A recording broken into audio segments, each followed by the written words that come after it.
السلام عليكم ورحمة الله وبركاته. أصحاب السعادة، الحضور الكريم، شركاء النجاح، ضيوفنا الأعزاء، أهلا وسهلا بكم. Welcome في حفل ختام to هاكاثون the closing ceremony of hackathon in sports innovation.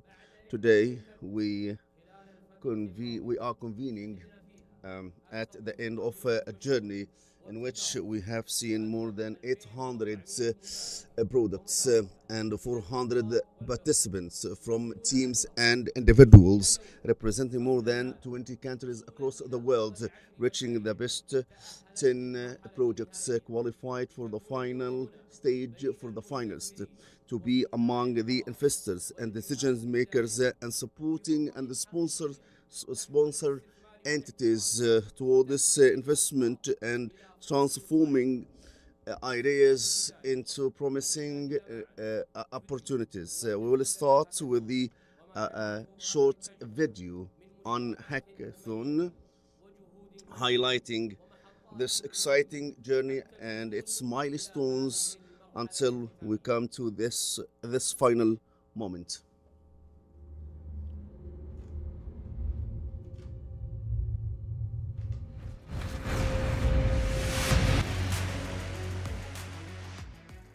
اليوم شارك في هاكاثون الابتكار الرياضي أكثر من 830 مشروع ابتكار، وهذا إن يدل على النمو الكبير جدا في هذا القطاع.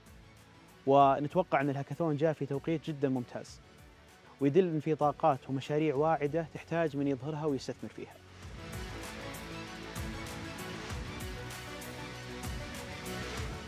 مشروعي باختصار هو تحويل لعبة أو سلوك الهجولة إلى رياضة عالمية قابلة للتصدير.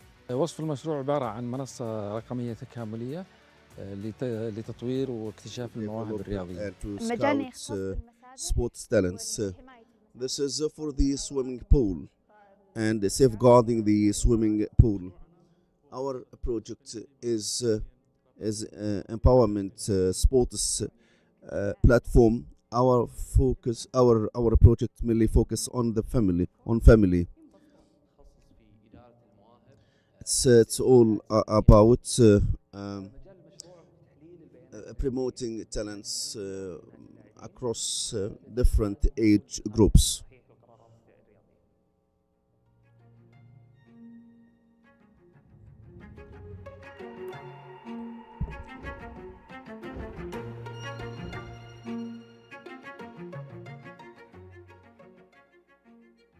اليوم فعلا يتضح لنا قديش القطاع Today, it's very clear for us how much such kind of products and initiatives are desperately needed. Feeling this, having such kind of feel of competitiveness drive the energy. We have learned from different experiences and from different sessions featured on this forum.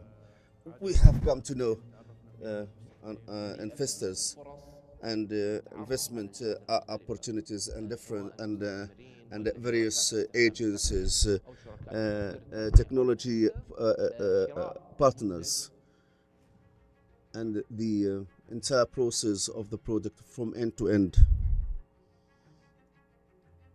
أكثر شيء استفدت منه What I have most what I have learned I have learned a lot of things, including guidance and how and networking. Such kind of networking can drive me to the right track.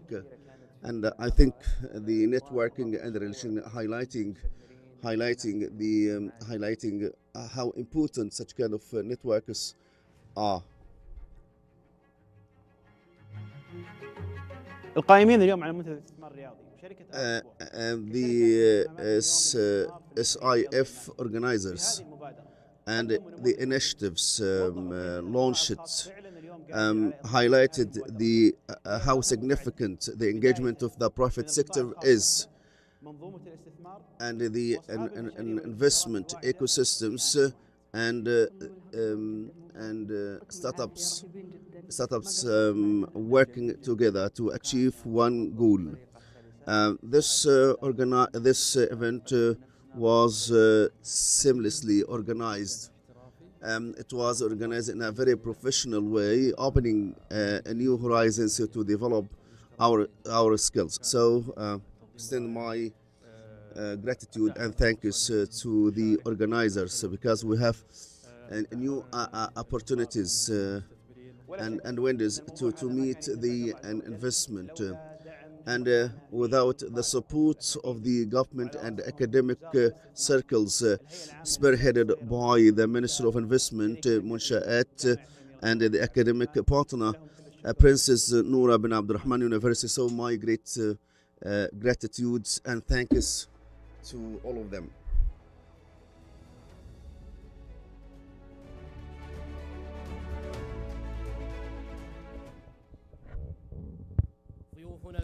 Distinguished guests, right now we will start away the honoring ceremony.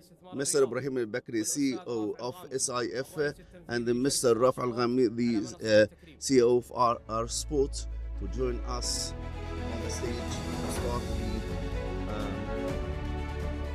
the recognition and honoring ceremony.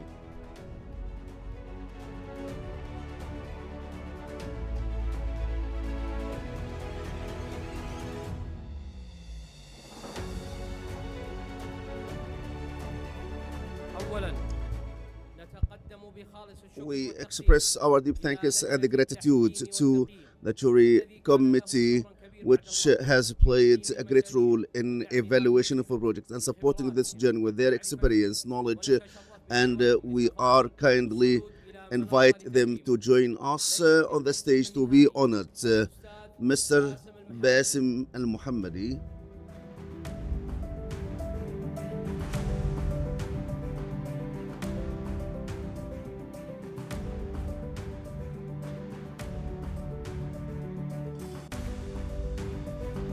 المحامية الدكتورة حياة بن حشر.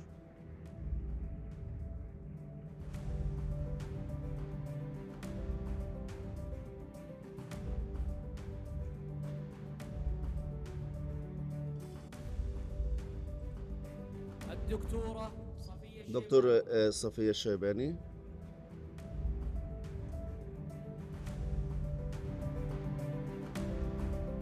المهندس انجينير أحمد مرسي. أحمد مرسي.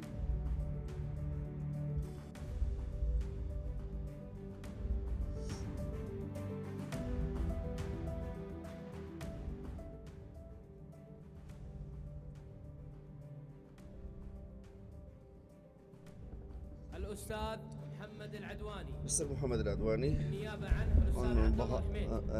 on behalf of Mr. Muhammad Al-Adwani, Mr. Muhammad Hamid.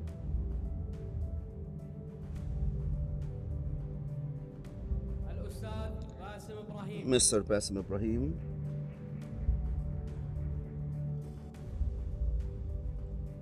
الأستاذ تركي المالكي. Mr. Turki Al-Malki. لجنة التقييم. Evaluation Committee, محمد السقاف. Mr. Engineer Muhammad Al-Sagaf.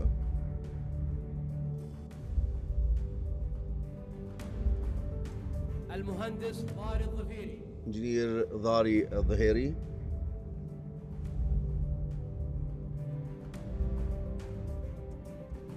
الأستاذة شاهد الغامدي. شاهد الغامدي.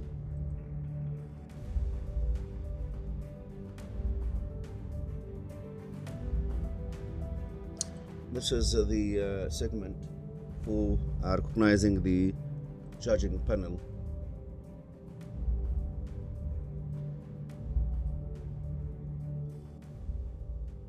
ضيوفنا الكرام. Distinguished guests, right now we express our deep thanks to the team who has played a significant role to organize this event, and they were parts of the success story of this experience, and we kindly invite them to join us on the stage. Rawabi Salim al-Nahdi,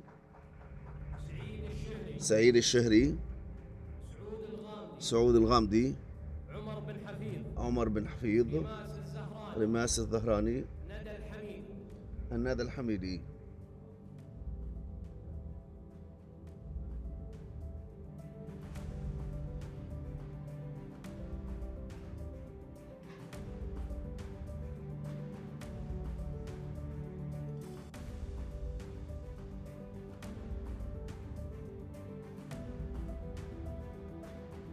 يعطيكم العافية.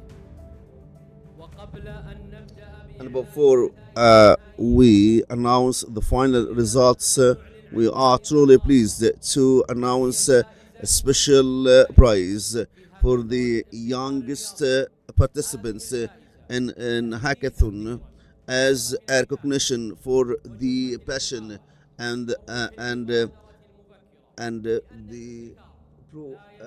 proactiveness, as innovation is not associated to age, but the passion to create lasting impact. سبا حسين الشهراني. And the award or the prize goes Seba Shahrani.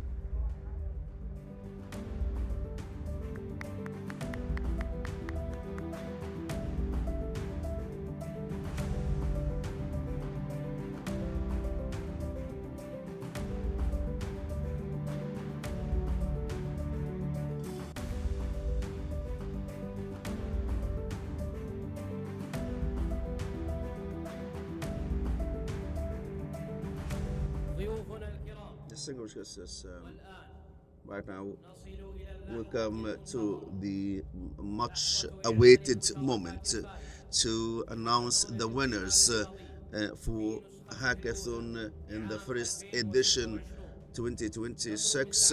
So we kindly ask the assistant to the Minister of Communications and His Excellency Governor of Mansha'at, Engineer Suleiman Traif, and Fatma Al Mu'ayt, the Dean of Sports Science, to join us on the stage to honor and recognize the winners of this hackathon.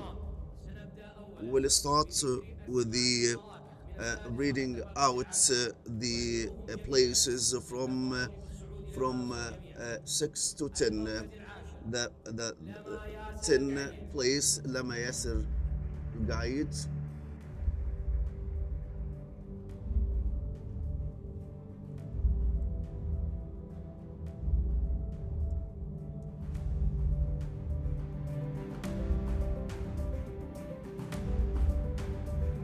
المركز التاسع عبد الرحمن 9 الحاجي. عبد الرحمن مازن الحاجي. المركز الثامن عبد الله محفوظ 8 عبد الله محفوظ بالفقيه. المركز السابع نواف عبد الرحمن نواف عبد الرحمن العودان.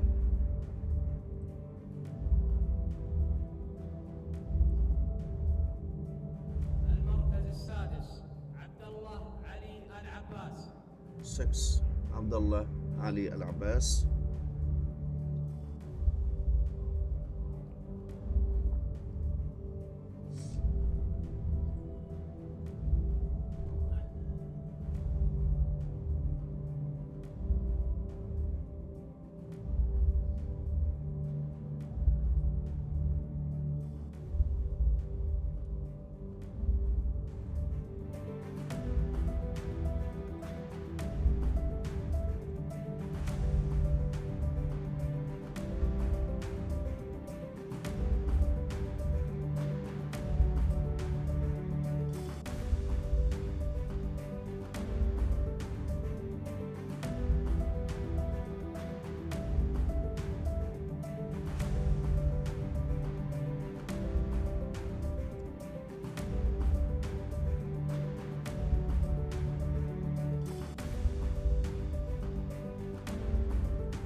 Distinguished guests, أما الآن فنصل إلى we لحظة come to الإعلان the announcement للفريق moment الفائز. of the projects that have won. We'll start with the fifth place. The fifth place in the hackathon in the first edition 2026, سارة بن عطية الثقفي.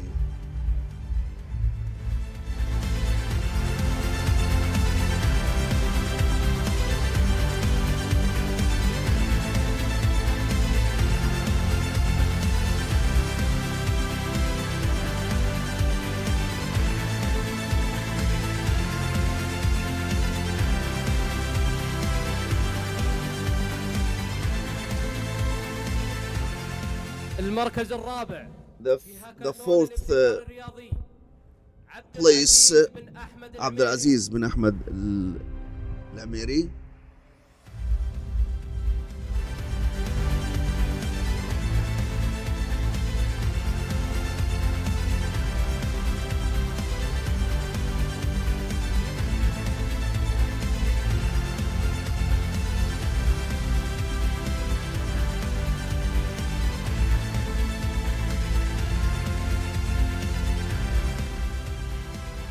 المركز الثالث The third place حسن علي سويق.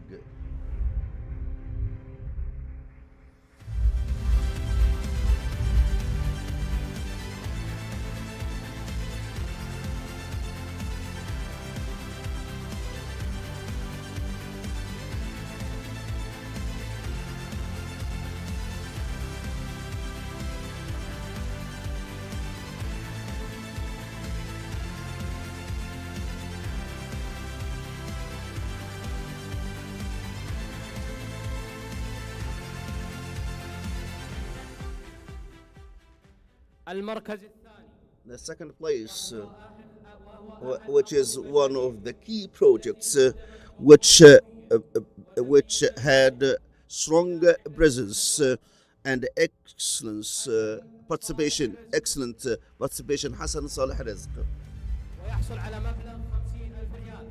who has won 50,000 Saudi riyal.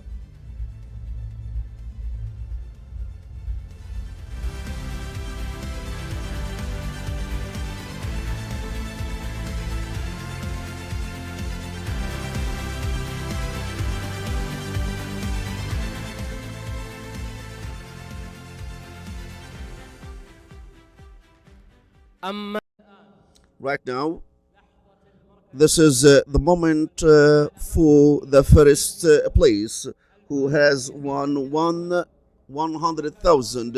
The first winner in Hackathon in Sports Innovation 2026, in its first edition, Muhammad bin Abdullah Jabir from Maw'ud platform.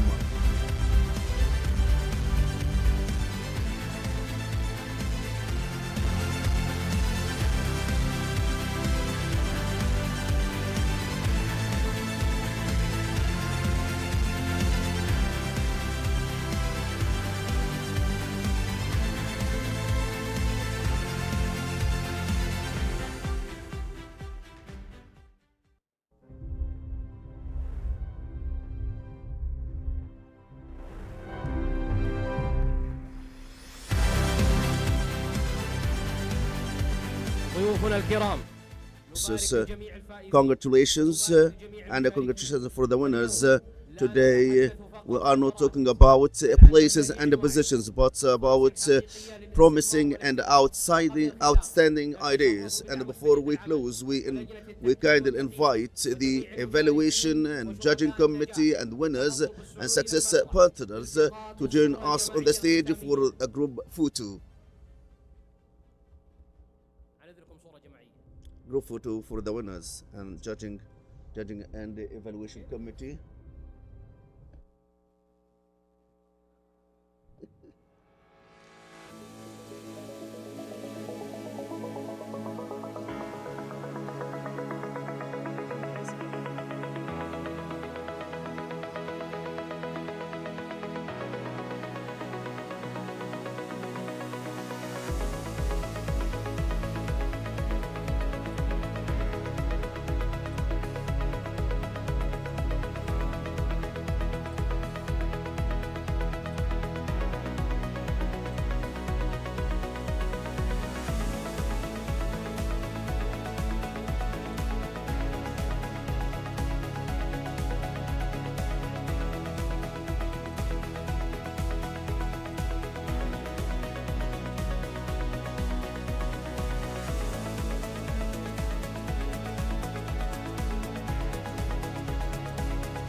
شكرا لحضوركم وشكرا لشركائنا ولكل من ساهم في إنجاح and those who make this event happen.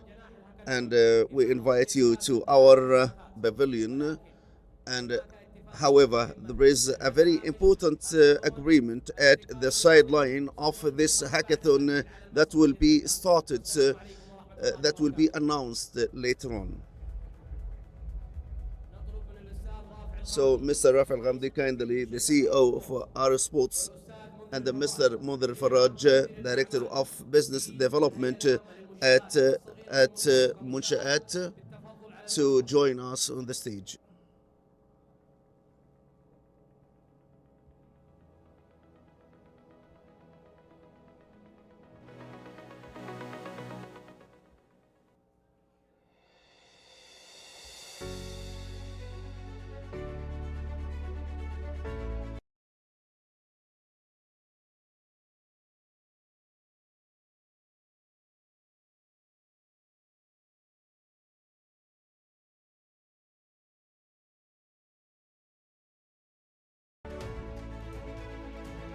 يتفضل على المسرح سعادة نائب محافظ الهيئة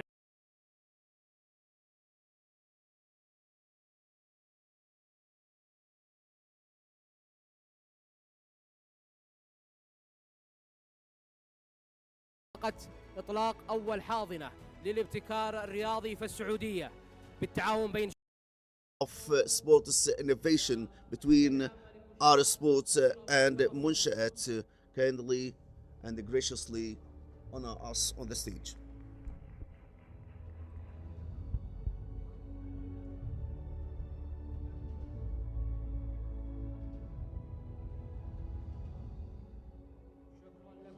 Thank you all. Fahd Sbihi, your MC.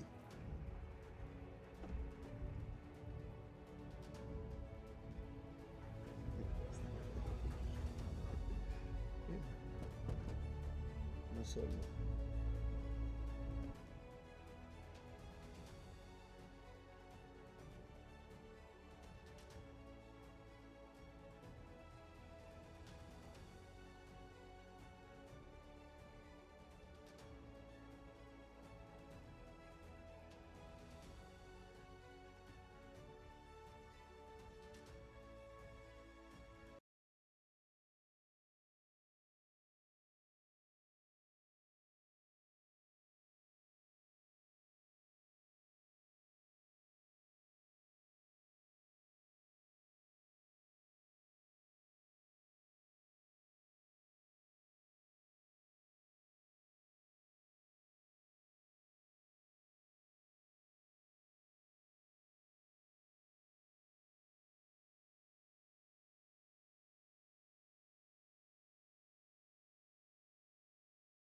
جزءا من أهم الأحداث الرياضية.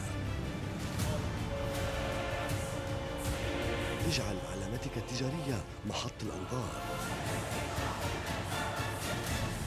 تواصل معنا على hello@mms.net.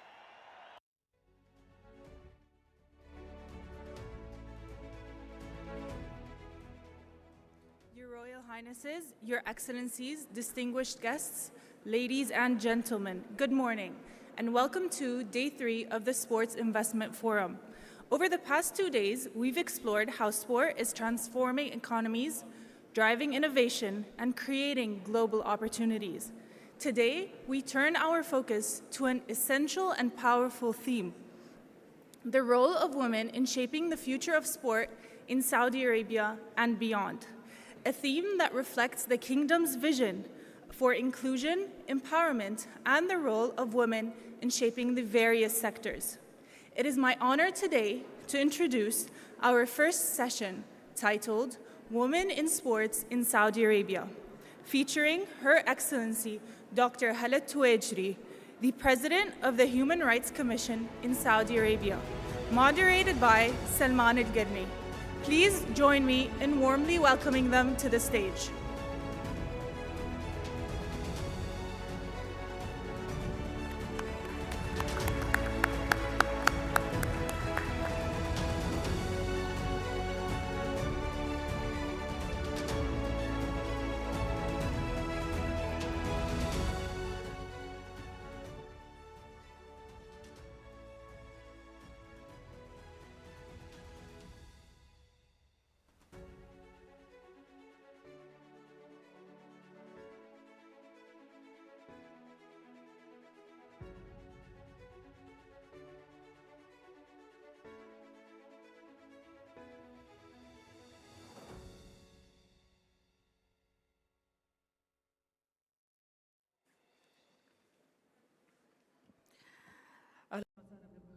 Welcome all on board, Your Excellencies, Your Highnesses, Your Excellencies. Welcome to this panel discussion, which is about enabling women in the Kingdom of Saudi Arabia. Is no longer a social portfolio. It is part of the economic and social diversification led by Vision 2030 of the Kingdom of Saudi Arabia, alongside different promising sectors, such as like the sports sector. I'm honored to welcome Her Excellency Dr.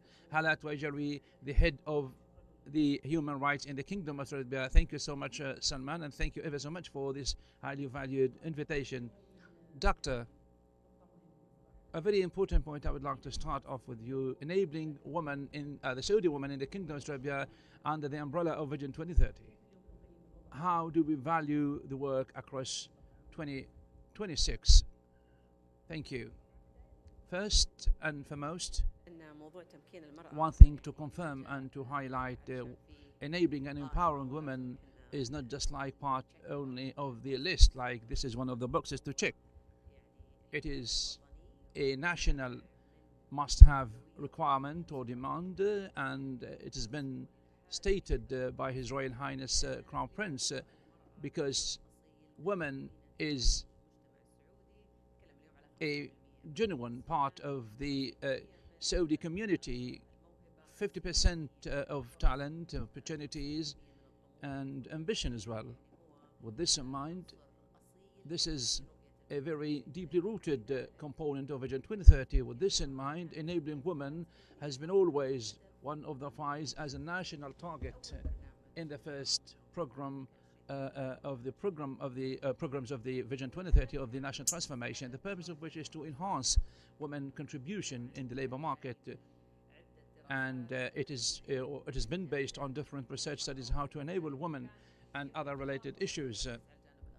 Well, apparently it focused on economic aspects and dimensions, but today, to further enable and empower women in the labor market, there has been a pyramid of reforms, regulatory and legislative reforms, and then to control practices, and then working across different pathways, such as like awareness. Today we're talking about like 200 legislative reforms that have been implemented across the Kingdom of Saudi Arabia ever since Vision 2030 has come into play.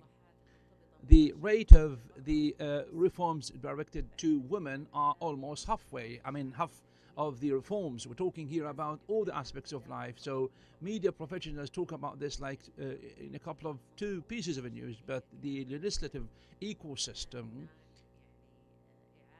has been there a kind of revisiting to the research studies to further enable women based on their priorities of the government of the Kingdom of Saudi Arabia.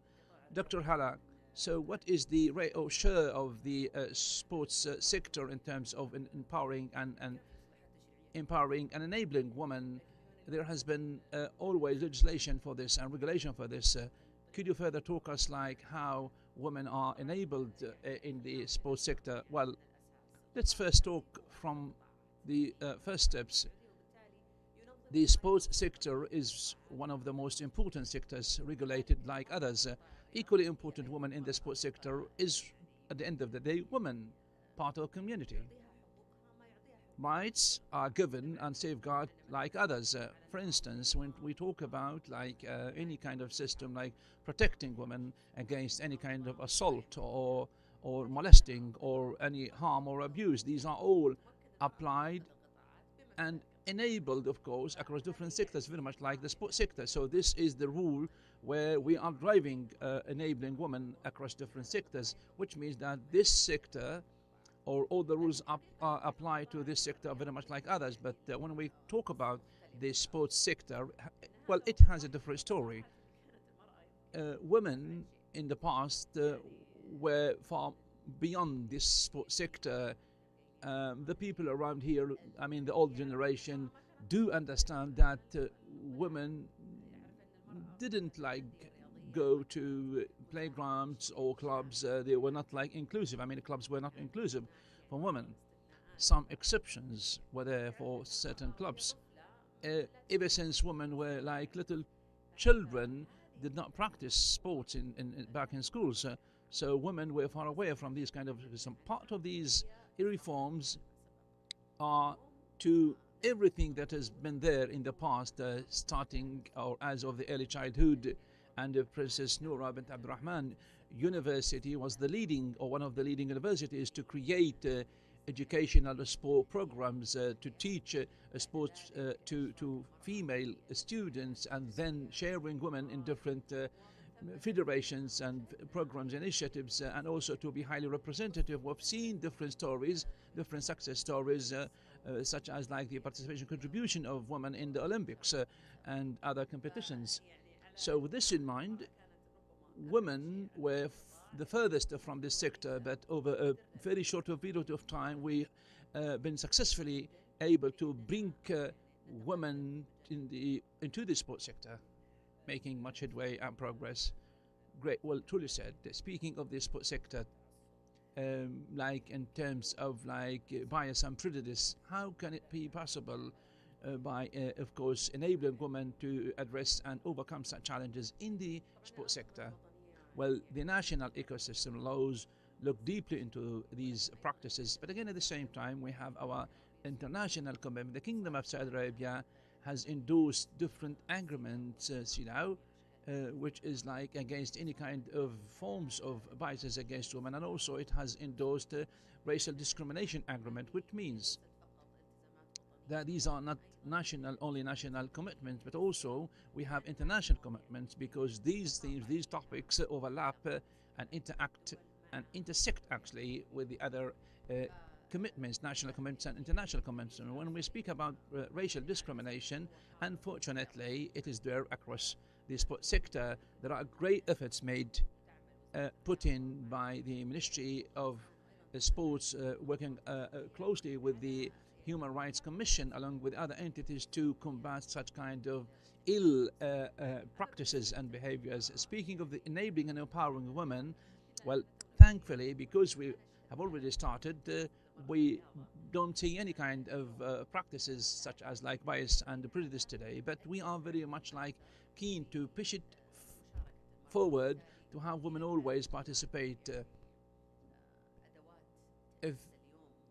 If there are tools to enable empowerment women to be interacted, if something like such a challenges, they should all be overcome. Today, discrimination by and large is not accepted. But when it comes to the sports sector, we do see that women sports, games, women clubs, the spaces created for women are increasingly growing on demand, and the results are really extraordinary across all levels. Speaking of the human rights level, how is it possible for us to ensure a safe environment that is fair, that is just for the integrity of women in the sports sector? What are the methods, tools, approaches to have like such justice, such fairness, equity and equality for women? Well, first and foremost, there should be clear-cut and crystal clear legislation, regulations to regulate. Today, the sports law has been recently launched, ensuring that such kind of discriminatory practices are based on zero tolerance base. But again, at the same time, on the flip side, so many people, when they speak about human rights or rights, there is legislation and things are good to go. This is not true. While legislation is the bedrock, but to ensure the rights, it is very important to ensure the commitment of practices and also the access of justice, equity and equality and fairness. So human beings should always have a belief, a conviction in terms of like justice, fairness, regardless of the different hierarchical levels, starting like such as, for example, when the club where they join, then all the way up to, say, to the government entities or the law enforcement agencies, all the way up to the judiciary system, all the way up to the apex of the hierarchy, to make it like legislation, regulations, to have like clear-cut, just and clearly fair tools. And the longest one is, at the end of the day, is awareness. Regardless of legislation, regardless of regulations, regardless of justice and fairness, unless otherwise there is a kind of fair awareness, you cannot achieve this. So women should enjoy their rights and also should perform their duties. How can it possible for the Human Rights Commission to enhance the rights? Like you have your rights and you have your duties. You have to honor your duties and you have also to enjoy your rights. Well, speaking of awareness is such a huge responsibility, and we don't believe that one entity can can control everything. We're speaking here about the entire community culture that has been based, established, deeply rooted. You cannot change like overnight, and you cannot change like legislation or regulation in one initiative, nor can you ignore one side. It is very important at the beginning then to accept the advocacy of the entities or I mean the ideas. For example, when we speak about Human Rights Commission, we signed with the Ministry of Education because education oversees a big segment of community, I mean citizens, males and females. We also signed with the Ministry of Human Rights and Human Resources and Social Development, whether citizens or residents, other civil society organizations and other entities such as like this forum and conferences. The reason behind it is that awareness is the driver, is the trigger. For you to foster awareness, it is very important to engage other relevant entities. At the same time, however, you should have a tool to measure this awareness or such awareness. We are training thousands of people getting the human rights integrated into the curriculum. These are all great initiatives, but the question is how can we ensure that whether we've fostered awareness or not? We have to measure awareness.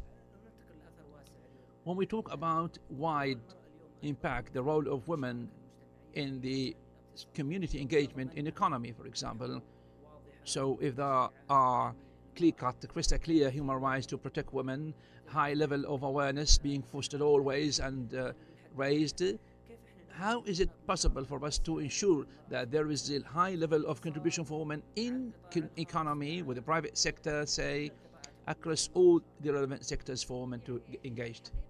Well, to be honest, our story in the Kingdom of Saudi Arabia and across the world, the Saudi woman did not need a lot to increase contribution. She I mean, women needed just for some doors to open a little wider. I'll give example to cite. When Vision 2030 was crafted based on the transformational and national program, we believe that it would be good in 2030 to make it like up to 30% of women contribution and participation, because we have a lot of women, and many of them are not yet rehabilitated or prepared. But we have achieved this 7 years ahead of the target year, and now we're talking about 34% of women participation ahead of 2030. So the target has changed, which means that the Saudi women are enabled, empowered, which means they are highly educated, they are skilled. Education, the Kingdom of Saudi Arabia started 50 years back in history, and whether the basic education or higher education, or even like scholarships, all opportunities were made available for males and females. With this in mind, of course, we have a rule, a basis, which is we have a very important, a very big basis for women. So when the doors were opened, when the challenges were addressed and overcome, so we've seen women getting engaged across different sectors. A good example to cite today, the international indices that women participate in engagement is higher based on statistics issued by Stanford. The Saudi women are always at the front when it comes to cybersecurity. When we speak about law, we see that the Saudi women are positioned higher at the ranking index, which signifies, which indicates that we are very much optimistic. No more fear when it comes to women contribution and participation. Go ahead. I always say this is not sufficient at all to launch initiatives and announce such programs. It is very important to have our own tools to control commitment, to ensure that women in any village, emerging village or town or any region should enjoy equally the same opportunities and should have the same enablers enjoyed by other big cities or capital. Dr. Hala, while we were preparing for this panel discussion, I took some information from the Human Resources and Social Development. They talked about the women participation in 2017. It was like just 17, and now we are almost hitting 34, 5, and 36. My question is, what is it not? What is the expected from the private sector in terms of providing opportunities and giving them to women? You already talked about women participation, and we need only some doors to open a little more. So what kind of key messages you are having and sharing, I would like to share with the audience? Well, the private sector, of course, plays such a great role across all sectors. But again, across the world today, we started, of course, to link it closely between human rights and other business or commercial activities such as investments, activities, businesses. These standards combined together have been part and parcel of the corporate policies in the private sector. So if you go to any charter of any company, whether small or big, you will see them all committed to employing, like, for example, handicapped people of special needs, or women based on certain rate or percentage, also committed, for example, or shops or retail shops also ensure equal access and accessibility for all people. But again, what is increasingly growing and exponentially growing is that these standards have been deeply rooted, genuine across all the business activities. With this in mind, enabling women and empowering women, the private sector entities and companies are committed by themselves for women in contribution. They get them engaged in programs, training, initiatives, or what is known as positive excellence. So the private sector today is such a key partner when it comes to human rights. So the first, the beginning of this forum, the Human Rights Commission signed a memorandum of understanding so that everything can be systematic, can be structured for human rights to be across all investments, including the sports investment. And the sports investment and in general, Dr. Hala, at the Commission, how do you ensure that all women enjoy the same equal opportunity? You have already talked about this, and for example, women in a remote town or village should enjoy the same opportunities. How do you measure, how do you assess that these standards are met and addressed by all, whether in small towns or big cities? There are different measurement tools for any legislation, actually. But again, the Kingdom of Saudi Arabia has launched a policy agreed by the Council of Ministers 4 years back, which is combating discrimination, meaning that there is a national policy that ensures that there should be no discrimination across all work lines, which is like translation of the international agreement. Part of the policy tools is to control commitment to the standards of such policy, ensuring that this should be all across all levels, and discrimination should no more practiced and exercised. So it is very important to develop tools for the measurement, and this of course is based on the figures and numbers and the statistics. The same tool where you measure the contribution are the same tools or other tools where we use to measure commitment. If you mean by your question that these measurement or standards across the Kingdom of Saudi Arabia, this is true, yeah. If you mean they are for like gender and the contribution, yes, true.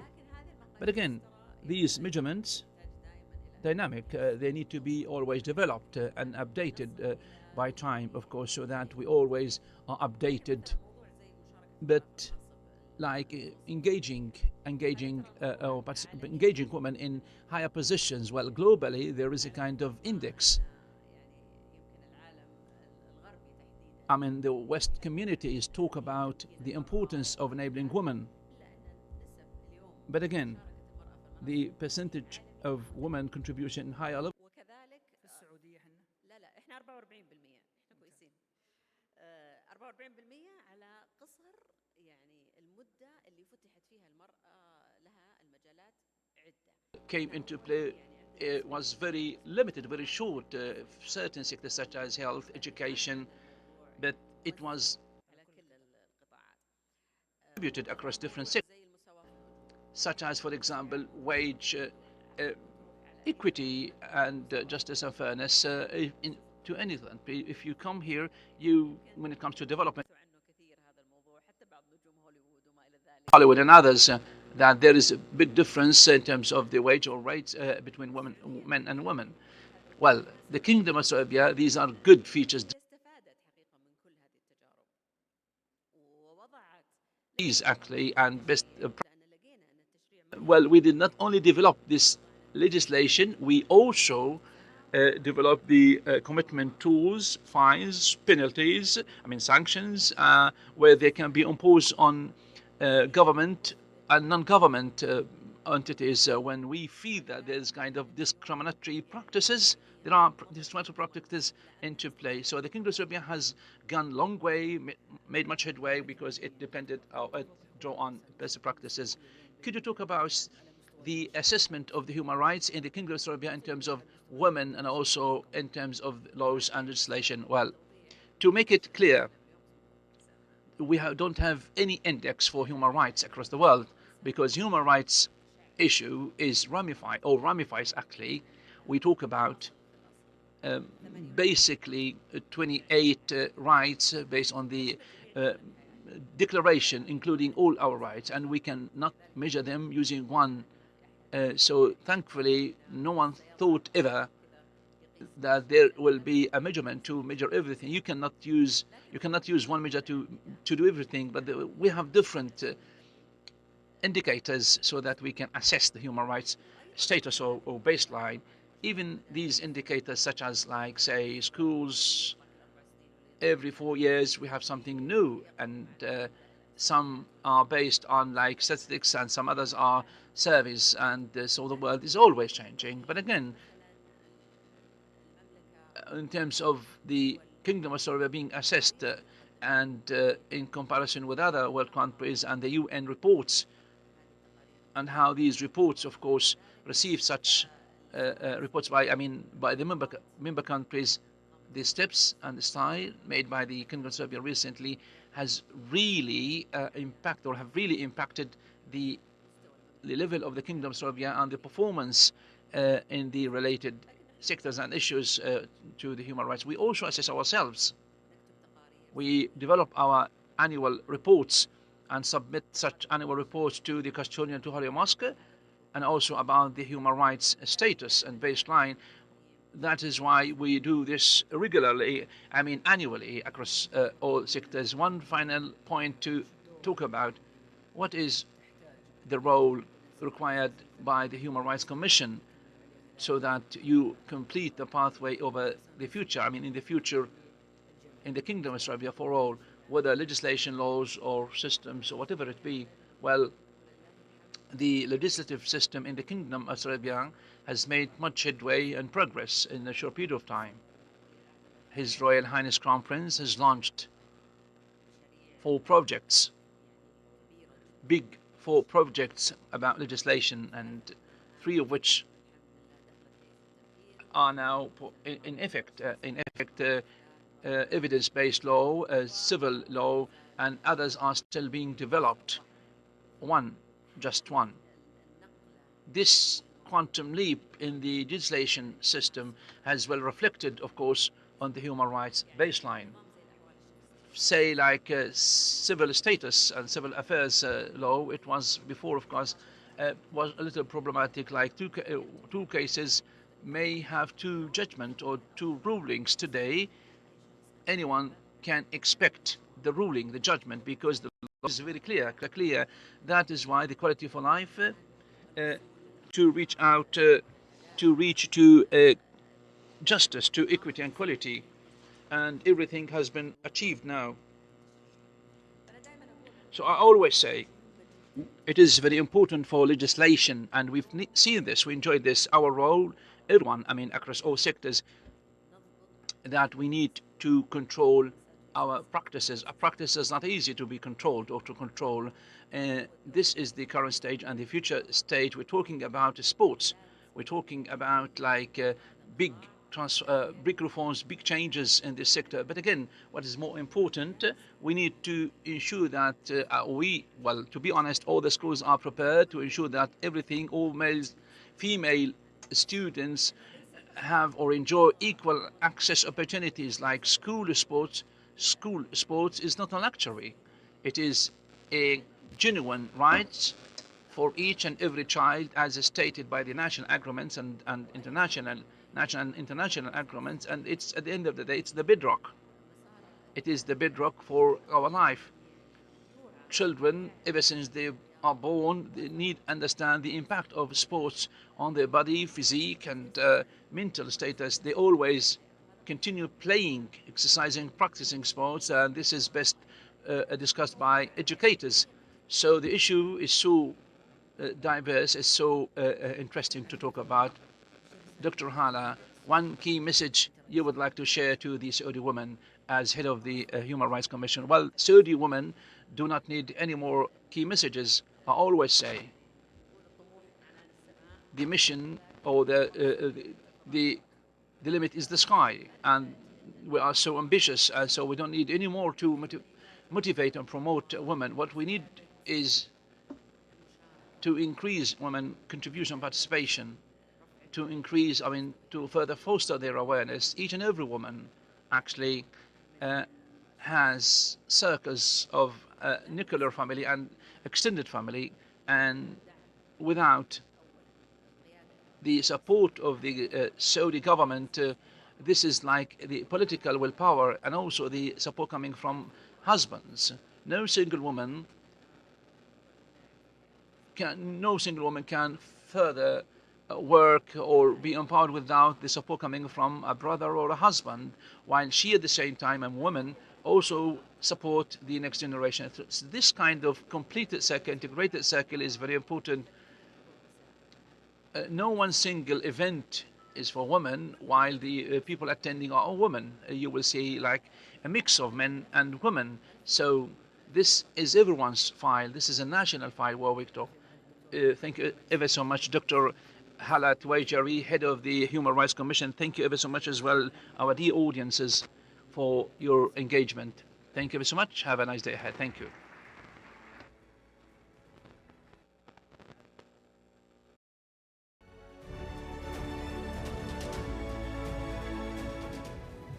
What a powerful discussion to set the tone for today. والآن نريد أن ندعو عميدة كلية يمهد لنقاشات اليوم. Right now we invite the Dean of Sports and Physical Fitness, Dr. Fatma Al-Muayyid, to honor and recognize Dr. Hala Tuwaijari.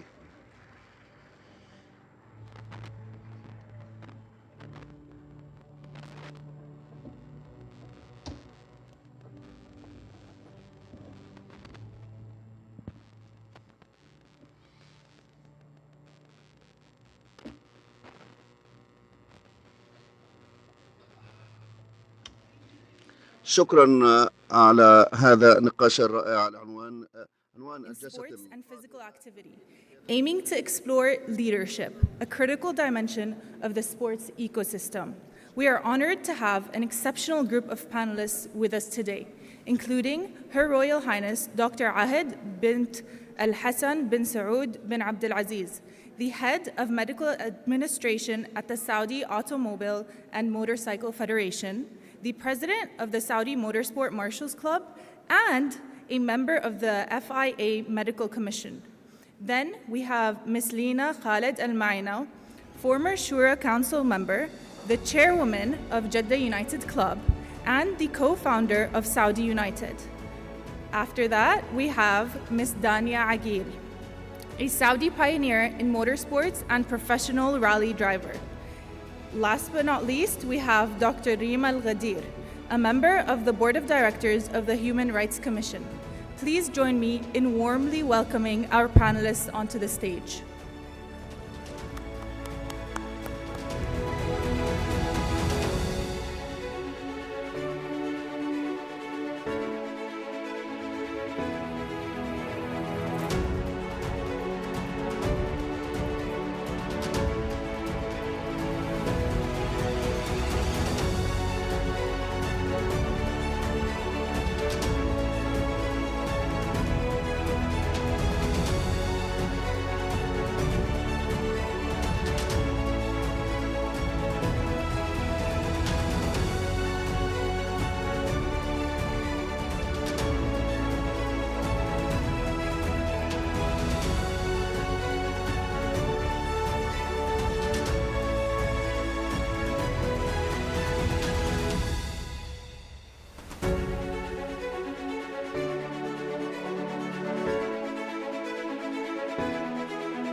Very good morning to you all, and you are highly welcomed at the session titled Empowering Women Leaders in Sports and the Physical Activity, who are not only interested in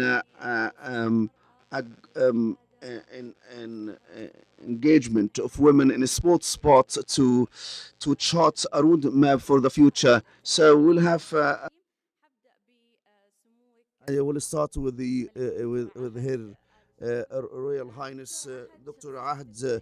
She is an exceptional and outstanding personality, which combines the physical, the medical discipline and the physical activity. she was the CEO of the Saudi Motor Federation, and she represented the kingdom in different forums at the notably including the Olympic Committee and Miss Lina Al Muin. As a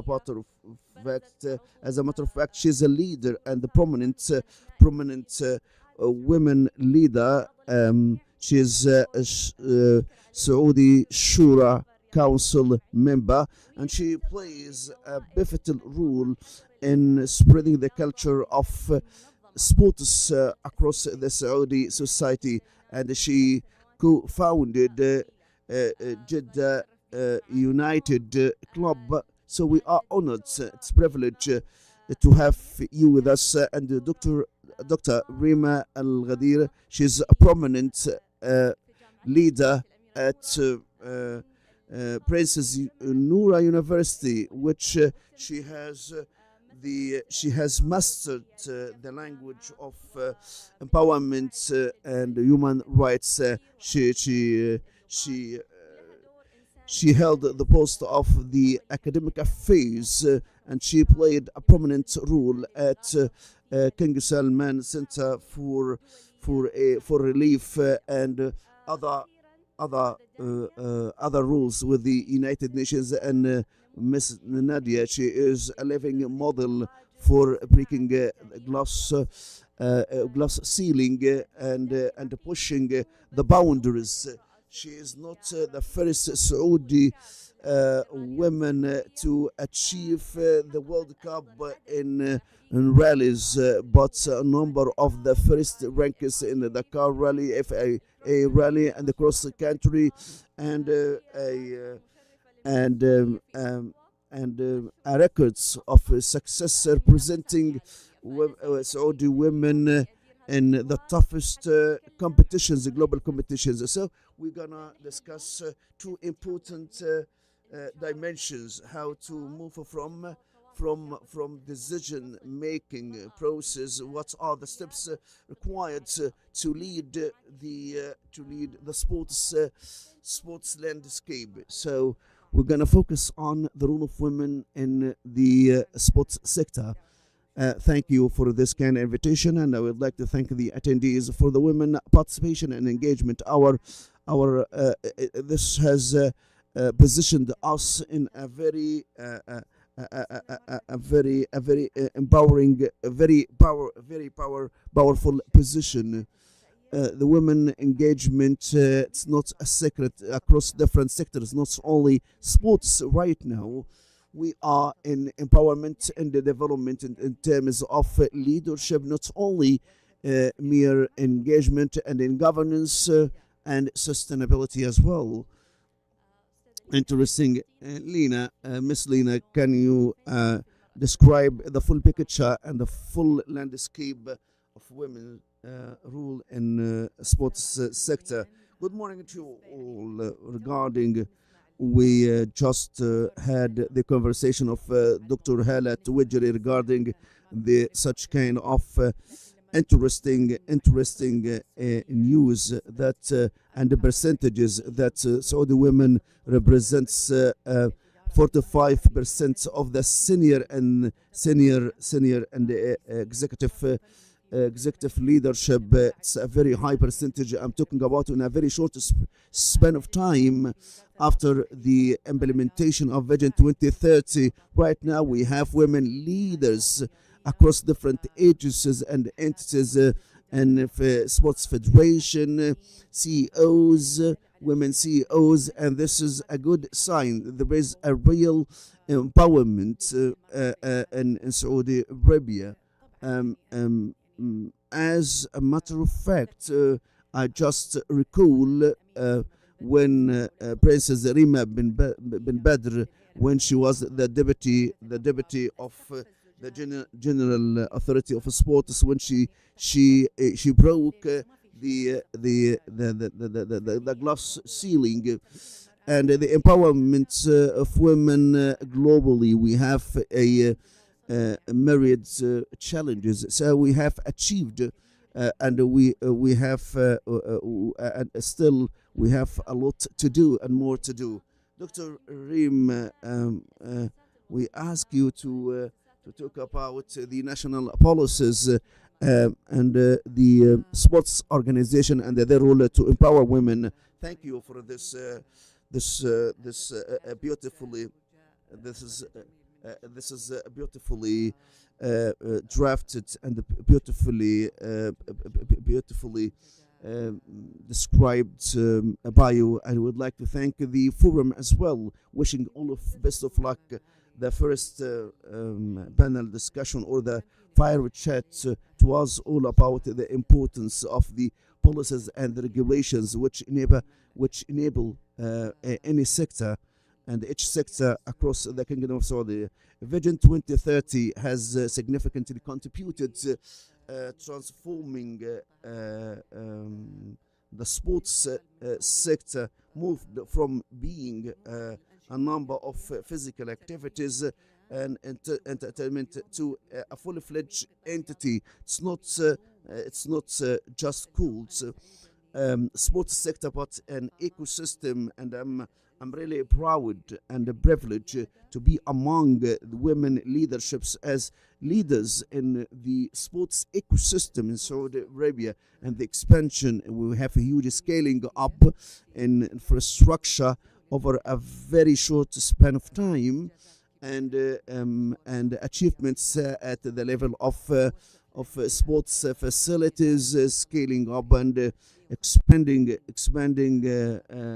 women's facilities and assets. We have more than 35 women's clubs, and at the level of international events, sports, we have intersection between sports and human rights, and a very interesting intersections, which is schools, and I name it a shared space which include all segments of society, walks of life. In any sports event, you can find elderly, children, kids, girls, and disabled people without any kind of discrimination. We have this kind of inclusiveness and equity and equality, and as a matter of fact, maintaining the human dignity, driven by one passion for achievement. So sports enhancing the human rights and maintain the human rights, the basic human rights. Your health without sports, you wouldn't have this kind of physical fitness and the practice and the training and the right to practice and exercise. So this is this is wouldn't achieve the targets the targets goal. The Minister of Sports in Kingdom of Saudi Arabia has made a huge progress. Just to sum it up, has provided initiatives which is the engagement of women, Saudi women in sports. This kind of initiative, the ultimate goal to revisit the regulations to be fully aligned with this kind of a transformation to enhance the role of women in sports activities while removing such kind of challenges, and to be effective and active in supporting the national development. Now at this forum, which addresses promising investment opportunities, which is in Kingdom of Saudi Arabia, which has become international sports destinations. Women right now has become an active partner with the with male partners. Right now, we have more than 15 athletes, 15,000 athletes registered in at the clubs and different and the various sports. It's a very very staggering number because of this huge number of males and girls and young women actively participating in different kindness of sports, and this is produced women leadership that I'm so proud of today as leader at women leadership or representing women across sports leaderships, sports clubs. We have more than 93 women leaders, and this is a huge progress. And then the national efforts combined as the president of the Human Rights Authority Commission as part of the national the national governments to fulfill the international the obligations of the kingdom in international obligation, international agreements and convention to fulfill and to enhance the welfare and the physical activity and the mental health as part of the community, to be active at the level of the community. Thank you, Doctor, for this kind of human rights the dimensions and the regulatory dimensions, Ms. Dina, to go to the pitch and the ring to give us your insights about the women participation in a very dangerous game and the role of the sports federations. What is the typical and optimal role of the sports federations? Thank you for having me. I'm really honored and privileged to be among the stellar panelists right now. We are an era of supporting of Saudi women, and we have ample opportunities, and we are fully empowered and enabled by the Saudi Motor Federation. We participated in different rallies across the world, and with this kind of visionary policies and the leadership that enabled us. And we have this kind of, we should have an idea about our plan, what is our destination, and should be realistic in our dreams. However, our ambition should be sky limit, as long as in this golden era with the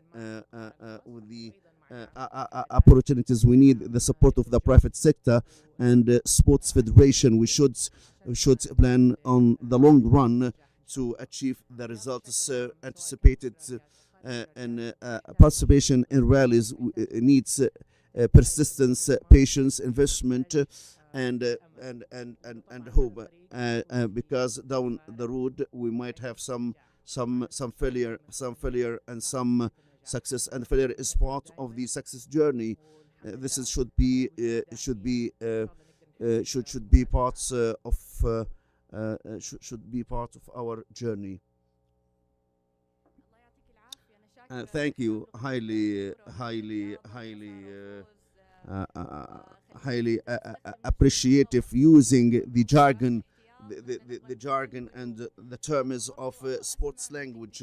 So, Doctor, the role of sports federation to make leaders in the sports sector make stars in this industry. For sports federation are not only for the engagement in competitions, but the key role and the essential role for such federations is the empowerment, the development, empowerment. It's not just engagement and participation. It's not all. We should provide the required services, rules and regulations that can promote role of women in such kind of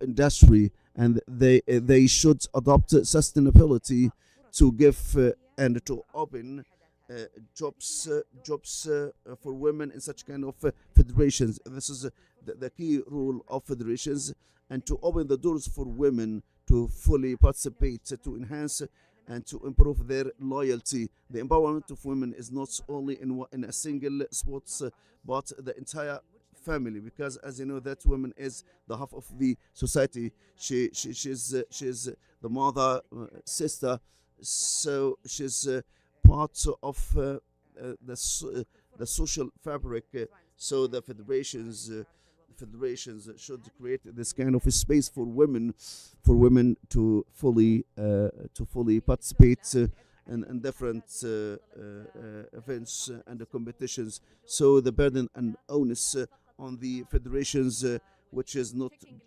just mere participation and determining the KPIs. Some federations that they have the concept just in a number, but we seek to make this kind of federations to look into the empowerment of women as a smart investment decisions, as a strategic approach. It's not just engagement. Women is the half of society. Miss Lena, I would like to know your experience to transform Jeddah United from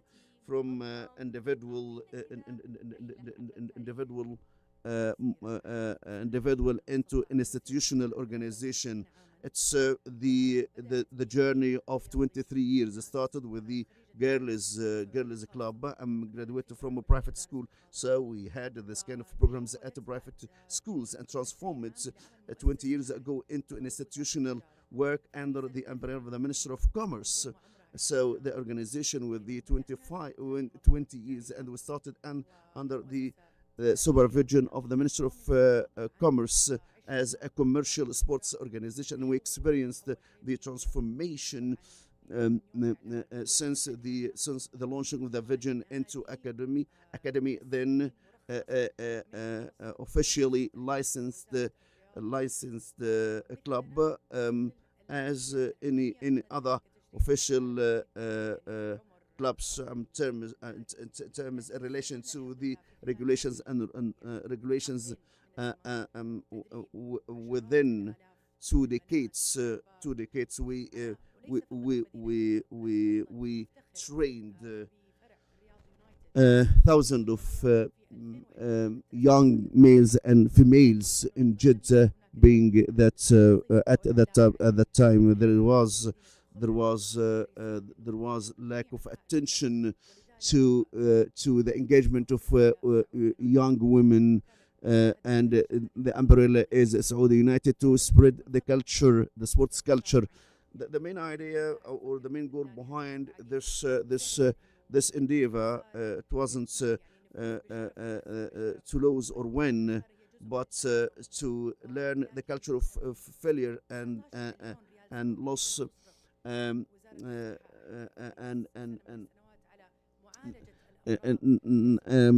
ministry, as in relation to the spending of the Ministry of Health, is spent 19 million Saudi riyal on mental health. So we channeled this kind of spending into physical activities to protect the society and women. Sports, a lot of studies has revealed a lot of the team sports, the academic performance is higher than those who wouldn't exercise or don't exercise. The target to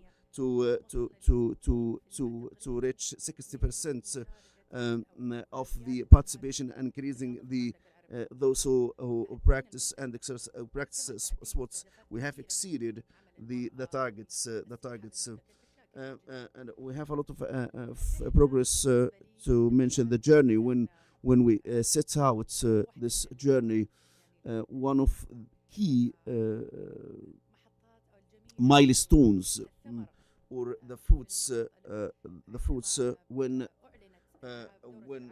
the Saudi Games were announced under the sponsorship of the custodian of the Holy Mosques in a close partnership with the Minister of Sports, and we obtained we 1 million. This is a gold award. It was outstanding progress for us being a private organization, and this is a good sign of the empowerment and it was we are so proud of this kind of a great achievement, outstanding achievement. We moved to in the same vein. We have a lot of opportunities to be untapped. So how can we drive this kind of empowerment and raise the bar of empowerment to be an institutional, well organized endeavor? Where is the role of the Human Rights Commission in this regard? As a matter of fact, this question is a very essential question, and they represent some sort of challenges. However, to address such kind of challenges, it's easy task. It's easy task in the light of the government, the rule of with the joint efforts of the private sector and the public sector. We have four prerequisites and requirements to enhance the role of women leadership in the sports arena. We have four requirements. The first requirements, we should have regulations and clear policies fully aligned with the human rights and the principle of human rights enshrined in international conventions.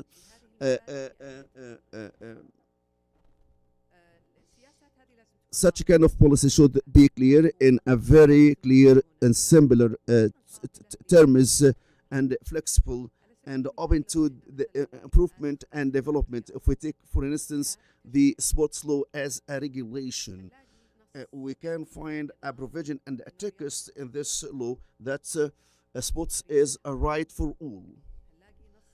And another text or a provision that disabled people or people with disabilities should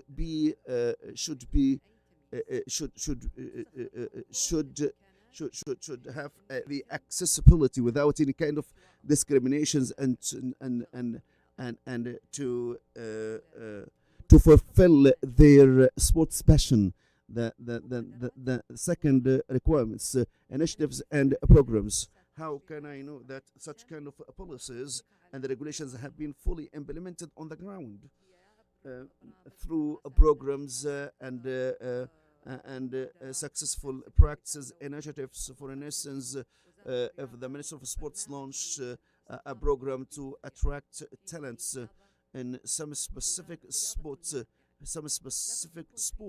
we should have clear policies for elections, attractions, and with the equal opportunities, and removing any kind of discriminations of any kind of any form, and inclusiveness to be accessible for all, and for children, for elderly people with disabilities, and we have this kind of inclusiveness for all.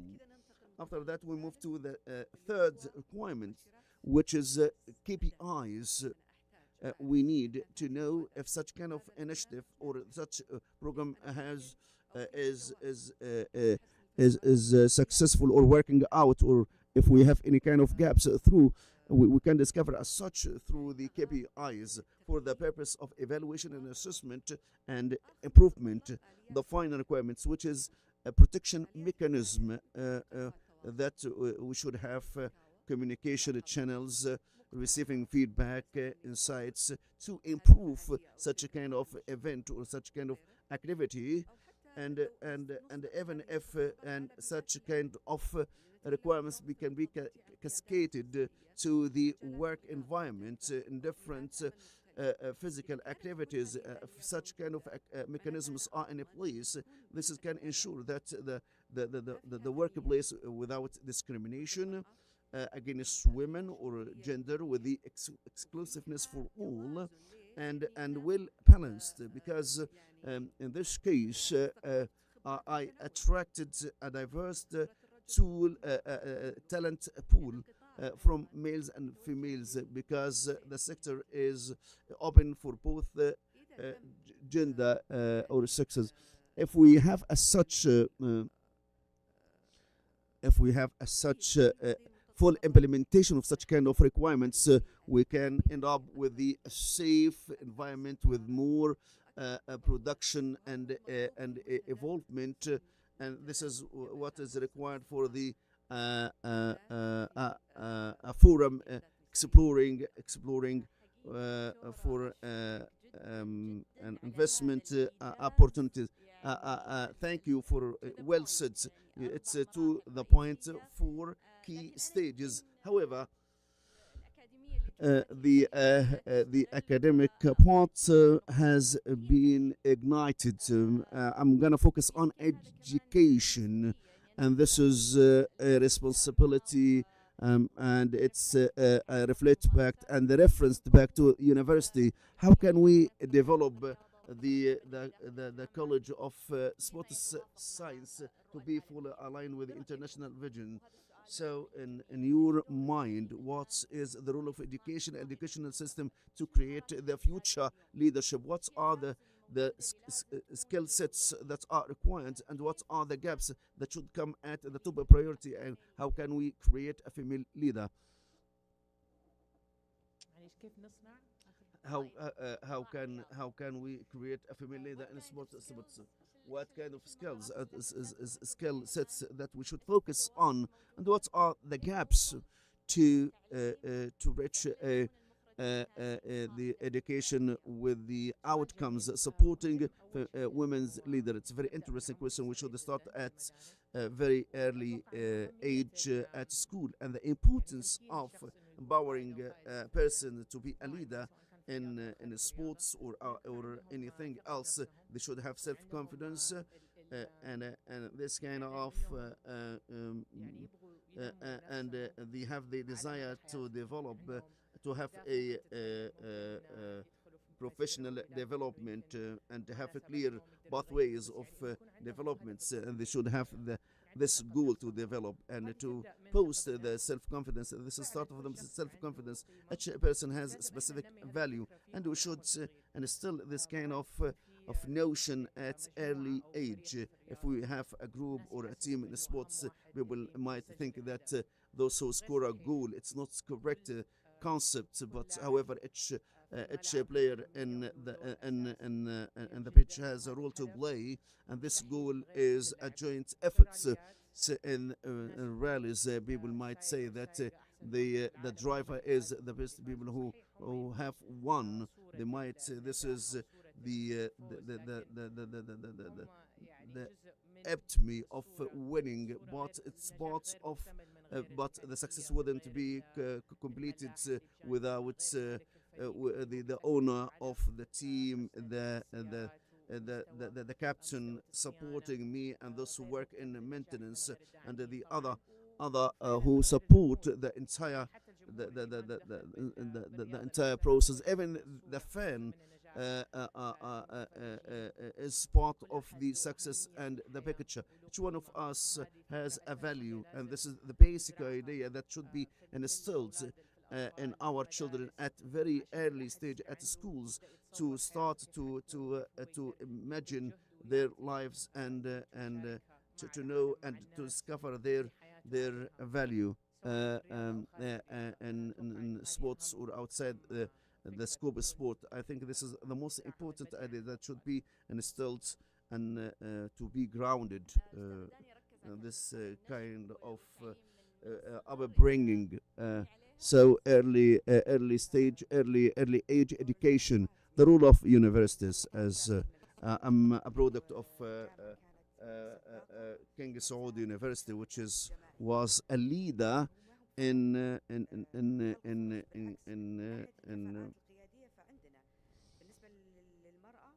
teamwork. So this is qualified women to be in leading positions, but they need experience, exposures, and this is the role of universities represented or through the College of Sports. For the medicine college, they participated in different aspects and dimensions of sports in physical rehabilitation or empowerment, and including creating the curriculum, and for such kind of performance for the in relation to this experience. For instance, as our university, we have training courses at events or related to the sports engagement. In rallies, the medical team, it's not medical team which handle any kind of casualties or emergency. I still remember the first rally, the first female rally. The medical director is at the operation stage. So I would like to express my deep thanks for the private companies.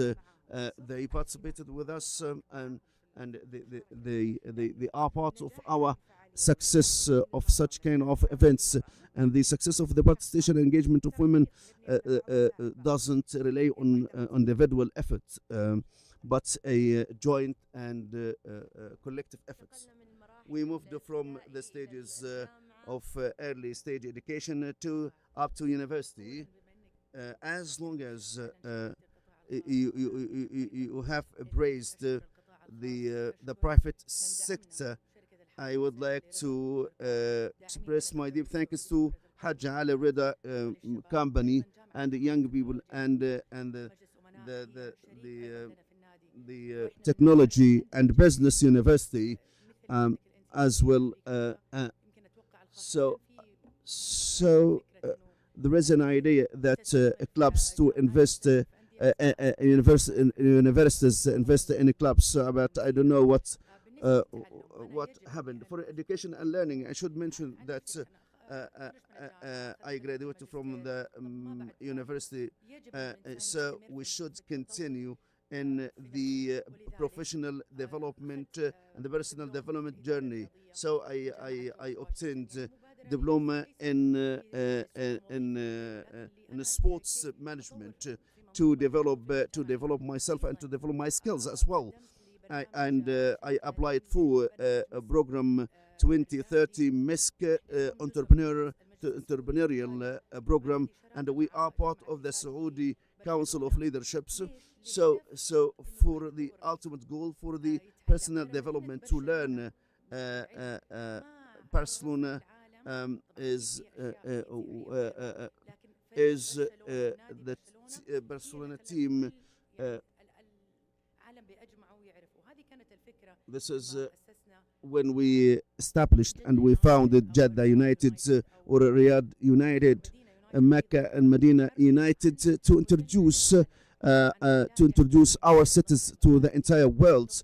And Al Hilal played a pivotal part in introducing the Kingdom of Saudi Arabia to the entire world through their competition at Asian Cup. And it's very interesting thing that today our national team is well known across the world, and the development and learning, which especially for the leaders to develop their skills to enable others and the entire ecosystem regarding the training courses.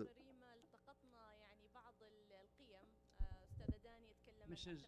Dania talked about self-confidence, and Her Highness talked about the initiative and being bold, and also reaching out to certain positions.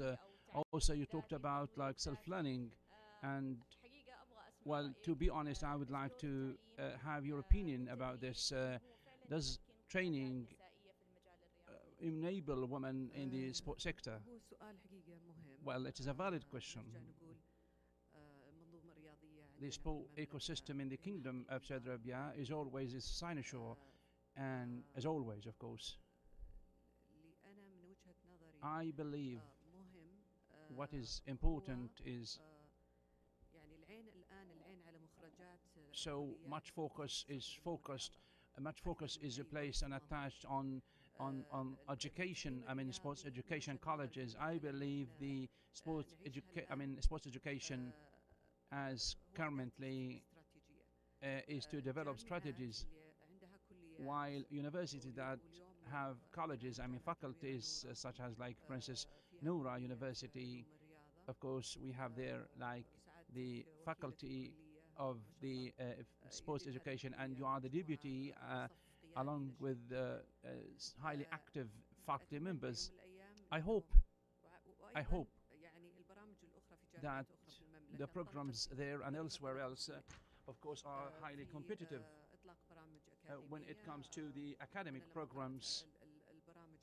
And I looked into these programs. I felt very proud and I felt how women really are taught such kind of educational programs. They don't need to travel abroad, like such as sports training for women, marketing, management, administration in the sports sector, training in general, sports psychology. These are all near future programs, much needed, of course. We need like these outputs for the labor market. Also, the leader or the leaders program, training.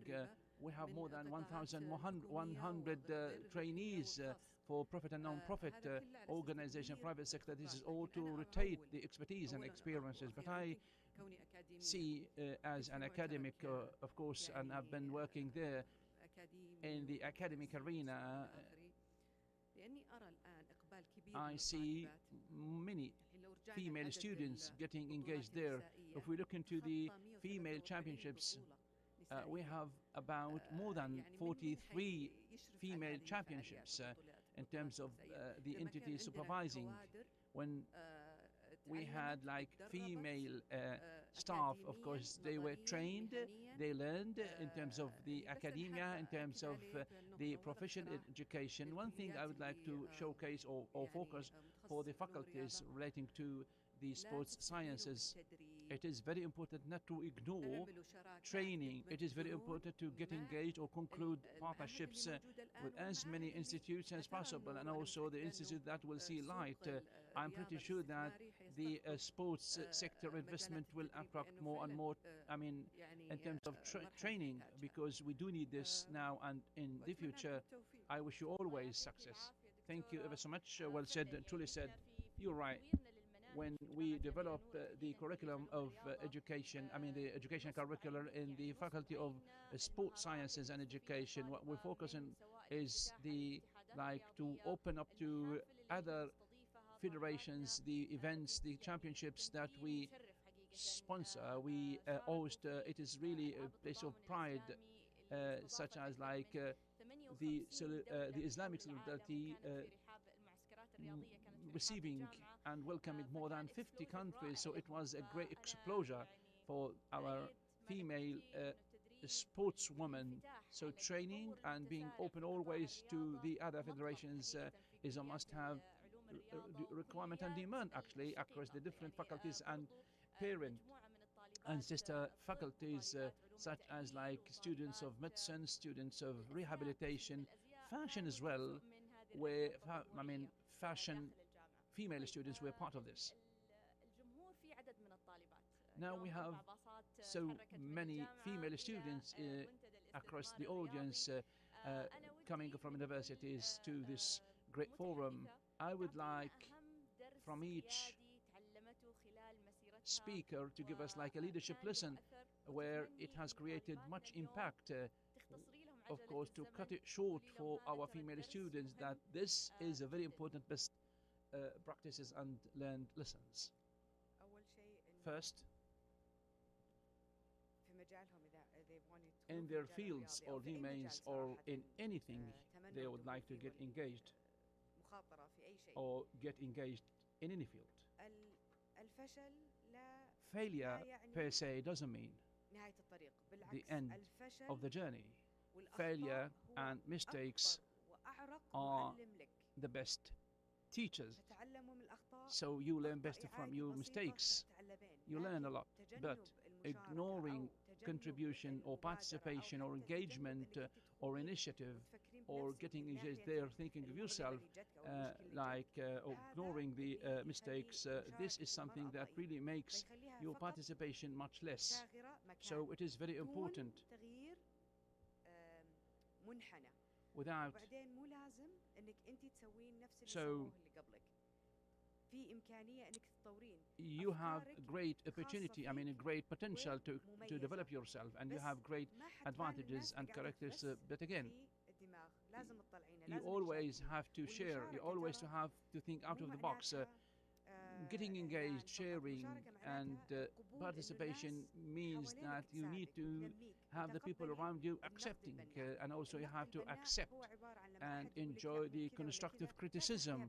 You don't always to think of criticism as being like sensitive or negative. It is a piece of information you receive. Take what is it that you can use to develop yourself. This is the best. This is what I have so far learned. I'd like to say this is like something from God. Today we have like information revolution. You know, we are living in an age of libraries, bookstores, information, internet are ample across the federations, libraries, bookstores, so everyone can have access to information, internet research, learning, self-learning, audiences, forums, conferences, workshops. Everything can be sources or active sources and resources of information. The information provided here are always, or piece of information are always ways to learn.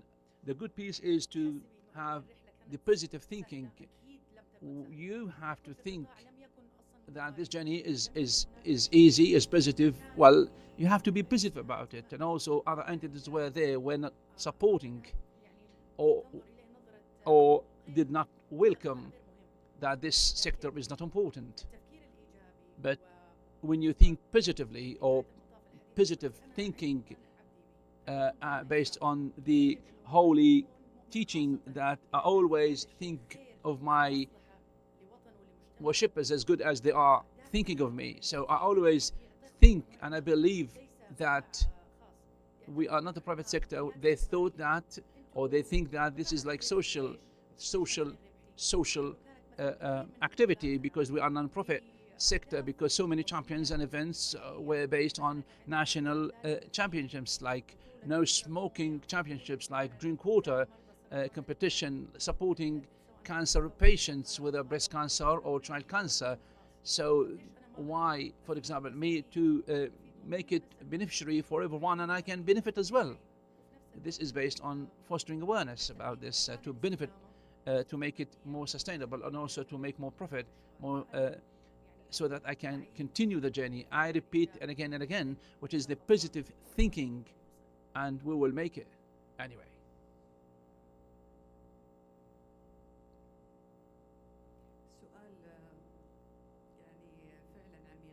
Well, this is a deep question. Thank you, Doctor. First, congratulations to the sports science female students. We are here at the Sports Investment Forum, which opens wide doors for more opportunities, promising opportunities. We need to invest this stage. You need to invest in this stage. One more piece of advice is volunteering. Invest your free time in volunteering. You need to build your personality, your character. Your major is not just like based on reading from resources. This is not sufficient. It is very important to get engaged, to go into the field. If you cannot find like entities to be trained there for volunteering, try to volunteer even first year. You start to volunteer from first year, you will have your skills, polish them up, and your passion for this major will build up, will be polished up, will be honed academically. Based on my experience,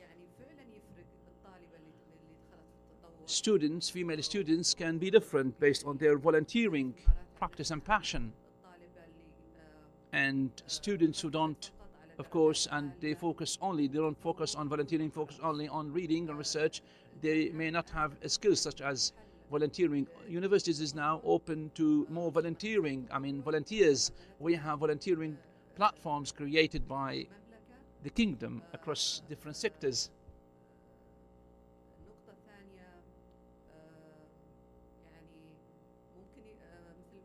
As you've said, or as I've said, we may have like also small programs. Some of my students, female students, they go to Al Qasim to train others, and she is still my female student because she has skills, long experience, so they attracted her as a trainer. So this in the future may be a small project, I mean, like smaller groups to build this project to contribute to growth and development, I mean national growth and development, proving that women can do so. Women sports sector, or the women's sports sector, is so promising, and I wish them all success.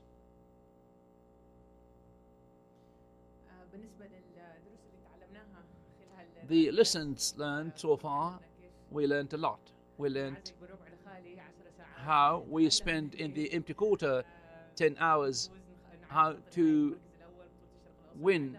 We learned a lot. We learned success, and we went loss, and we have different feelings. And one thing I notice is that success without cooperating with others is impossible. So it is very important to cooperate with others, to work with others. It is very important for a person to be very soft, I mean, very resilient and very agile in terms of thinking. We should also have our objectives, and we should be persistent.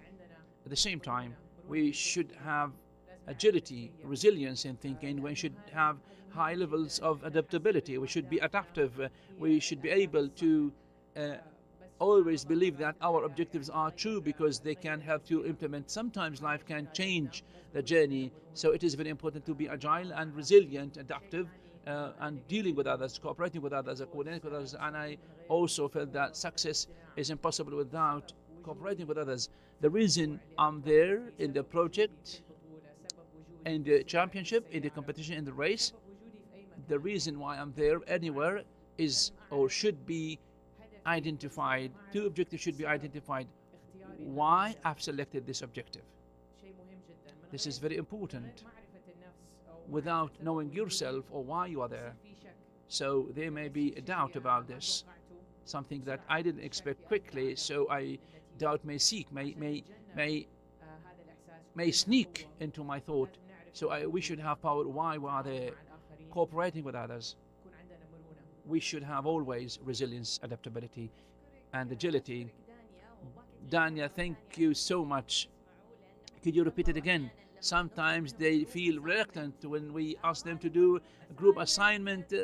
They say that the group assignment, so this is a good example about the group work, the agility, the resiliency, and I would like to quote your phrase, which is very important. Participation is not sufficient or insufficient. We create the curve. One final question I would like to put through the panel discussion. What is the smallest step we can start today, and it'll have such a great impact, so we can go all the way up to the women leadership positions, as you think?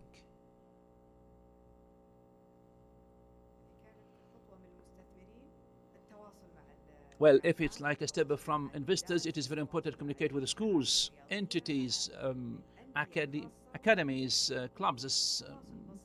So we need like just communicate, because objectives within private or public sectors, there are shared objectives, requirements of the companies. A good example is like, for example, like community service. As companies, you need to invite them so that such social service can be based on a checklist.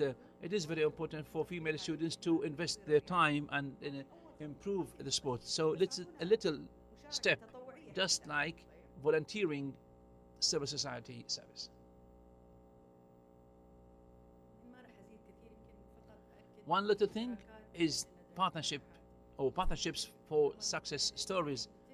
SDG emphasizes that you can make success stories based on partnerships, commercial, educational, sports partnerships, you name it, volunteering partnerships.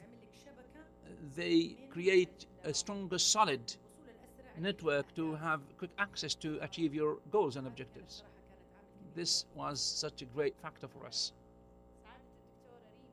Dr. Rima, the first day of the forum, we seen an agreement between the SIF and the Ministry of Sports. They, of course, apply the two steps like partnership and communication. So how do you see this kind of agreement so they can be like a good example for other partnerships in the private sector? Thank you. This is a very important question. First day of the Sports Investment Forum, in the opening ceremony, the Human Rights Commission is a key sponsor because the Commission believes strongly in working across partnerships, successful partnerships, investing this great opportunity to be a key sponsor based on their strong interest to support the enablement and empowerment of women. And the themes and topics in these discussions highlighting the national efforts aligned with human rights, the memorandum of understanding, strategic partnership for all the SIF, for all the themes, topics, pathways, for all the dimensions, because the forum itself is related to sports and investment. So the themes and topics and possible fields are non-limited. The Commission, along with the SIF, coordinated to provide advisory services like in terms of human rights, so that we ensure that the sports environment will be always in line with the human rights and the international and national agreements the Kingdom of Saudi Arabia is signatory to, and also policy revision, legislation, identifying gaps if any, or also addressing such gaps, and also the mechanism fostering awareness, raising awareness. The Commission itself needs partnerships with the private sector and the public sector, the non-profit sector as well, so that we push it all the way, this human rights based awareness. It is very important to understand this kind of awareness when we deal with others in our work environment, in our success stories. And how is it? Thank you so much, Doctor. Mrs. Dania, one concluding remark for the audience. Thank you so much. Thank you so much for this invitation. I really enjoyed this invitation. I learned a lot from the ladies around here, and the sports world teaches us a lot in our life, such as principles, values, enabling us in our life or every life. The importance of sports, whether they start as little children or a little older, they will benefit a lot across different fields and different lines of work. The sports, of course, or the sports activity help us more and help us to understand our senses and feeling, how to interact with others, things that we did not or don't expect, how we can target a lot of things in our life. So sports play such a great role and has a high value. I highly appreciate this, and thanks for such a great opportunities.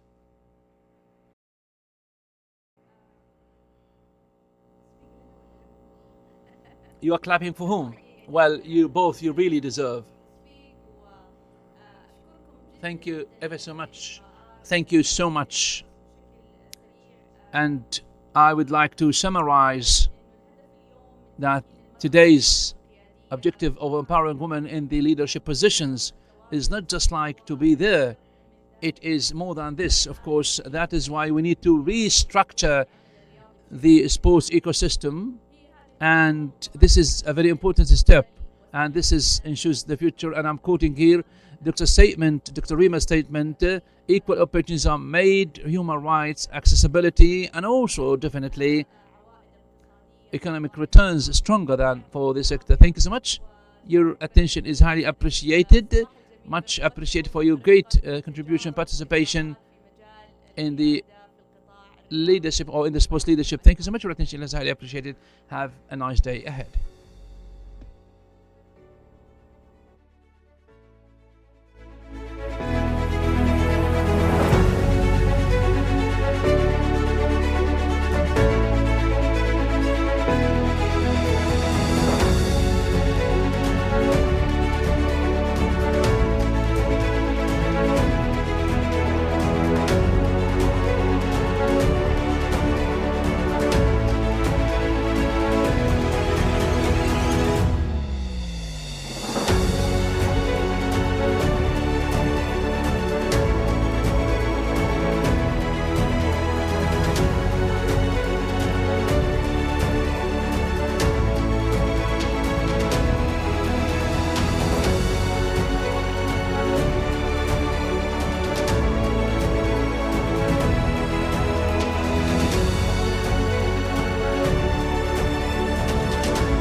Thank you to our panelists for such an exceptional discussion that truly moves the momentum forward.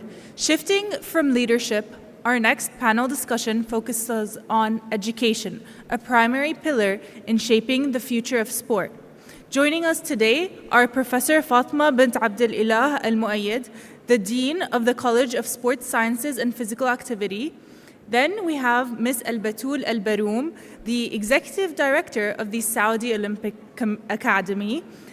Then we have Dr. Isra Hakim, the Dean of the College of Sports Sciences and Physical Activity at the University of Jeddah. And last but not least, we have Ms. Rasha Al-Khamis, the President of the Saudi Mixed Martial Arts Federation. Moderated by Dr. Jihan Al-Mahmoud, please welcome the panel for Women's Sports and Education onto the stage.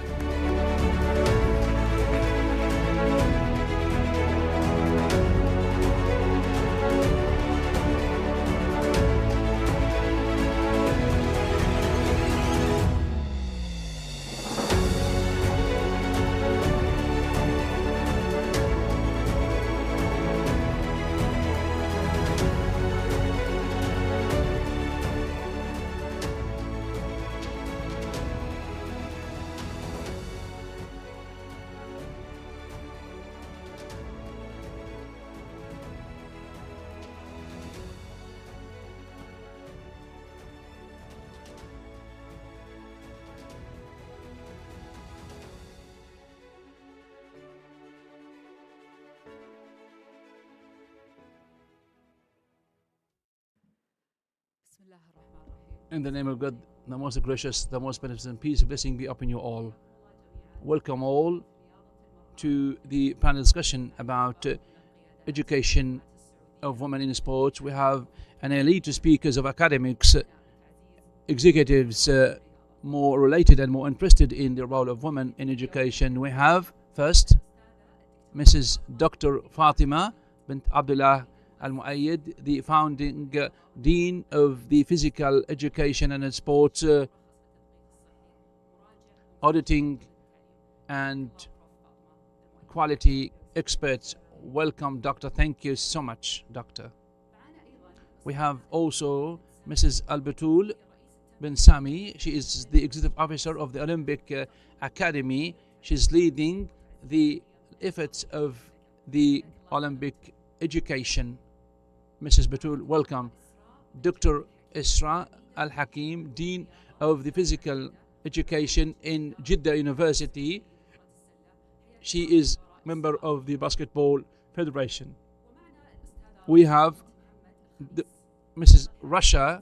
She is the head of the board of directors, the chairman of the board of directors for the Martial Federation. She is also member of the International Federation for Martial, and she is also heading the Committee of Women.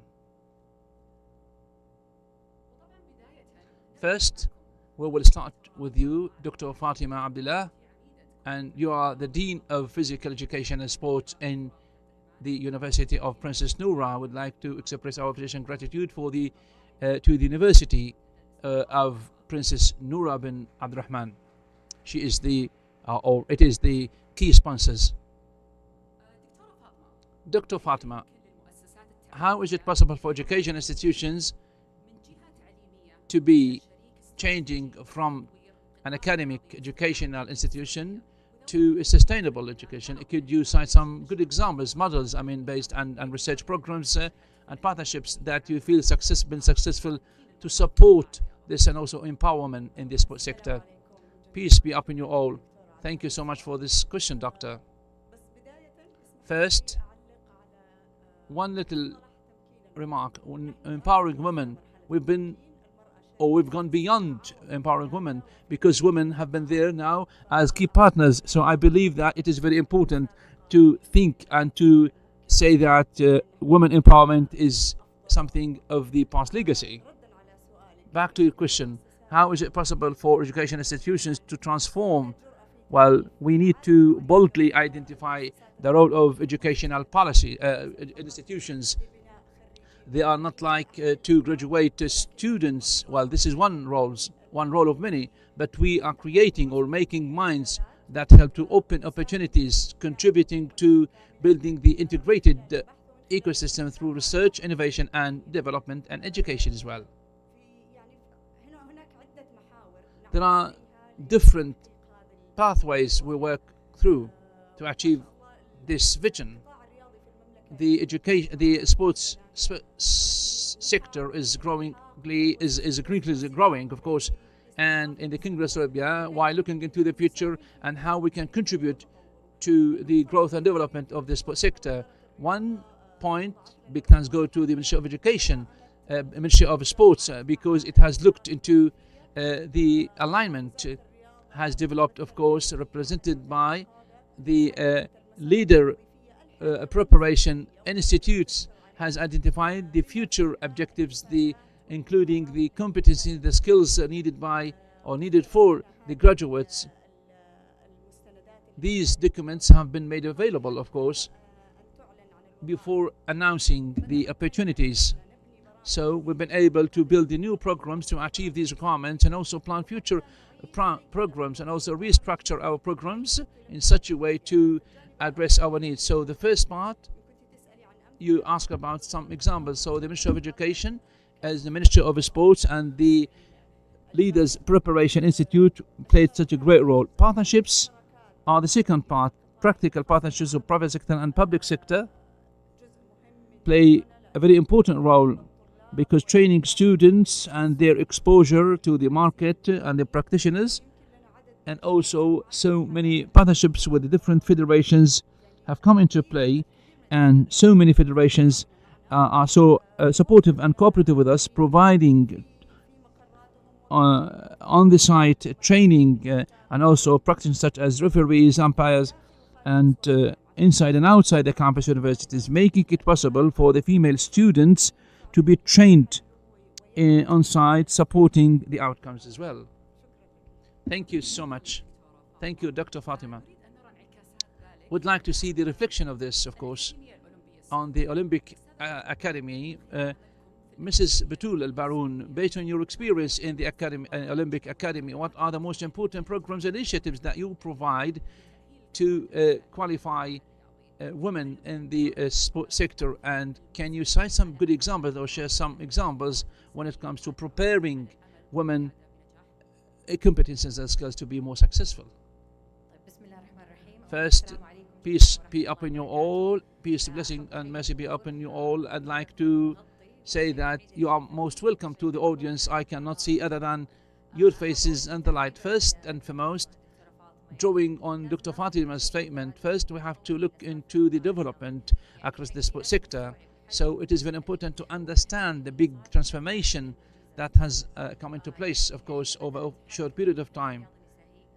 women sports started, of course, with Vision 2030.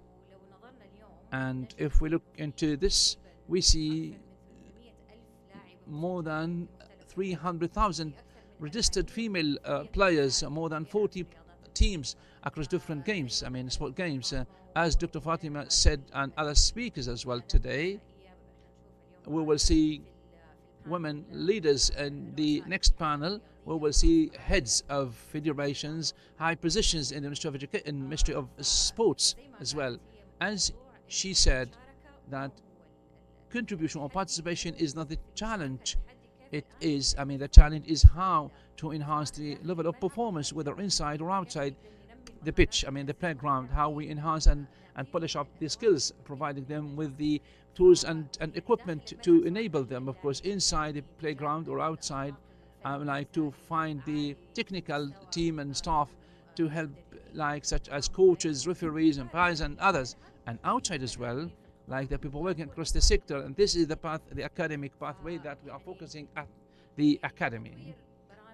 The development of different programs, including the Olympic Diploma program, which I can say briefly, it is a high quality program, executive one, focusing more or targeting the people working across the different, such as clubs, ministry, Olympic and Paralympic, and the organizing committees as well.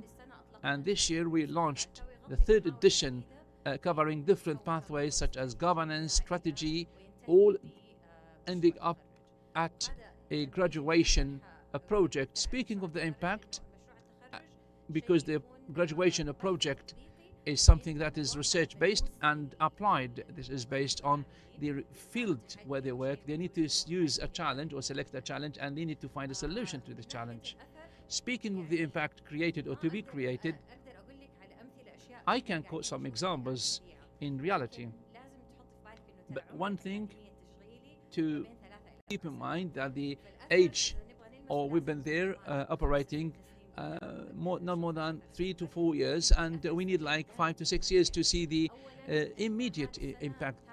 This year, last month, of course, we launched the third edition of the diploma, and we had more than 180 applicants across different sectors, 15 citizenships from the GCC country, from Brazil, Pakistan, Tanzania, and other countries, because they've heard of this program, because it is developed by in close cooperation with the International Academy. Last week, of course, we added the program to the accredited list by the International Olympic Committee. So it is a trusted program. I hope after 5 years or so that the Academy will host or hope to be one of the pioneers, so that we hope to see these programs. Last year, of course, we had like 43 graduation projects. Now, in this cohort, we have 65 trainees, males and females. If 10% come into true, I will ensure you that the impact will be so great on the sports sector. Thank you so much, Mrs. Batul. Thank you so much. Within a very short span of time, you have achieved a lot. Dr. Isra Hakim, Dean of the Sports Science at Jeddah University, to follow on how can sports science enhance and improve sportswomen, and do you have examples for initiatives, programs, and activities which link the academic part to the professional part? Thank you for this kind of thank you for this question. Sports not just games or exercise, but it's a science in different aspects and dimensions, starting from university, building confidence, and boosting confidence start at a very early age. As long as we have such kind of awareness and knowledge, this can push more and more the boundaries for participation in sports domain, and understanding the anti-doping, and understanding the culture and the big picture of the federations. We can, at our in educational institutions, convey this kind of message to the entire society. In a classroom, we can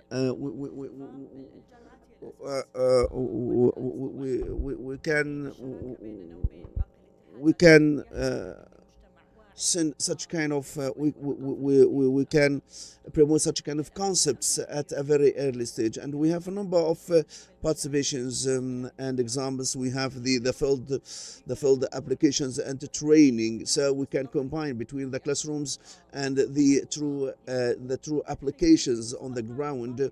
This is to enhance the exposures and experience, not only for the athletes or would-be athletes, but for the entire classroom. And the university should be part of this such kind of institutions and agency.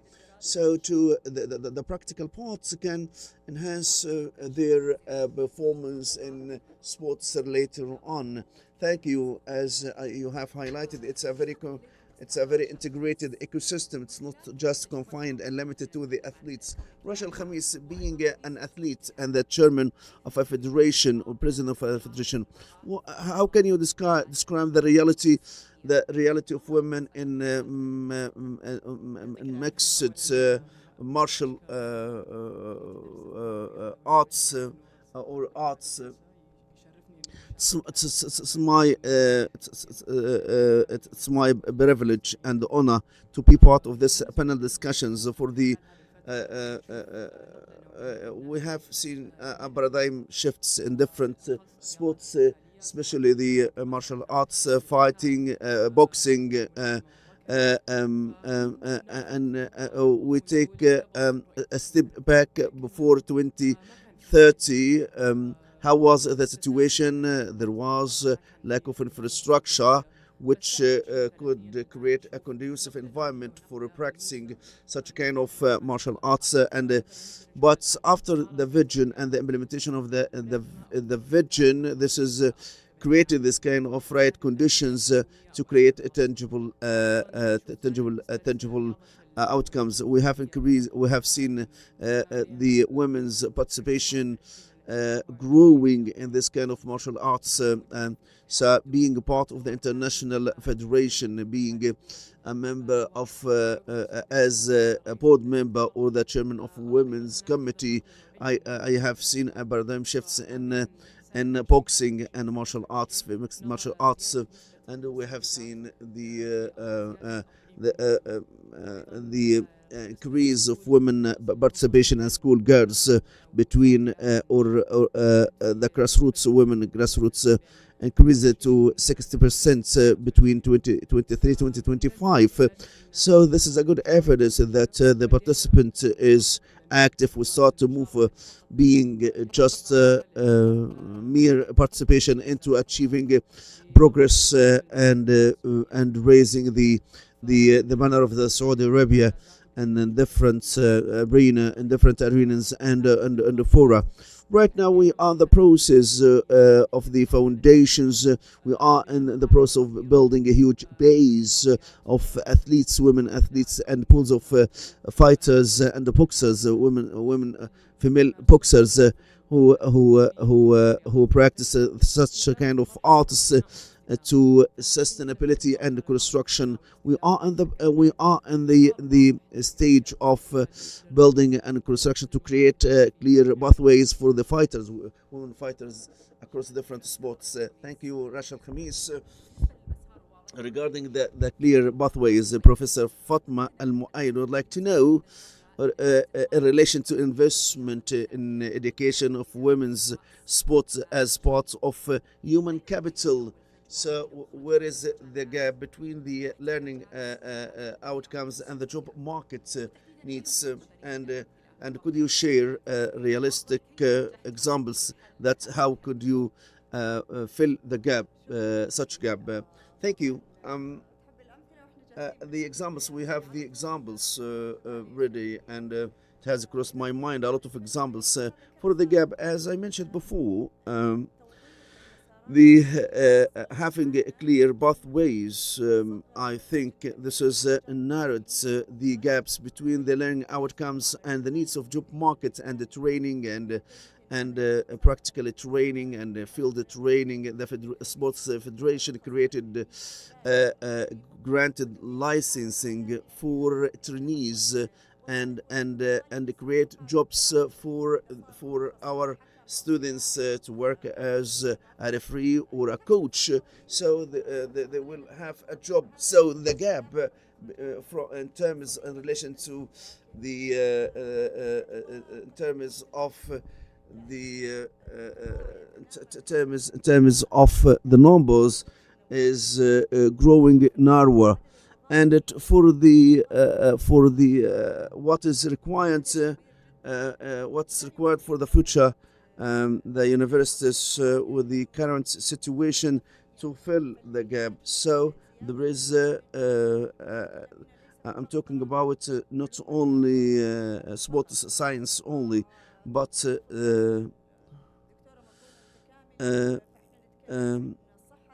we are talking about sports medicine. We are talking about the management and other disciplines that being and the translation, sports translation is one of the majors and disciplines. So there is so we need a huge number of to post this sector in terms of the outcomes. Batul, this is one of the key successes with only 4 years. We work together.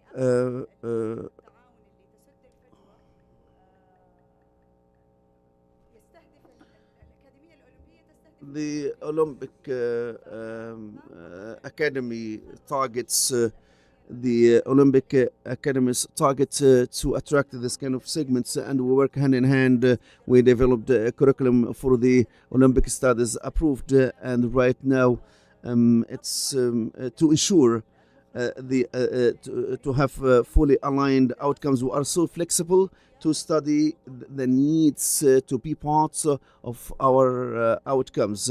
So as much resolute as we are, we can achieve more and more. Thank you, Dr. Fatma. It's very interesting and exciting as well that you have a strategic partnership between Princess Noura University College of Sports Science and the Academy. So I would like to know what are the values that you have taken from them, Ms. Batul, and the international Olympic skills, and how this can positively reflect it in a practical way to the development of the infrastructure of sports programs. First of all, this is one of the key partnerships that we are proud of, Princess Noura. They are initiatives and very active, have this kind of initiative spirits. So this is the values are very essential for us because we are academic, Olympic academic. So our ultimate goal, how to spread the culture of spread the academic, the Olympic culture. So the goal behind the Olympic Games is not just a physical activity. And Pierre, Doctor, he was educationalist, and the main idea how the sports one of the most robust means and the vehicle to create the character, build the character, and peace and friendships, and the Olympic values are universal. And universal, which are the essence of friendships and respect and excellence. And I feel that our culture and our religion, we have a lot of values which can easily be linked to the Olympic values to be instilled in the practitioners. So I think it's very essential for any person who practice in any kind of sports to understand and to fathom the dimensions of a sport. So we have economic, political, social dimensions, and sports is a soft diplomatic and political power and force, but the most important one is social and economic dimensions. A very interesting study on CEOs of the largest companies, the Fortune 500 companies. They try to measure the common traits of CEOs. The highest percentage of 95% common as common traits among the CEOs. They practice sport, they play sports, and some of them in a professional manner at school and university. And it was the same was applied on women reaching C-suite level. 95% play sports. So sports, as I said, has multiple dimensions, and Dina has addressed the psychological dimensions, boosting confidence, and how to work, how to play with a team. So we have a program.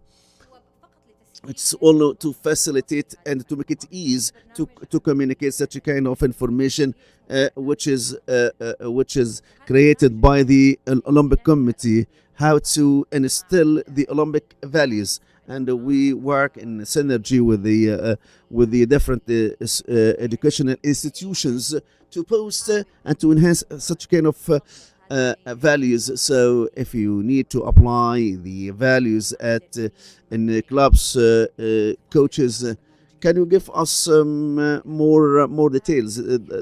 Deep dive. It's not a structured program. It's a very flexible program. So we can do such as a train of trainers, and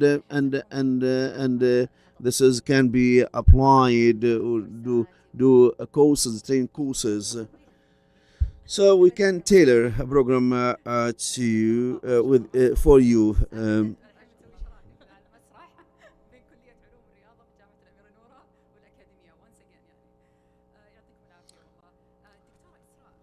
Dr. Isra, Mufti Dr. Isra, I would like to know more.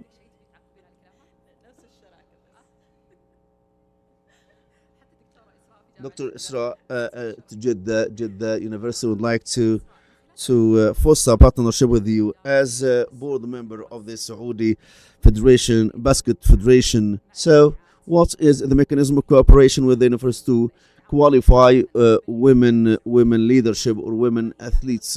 And what are the practices and the values that you have acquired that can work well on the ground? Batul has outlined the values that we seek to instill in our students. It's very interesting how to implement through voluntary work, and to give the students a room to discover themselves, and to pursue their pathways by themselves,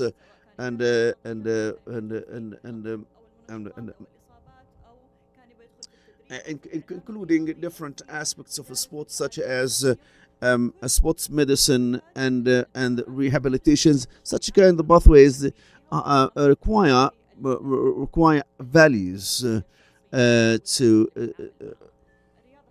Sports is international. At the same team, you can have different backgrounds, even different traits of personalities and the character. So we should understand such kind of details, and having and fully familiar with the values.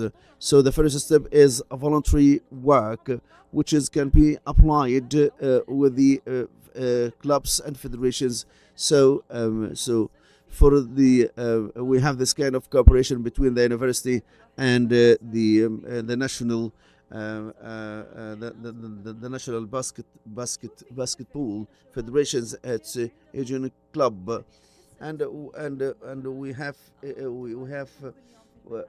we have seen this kind of sense of responsibility and the passion for this kind of voluntary action, creating this creating creating and enhancing this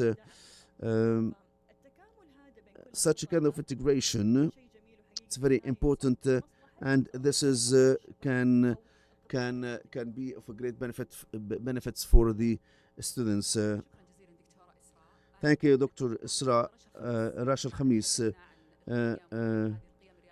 How can such kind of sports values be reflected outside the scope of sports? What are the key traits and the values that you have acquired from sports and reflected positively at your leadership role and being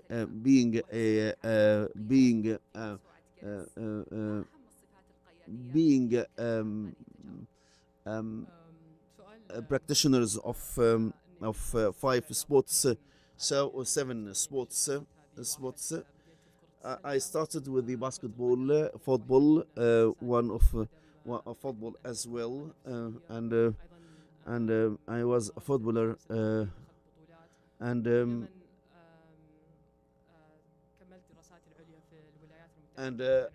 postgraduate studies as well. I practiced the different practices, sports such as cycling, hiking, and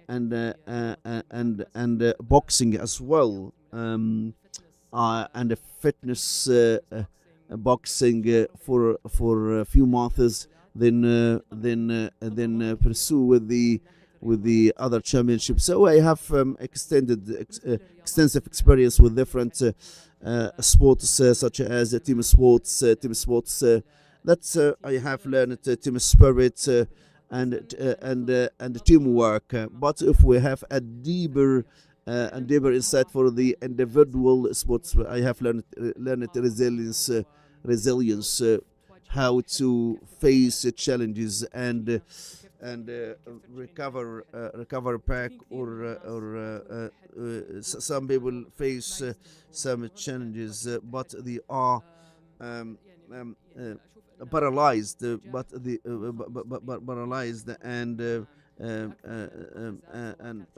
but learning such kind of resilience, you can recover quickly from any kind of challenges. So teamwork, how to work with these team spirit, and the strategic thinking and mindset. 70% practicing individual sports relies on psychological readiness and fitness readiness, and this is can have a huge impact on your performance, such kind of sports. And this is as well, this can be descended or can be applied to the leadership rules, as long as you have clear goals. What is the ultimate goal of the championship in the short and the long term? And this is related to the leadership at the C-suite level. So finally, I have learned the persistence and perseverance. So it's very important to have the same rhythm. In some cases, you might be enthusiastic, but you should have the same energy over a long time to make such kind of a progress. As an athlete practicing 7 sports, which have had this kind of lasting impact on my life and in my professional career as well. Thank you, Rashid Khamis, for outlining such kind of benefits that you have reaped from practicing different sports.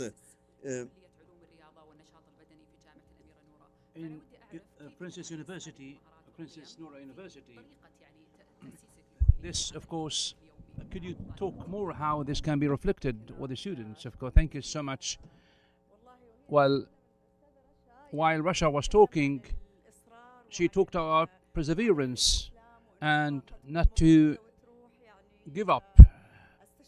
And I felt very much about that, of course. The Faculty of Physical Sciences and Sports is still emerging, couple of years, not 3 years. Is it a challenge? Well, it is a challenge, to be honest. It is a nice challenge where you see achievements. I believe this kind of spirit. I feel it, to be honest. And my team as well, over the 3 past days, we felt everyone is cooperating with everyone, with each other, and achievements. And this was really a good way to represent our faculty, and also our female students are really a sport-like. Some were attracted for their own sports skills and competency. That is why this kind of spirit of competitiveness and the spirit to make success stories, not just for me and me, but also more in my female students. And it is the power that give us more and more passion for success. Mrs. Batul would like to know more about, based on what has been achieved, what is the next step to ensure sustainability? I mean, this is a great impact that you started 4 years in the past, and how is it possible for such programs to be expanded to be a key contributory factor for the sports sector across the Kingdom of Saudi Arabia? This is a good question. I can say that we are still in the stage of programs and initiatives, and we are moving to the next stage, which is like ecosystem, integrated ecosystem, to make it like sustainable, sustainability.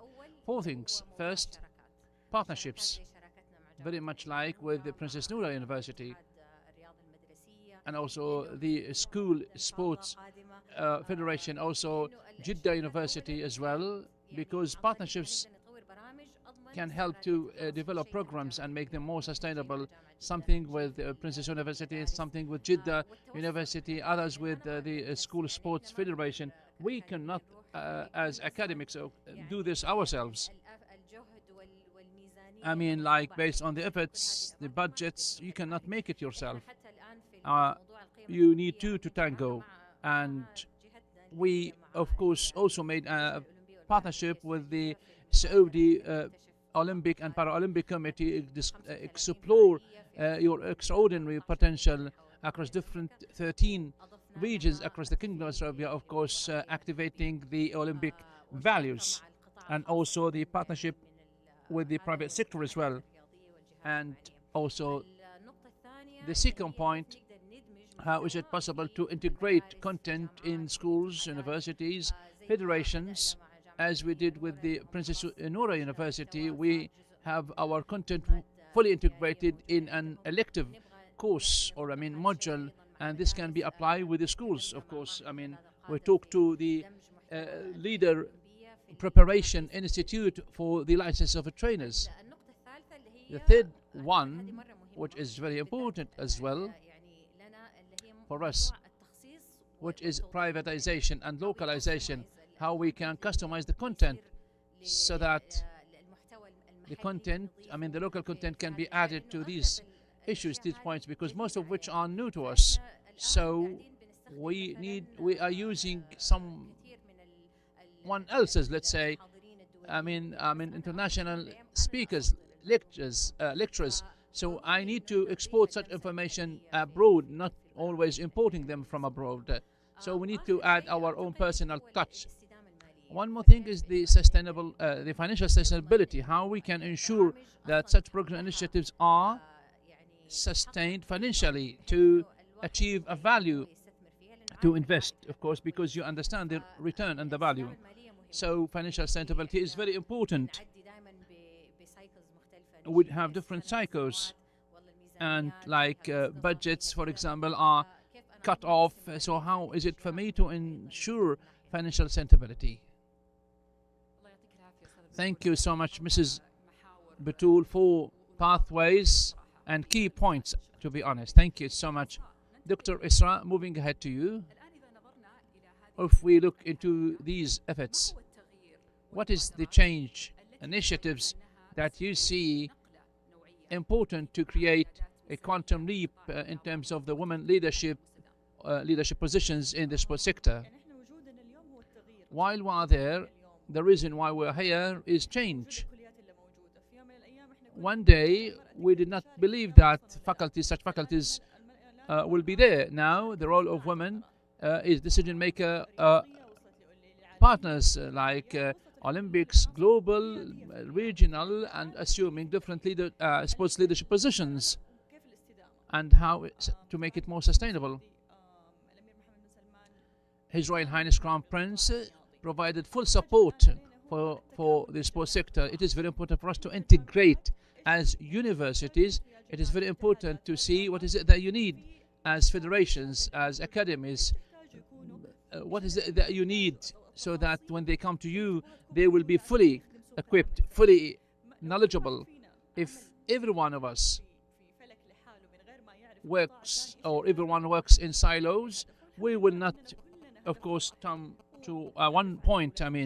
So it is very important at the end of the day to reach to global arenas, achieve a lot.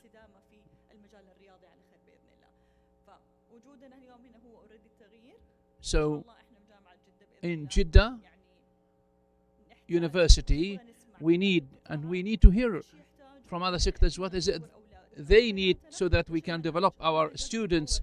Curricula should be developed regularly. We cannot tread water. We need always to make our destination at the same time. So this kind of integration is required for sensitivity so that we can be up to the apex. Thank you. Dr. Isra, thank you so much. Mrs. Rasha Al-Khamis, Dr. Isra talked about integration between board of directors and also based on your experience as the head of the board of directors in Saudi Arabia for martial sport. How is it possible for us to develop the pathways for women from scratch, let's say, to the professional stage?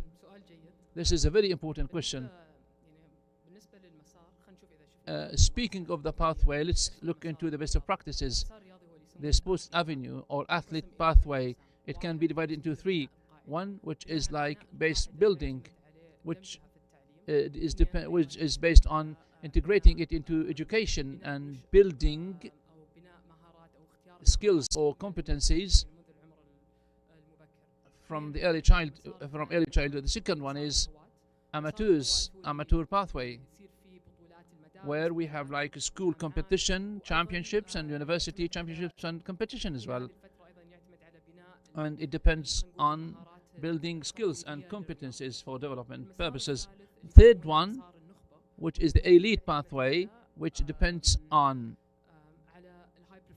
high performance center, and also it depends on participation, engagement, and camps. The role of education and university is considered one of the most important enablers for sustainability. Why? Well, it enhances the level of awareness for students, male and female students.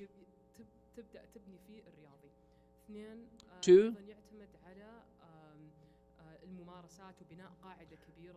we have like big base with us through universities, and they have like big base. Also polishing up the skills of athletes, and that help to build sports professionals, and professions as well. If we have some good examples, whether at the local level or the global level. At the local level, I can give them a brief idea about our work and cooperation with the Princess Noura University. We are building on 3 levels, enhancing the level of awareness about martial sport, activating it across the university. It should have a fully fledged facility, also building the base and also building sports professional and professions actually. Our purpose is how we can build this pathway from awareness to profession, and also by the participation or through the participation of the athletes, so that they can get engaged in teams. If we look into the global level, the USA, the USA or Britain, for example, they integrate education. They integrate education with the sports. Say, Japan, for example, in the Olympics, Brazil, for example, they start on media and the identity.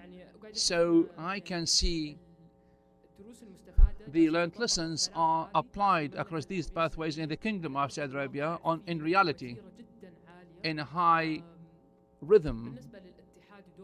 As for the role of the Federation, it has one objective, which is building sport ecosystem governance regulations and ensure that sports will be very common and make it like easily accessible and available, and also promote it for community members, for students, whether males and females, across all the levels of community. So building sustainability starts, one,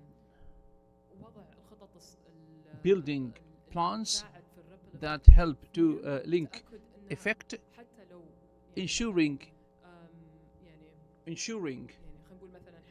even after 4 years or 6 years, this will be making progress. And it's not just one-time hit. It should be always there for sustainability purposes, even if the leadership is there. So it is very important to be always there, and the ripple effect should be 10 times than it is. This is for the athlete pathway. Thank you so much, Mrs. Russia. The final round of questions, I would like each and every one of you to give us or share us a piece of advice. How can they join the sports ecosystem based on your own expertise, academy, or higher or postgraduate studies? Please.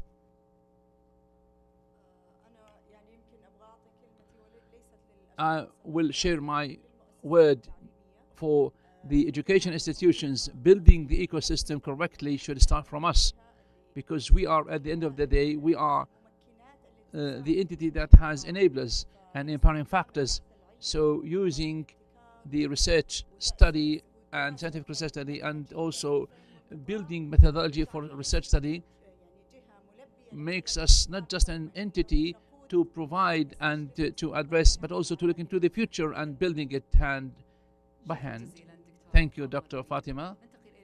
Moving ahead, Mrs. Batul. This is a very tough question. Back to the point I've said. My piece of advice for anyone, a player or a staff member, is an honor and big responsibility as well. We hope all one day will achieve a gold medal. We are, of course, making our national flag fluttering. We represent the kingdom, we represent our people, and we need to ensure that we do it correctly enough. Every day I go to the office. Every day we forget why we come. Everyone has come here, or everyone comes out of passion and desire, because sometimes we forget all about it. The question is how we always remind ourselves how to renew it. Thank you. Thank you so much, Mrs. Batul. I have a lot to say. You have 1 minute and a half. You have 1 minute and a half. Well, sport is a science. It has a big umbrella, under which a lot of themes and topics, practices are subsumed. You learn a lot. As Mrs. Russia said, you learned like self-control, perseverance. So you have a lot to learn, a lot to do there. Thank you. Thank you so much, Isra Hakim. Rasha Al-Khamis, please go ahead. For me, I can talk a bit differently. It is very important to invest in yourself. Try to read more and more. Try to learn more about different cultures. I mean, the cultures of other countries.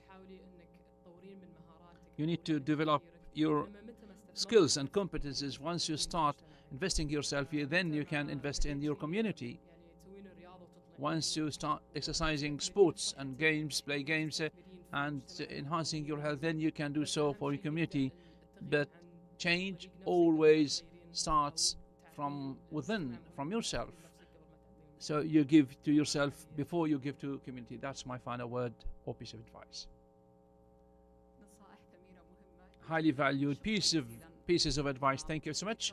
Our great speakers, Dr. Fatima Al-Muayyida, Mrs. Batul, Dr. Isra, and Mrs. Rasha Al-Khamis. Thank you so much for this highly insightful panel discussion. Thanks go to our great panel discussion. Thanks so much. Your attention is highly appreciated.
Thank you to our panelists on that exceptional discussion on education within the sports industry.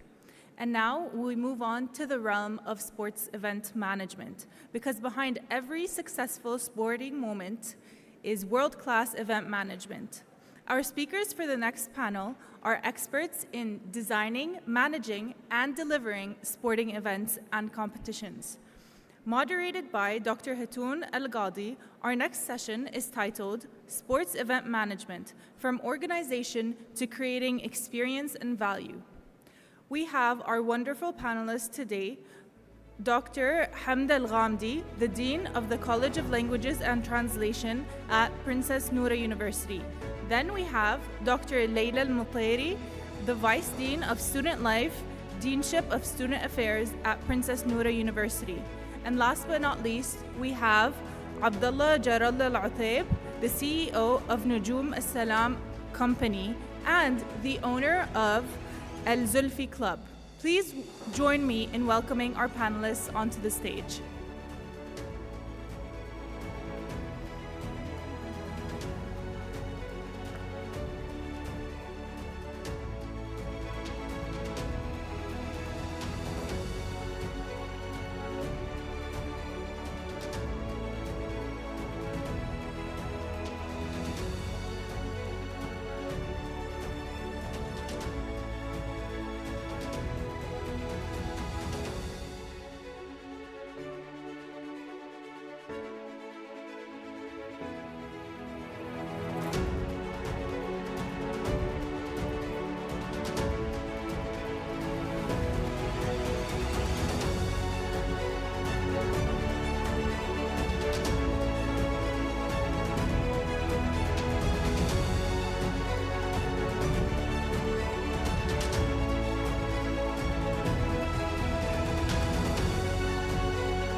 بسم الله والصلاة والسلام على أشرف الأنبياء والمرسلين. Most compassionate, our Prophet Muhammad, peace and blessing be our Prophet Muhammad, and good afternoon to you all.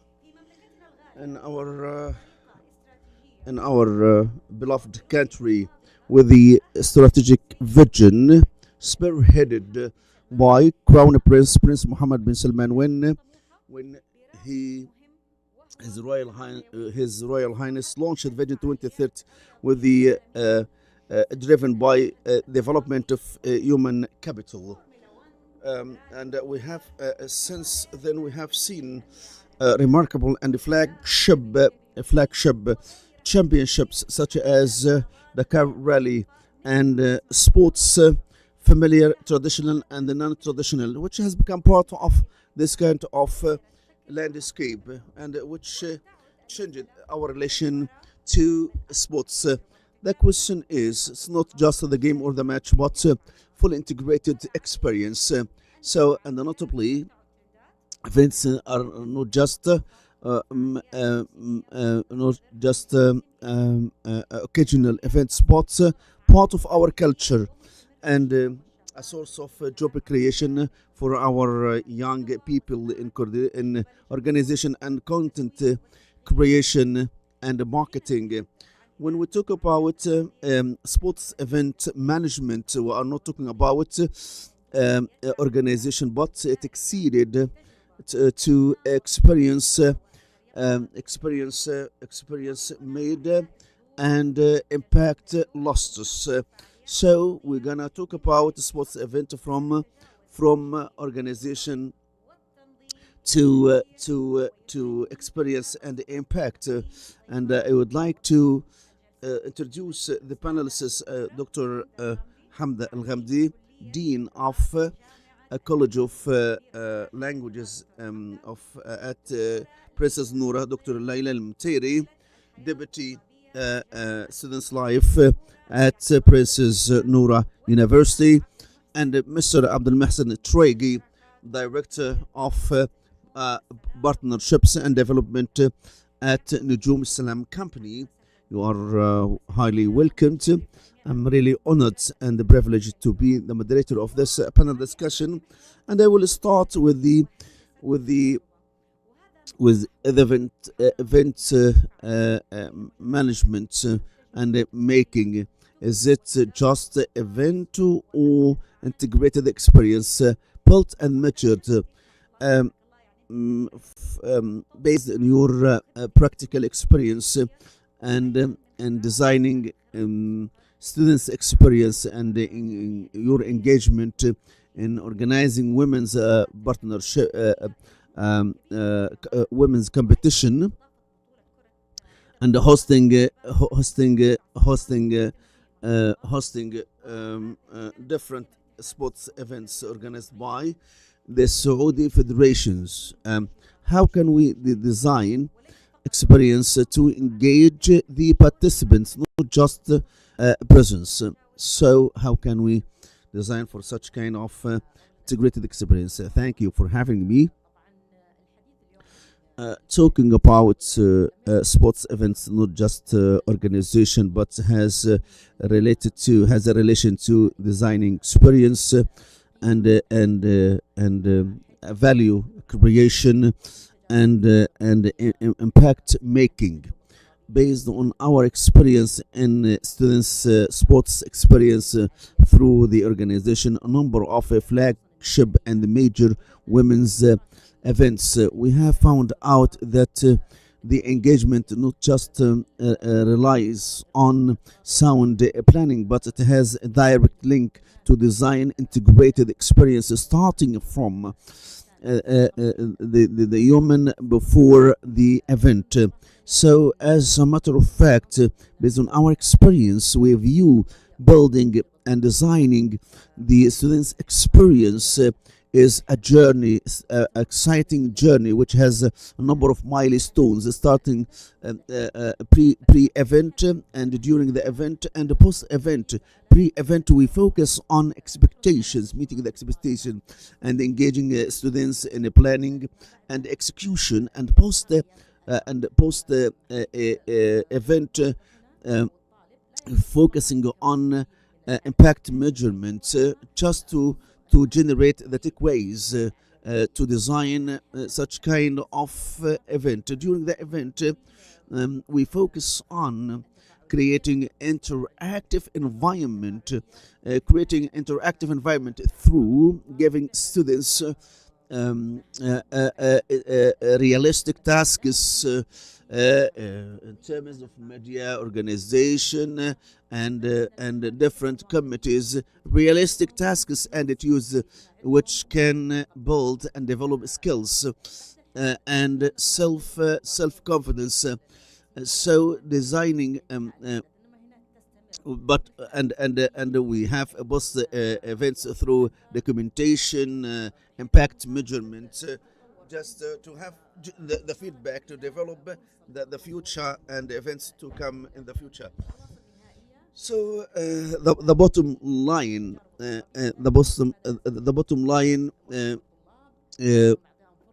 empowerment is the secret recipe,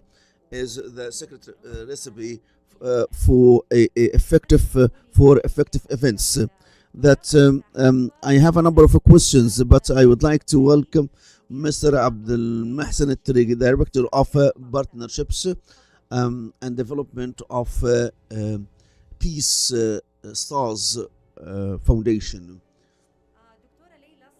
Dr. Laila, I would like to ask regarding the students' experience, because at the Business and Technology University we are so keen to create integrated, holistic students' experience through engagement of students. Dr. Hamda, the Dean of Language College, do you close coordinate with the students and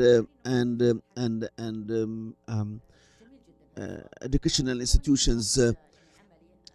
From the practical perspective, I work at the deanship of students at campus. So we have a competent departments for the voluntary reaching out to students, creating specialized students teams. We know through the voluntary platform to achieve the national targets of 1 million volunteers. So we are so keen voluntary work from general into skills and specialized one.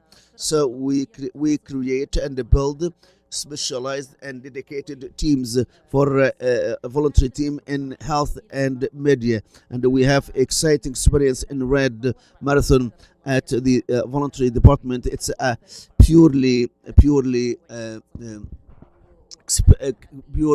dedicated experience created by the students themselves. And we participated in Riyadh marathons in first 8. So when you see our students right now, they initiate and they acquire skills through such kind of participation.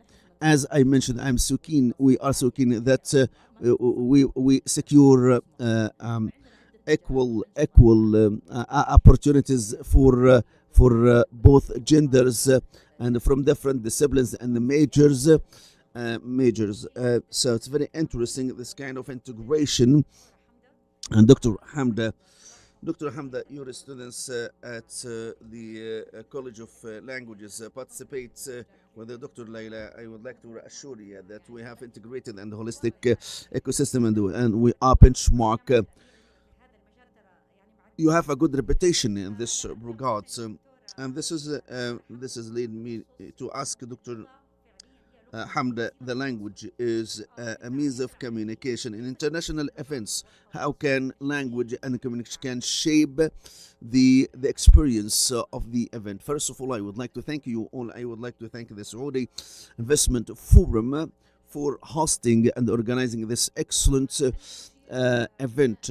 I would like to draw your attention. The sector in particular invites us to pay attention to such smallest details. The Kingdom of Saudi Arabia since 2019 to date organized more than 200 events, and we have ever evolving and growing sector. So, and we have massive investment, and so it's. So we sense the sense the duty to highlight the positive image of the Kingdom of Saudi Arabia. Sports is a soft power and soft power. So, and there is a great need to localize content and the content, as much as it represents the Saudi identity and the culture it contains and accommodates and welcomes all other languages and cultures. Based on my discipline, I will publish a paper highlighting how the Kingdom of Saudi Arabia, and I analyze the sports discourse and how this kind of culture, Saudi cultures, can be exported through the vehicle of the sports discourse. So the language is an instrumental element, as such as the readiness of stadiums, airports, and infrastructure. So I think this is the stepping point. Thank you, Dr. Hamda.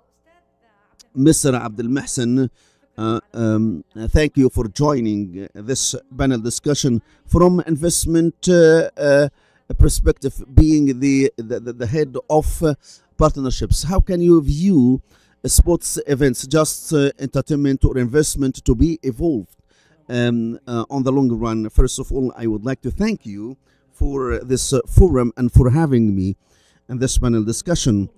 From our perspective as Zulfi Club, in the past, events, just non-profit events, but for the time being, in full alignment with the vision, it should combine both entertainment and for profit. At Zulfi Club, we engage our fans in such kind of investment.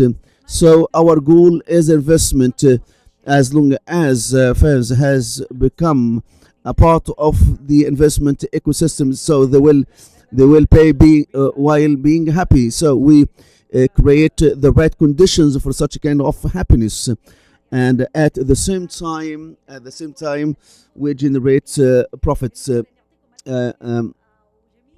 For the value creation, we have such kind of elements combined together, such as language and experience. This can change the shape of the events and the future of the events. So we move to the second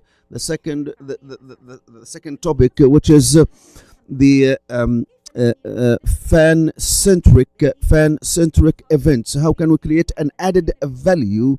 And Mr. Abdul Mohsen, how can you view the role of the audience of the fan creating a value for the club, and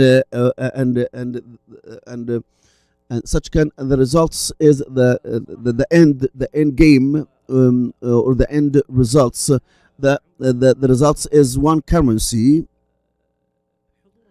The participation of audience and the engagement of audience is the catalyst for the success for the events.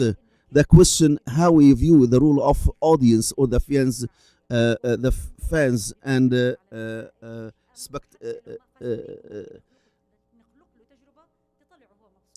how can we create exciting experience? So the results are made only in the presence of the audience, the fans. This can generate revenue streams and achieve such kind of results. So it's a centric approach based on fans and the audience. Dr. Hamda, we move to the cultural dimensions of events. How can we boost the national identity to create a enriching cultural experience grounded in our culture? So the wise leadership has injected investment in culture as as a massive investment asset. So the next stage, the culture wouldn't be a sideline event, but the five senses can sense such kind of culture and scene. In my visit to specific country, you can guess right now when I say I am from Saudi, Cristiano Ronaldo, and repeat Arabic words. This is a soft power we exported to the world, that we welcome the world, the hospitality, and authenticity, our Islamic values, our national values, our legacy and heritage from different regions of the kingdom, our glorious legacy. This should be reflected. Such kind of events, and we have events ranging from Formula, Asian Cup, World Cup, and other events, even to smaller or larger events. We have a space for well studied and carefully studied and sound planned events, and the language should be part. We have the national policies to enhance the Arabic language, which will be demonstrated and manifested in the future events. And the culture component is the basic component of such kind of events. The human code, which is the higher value in any kind of event, investment or sports. So the collective efforts and synergy between different ministries, they are working hand in hand to have policies, regulations, regulate the culture, the culture, the cultural performance. And investment, and so culture events, not just for, dress code, food, or the traditions and the customs, but the culture is a holistic approach, which is our revolving around the Saudi identity. This is sparked my imagination. I'm so keen to remind my students of our great cultural legacy emanating from our Islamic belief system. So, as I said, that in terms of the culture, I second what you have already said. The culture is the way we do things. This is the to sum it up, and the way we do things deserves to be seen by the world. And I think sports events, one of the interactive platforms through which we can communicate and convey how Saudi Arabia does things. Dr. Laila, being responsible for the students' experience at Princess Noura University, how can the events be enabling platform for students? Referencing back to the basic point that that I shared, platforms. An event might be enabling platform if we change the role, the students from just participant to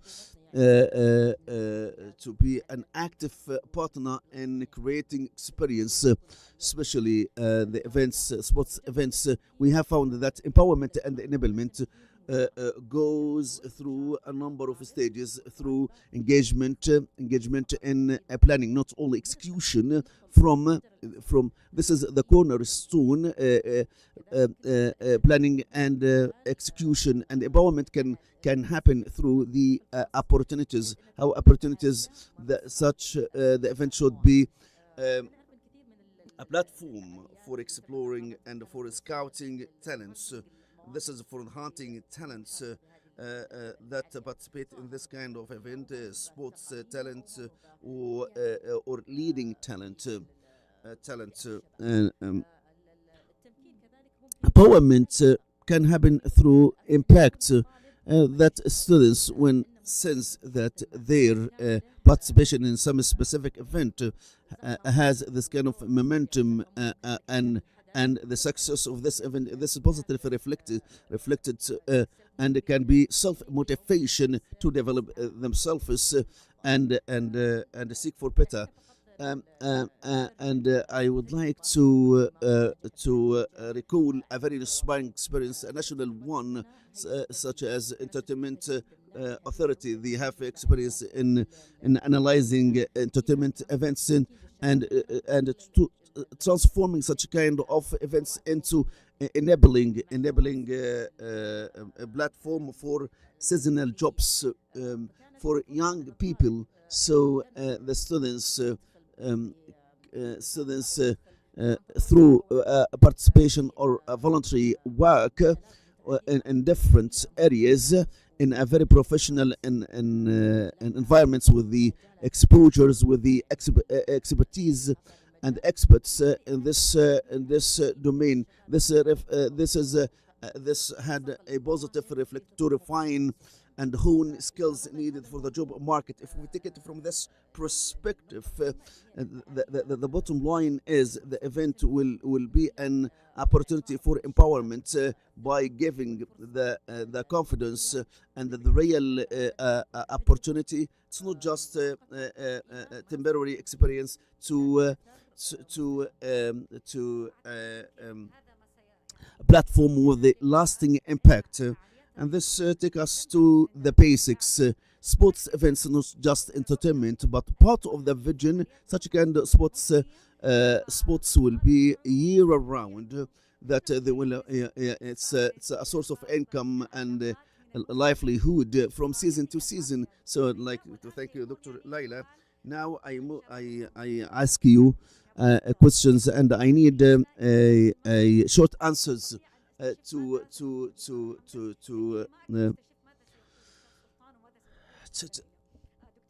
Dr. Mr. Sultan, I will start with you. From your perspective, what is the component which is overestimated, and what is the component which is underestimated in event making? Mr. Sultan, the most component or element which is overestimated, and on the other hand, which is the component which is underestimated in event making. Mr. Abdul Mahsen, I'm really sorry. My apologies, and this is my own mistake. My apologies. So the question is, what is the component which is overestimated, believing that it has a value, and the element or the component which is underestimated while it has this kind of greater impact? The overestimated component, which is not accommodate the needs of the audience. Notice, I'm talking from the Zolf experience to create this kind of pre-event conditions. This is very important.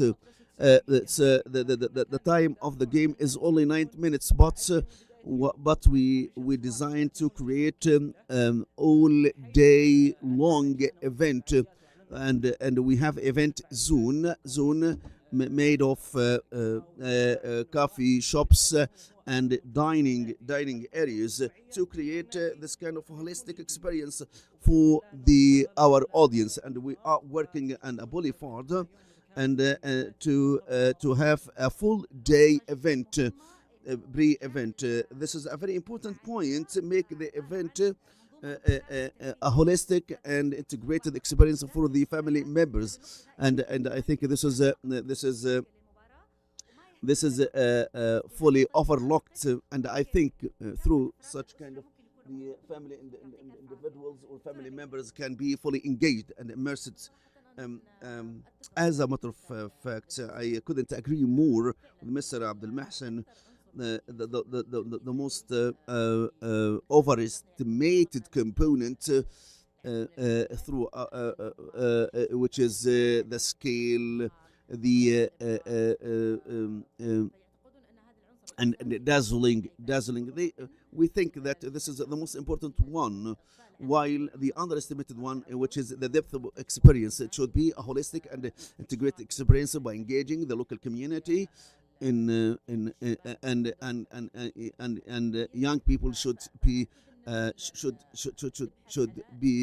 the driving force behind the success of such kind of event. We should be after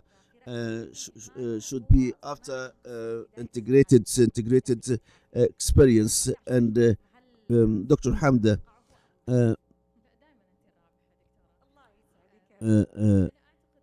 I strongly believe that, building on what has been said by my colleagues, which is creating integrated visitor experience, and the depth of such kind of experience would be engraved in their memories, and the souvenirs and the pictures taken in the depth of the culture of this country, and the words, the Arabic words that they have learned. So there is a need right now to pay attention, and the Minister of Tourism has an excellent experience in this regard, which designed the visitors' experience from an inspiration to the Bacha, and coming back to the country, and repeating such kind of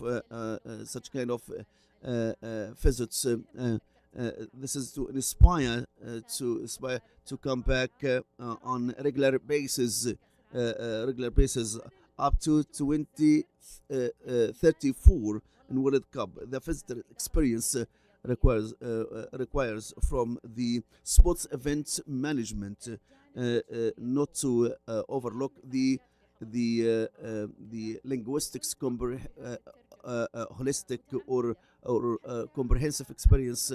And in some events, I insisted to pick up a simultaneous translation device to measure the quality of translation into English.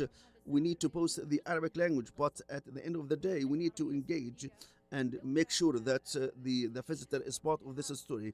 You know that our well-established culture of hospitality. So it's this linguistics aspect to build this kind of culture bridge with the visitors, which who is my guest in our culture, Arabic culture. He is my guest. So being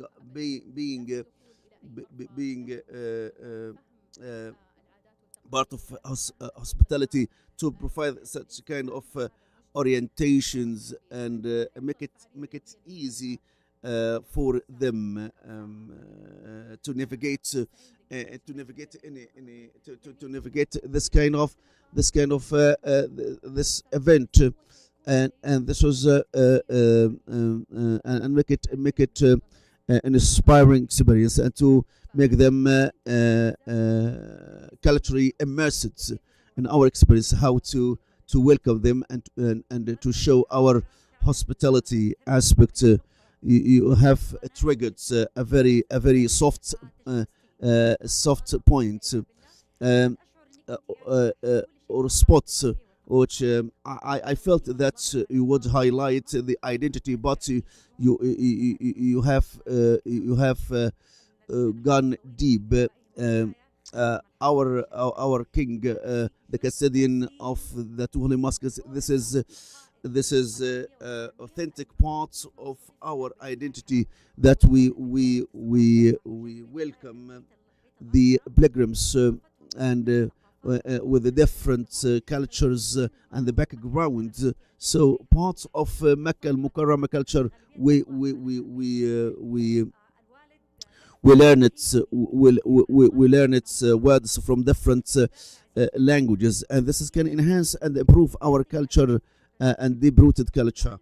So, and I think this is can take us the value can create it in different manner, and this contributes to creating impact. So this is I'll come to the final theme, which is sustainability and the impact. So the sports events can be connected to the city economies to be a sustainable source of income, not just being a temporary event. As I said, create making event making each game and match. We have monthly events such as Al Ghadga in Ramadan and the championships. So we continue with such kind of sports events and entertainment events, which can ensure and maintain sustainability. Do you have a specific story that you could share for a small project that events contributed a story that you can, out of curiosity, as if you still remember any kind of a story, I have this kind of curiosity to have it, Doctor.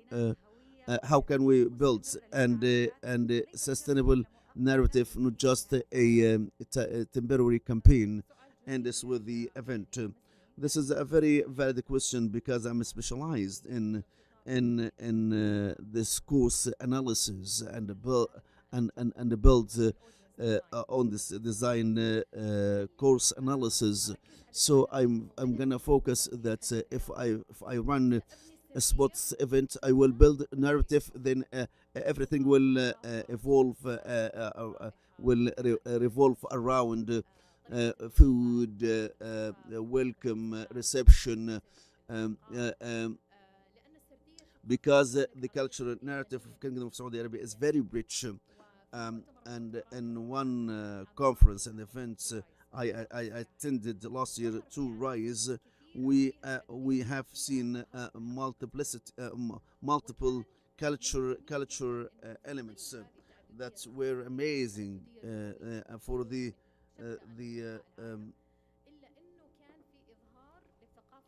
we highlighted the Saudi culture predominantly in this culture, and this inspired us to think how, as linguists and as translators, to focus what is the existing need for such kind of disciplines and majors. There is a massive need. The Kingdom of Saudi Arabia each year, from year to year, needs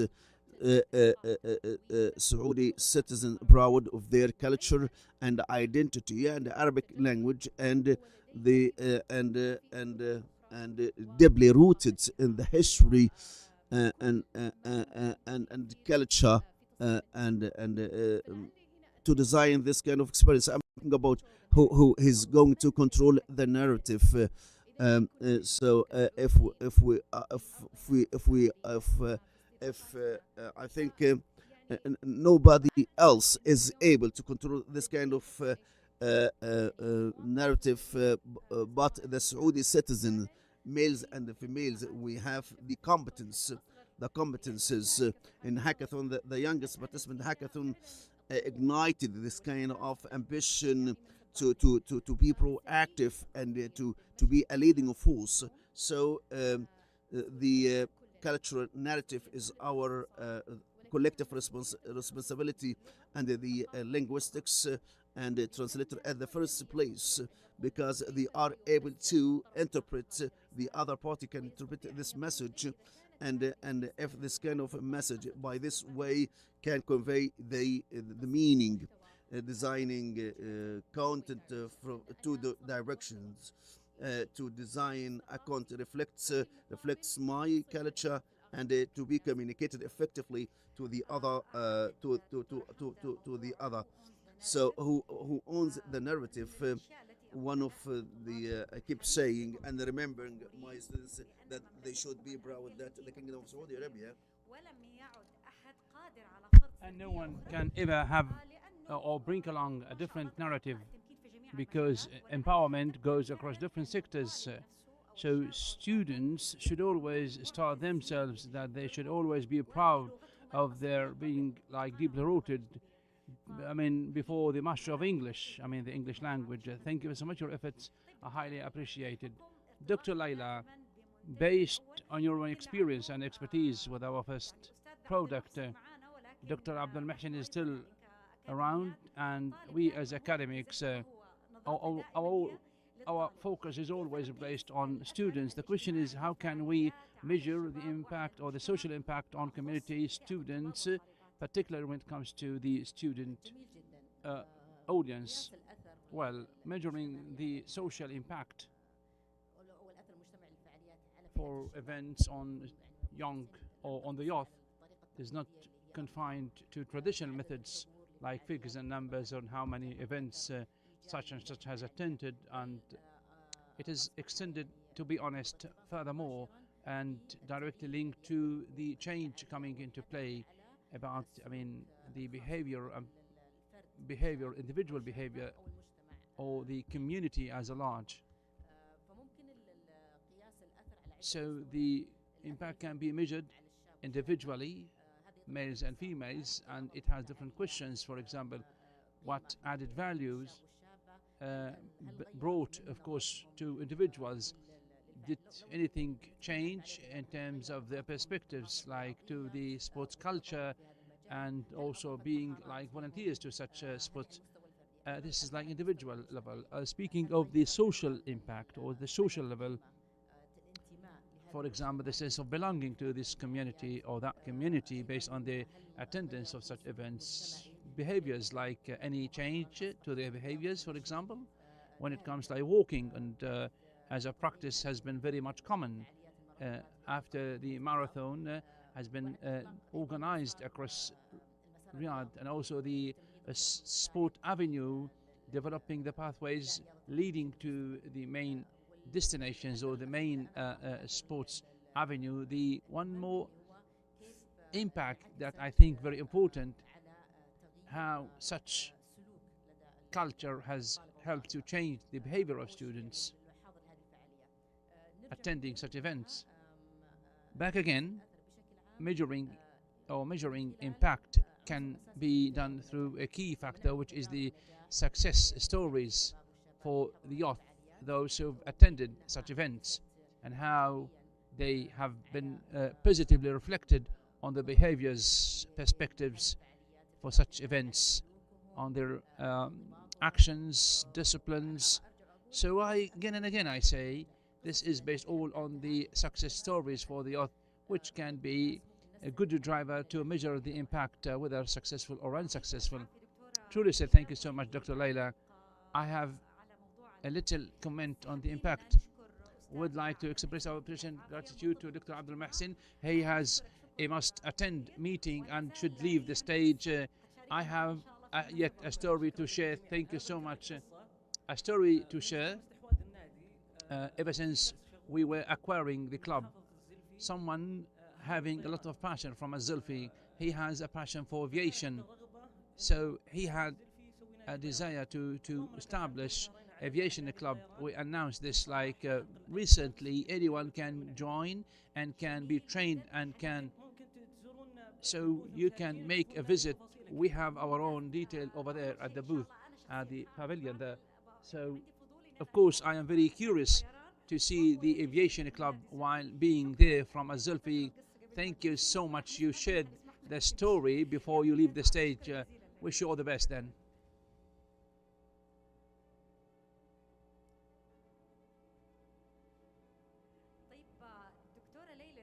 Dr. Laila, you talked about different things, and increasing growing interest started to creep into everyone's interest. Figures and numbers also drove.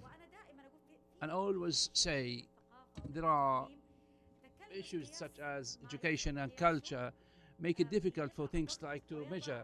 and make more pressure.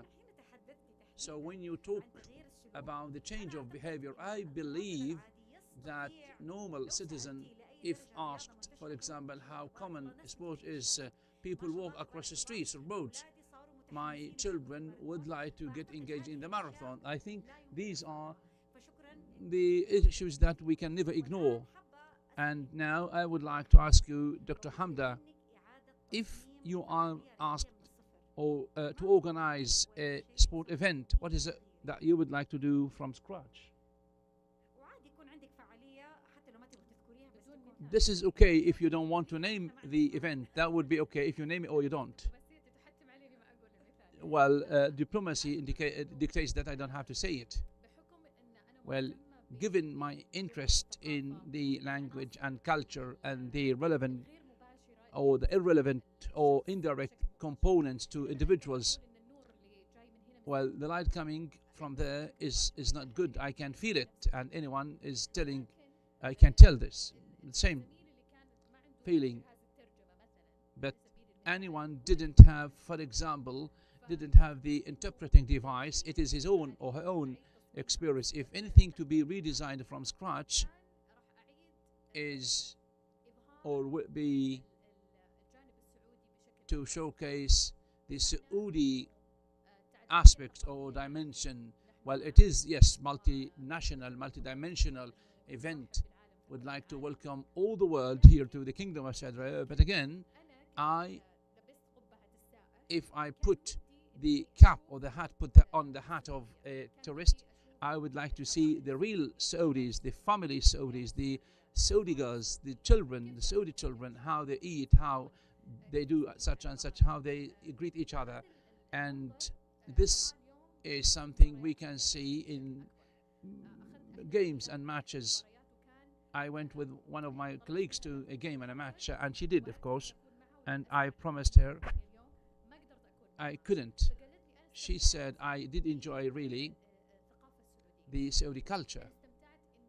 She said, I smelled your perfume, the incense, and this is our own expertise, and the coffee, and how you greet each other, and how the child greets the senior. So she asked me different questions, different things. She said, any place there to go and ask for more, to learn more about? So what we need is, we need to, with all these sports events, big events, we have to conduct workshops, big conferences, discussing a lot about the cultural issues, dimensions, and depths, because it's so deep. I mean, the Saudi culture, me, you, Dr.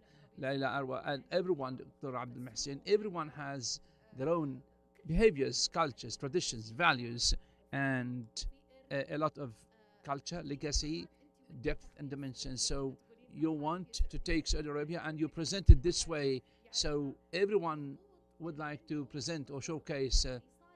Happy is the one who can talk about this, like using different languages. So it is very important. We don't want only someone speaking the other language. We need someone who is very proud of their, of the Arabic language, speaking it fluently, proud of the Arabic language and the Arabic and the Islamic values, also can efficiently and competently to communicate with different cultures of the world. The sign language is not just to provide it in one language. It is very important also to host different events, different segments of community, people of special needs, handicapped, and so on. So it is very important to adapt, to accommodate all these needs, how much hospitable you are, how much approachable you are. Each and everyone has their own position of the values being exported or showcased, of course, are values of inclusivity, which are deep-rooted in Islam and the Saudi society, to share everyone. Thank you, Dr. Hamda, so much. Same question, please. What is it that you would like to change or restructure? Well, this is a deep question. Dr. Hamda has provided good answers, good replies. I wanted to craft my answer. Dr. Hamda has well answer the question, if this opportunity is given back to me or given again to me, I would like to enhance the success standards. How, like when we say such an event is successful, or how much successful it is, which is like digital, of course, the number of impressions in the social media. This is like something common, so it can be inclusive, more humane, humanitarian, to change behaviors, the sense of belonging, and also promoting this event, marketing this event for the local culture. As Dr. Hamda said, how the experience of Ministry of Tourism helped to make it positive, and how is it possible for us to use this, of course, this soft power, to export it back again, to redefine it. I think this is a very important indicator, trying to quantify the unquantifiable. Try to quantify the unquantifiable. Well, everyone is there to look into this, to feel very comfortable, and to look into the behaviors. Not easy to measure, I mean, the number of impressions, or thank you so much, much valued. I don't want to stop here. It is really insightful, very rich. I would like to highly appreciate your contribution, your insightful ideas, your dialogue, which means that the sport event management is not just organization, it is an experience making, impact making. Successful events are not the events that are forgotten after they are completed, but the impact goes beyond the event. Big thanks go to the management of the SIF for the great forum, the great organization. Big thanks as well for your engagement, participation again. Thank you so much for your attention, is much appreciated.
Thank you for that wonderful panel on sports event management. And now, last but not least, we have our final panel. As we conclude today's sessions, we turn to one of the most important aspects of sports, health and quality of life. This next session is titled Enhancing Women's Health and Quality of Life Through Sports, moderated by Dr. Sara bin Salim Bajafar. Our panelists include Ms. Nof Al-Murawi, the president of the Asian Yoga Sports Federation. Then we have Professor Dr. Naif Al-Rashidi, an assistant professor in the Department of Physical Therapy and Health Rehabilitation in the College of Applied Medical Sciences at Majma' University. Then we have Ms. Shadan Al-Sagri, the Chief Operating Officer of Lijam. And lastly, we have Professor Muhammad Al-Ahmadi, a professor of exercise physiology at Taiba University. Please join me in warmly welcoming our panelists to the stage.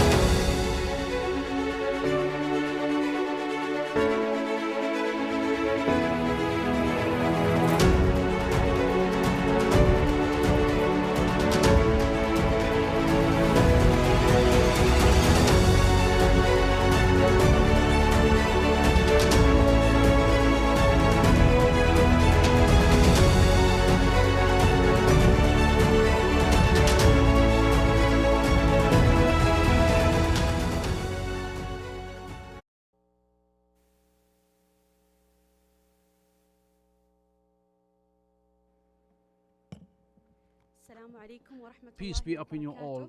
مساء الخير جميعا. Good afternoon, everyone. Honored and excited to welcome you all to this panel discussion about the Sport Investment Forum themed Enhancing the Health of Women and the Quality of Life in Sports.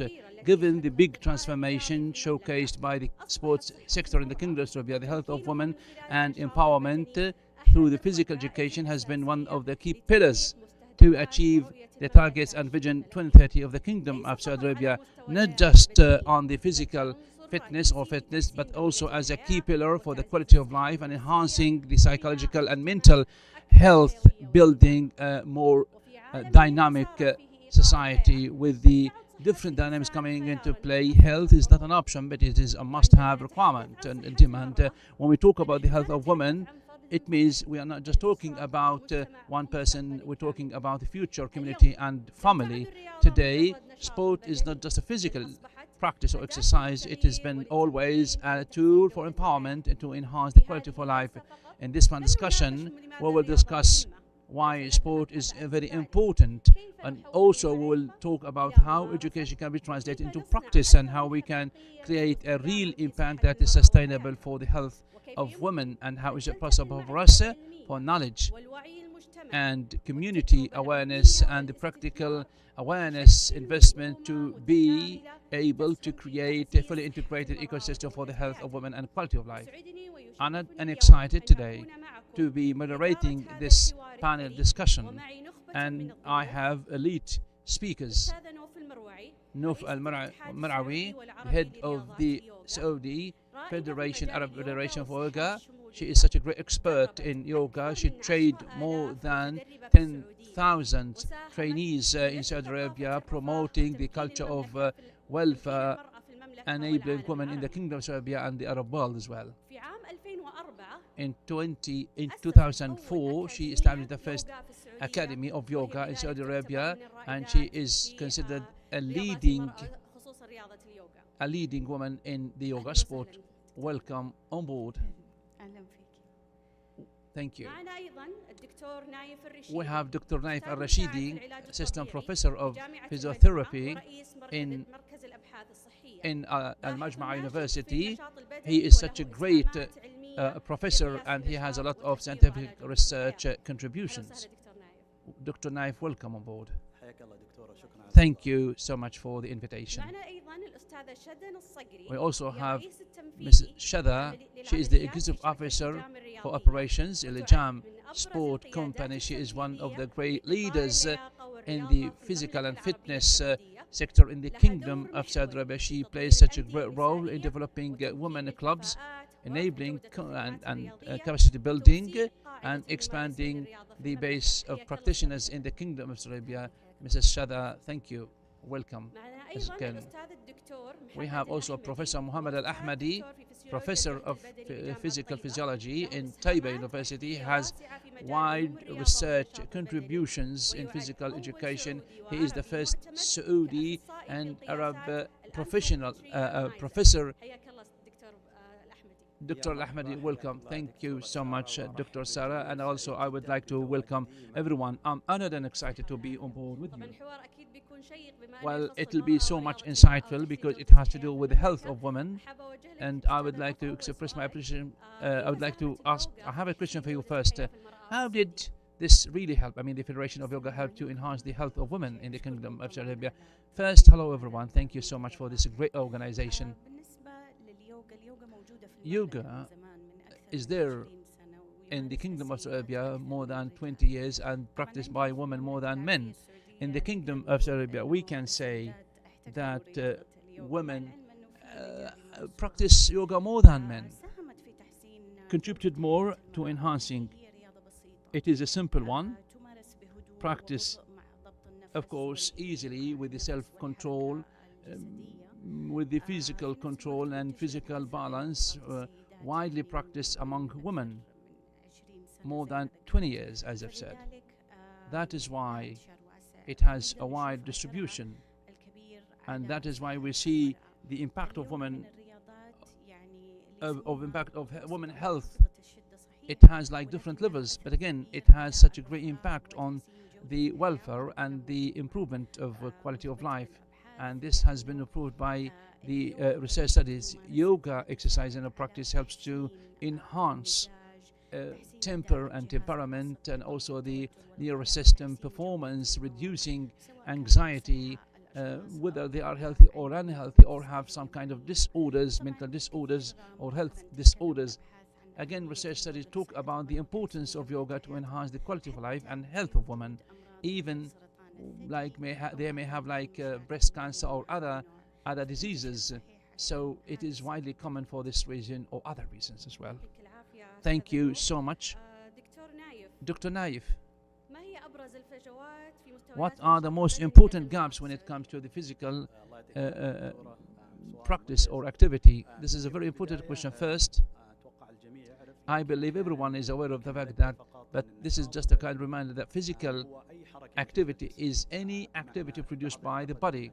Some people say that physical activity is a special program or should be done through a different way. Well, physical activity is any kind of activity produced by the body. Speaking of the data available in the Kingdom of Saudi Arabia, particularly when it comes to the facilities here available in the Kingdom of Saudi Arabia, there are big gaps, of course, or many gaps. First, we see that women are less active than women, or produce less activity than men. And these gaps exist there in the early age group, say, children in the primary or secondary stages. Women are less active than males. Even like the advanced age span, still men are more and women are less active. Sometimes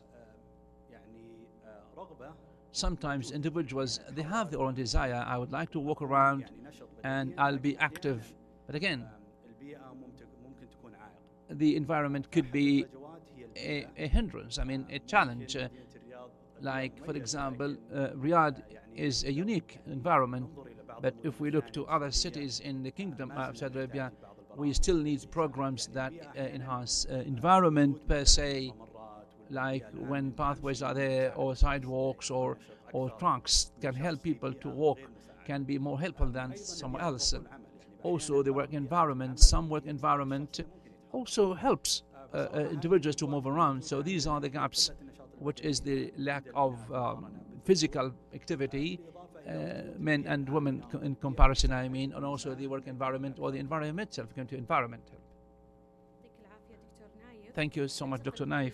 Moving ahead to the scientific research studies, to the investment sector, how do you see the development of demand of this over the recent years, and what does it mean for investors? Hello, everyone. If we look into the sport club sector, 2017, the women club started. It was all coming from the women group for different reasons other than the reasons we see now. Curiosity, which is like a kind of welfare, luxury. But again, after 2020, the reasons changed why women want to join a club. So things change from welfare or luxury into like basis for life across different age groups, from 16 all the way up 25. So it has become a lifestyle. Even for seniors, we see high level of awareness. So sport should be part and parcel of their everyday lifestyle. Lifestyle changed, lifestyle diversified, and also sometimes they may not be able to do so or may not be able to change. So the demand on club has drastically changed after 2020. Thank you so much, Mrs. Shadan. Professor Al-Ahmadi, as a researcher, seasoned and experienced researcher in physiotherapy, which is more important, enhancing physical activity for women or reducing the time of sitting? This is a very important question. I believe we have two things. On each product written, I am dangerous on health, smoking, fatal, leading to different diseases. The other product, the power or the energy, drinks, this is unhealthy, leading to different diseases.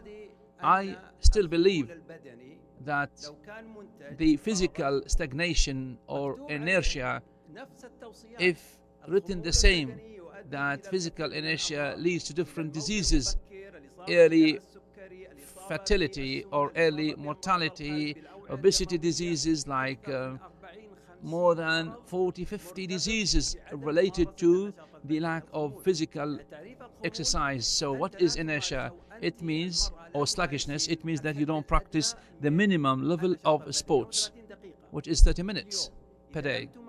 If you don't do so, it means that you are subject or prone to different diseases.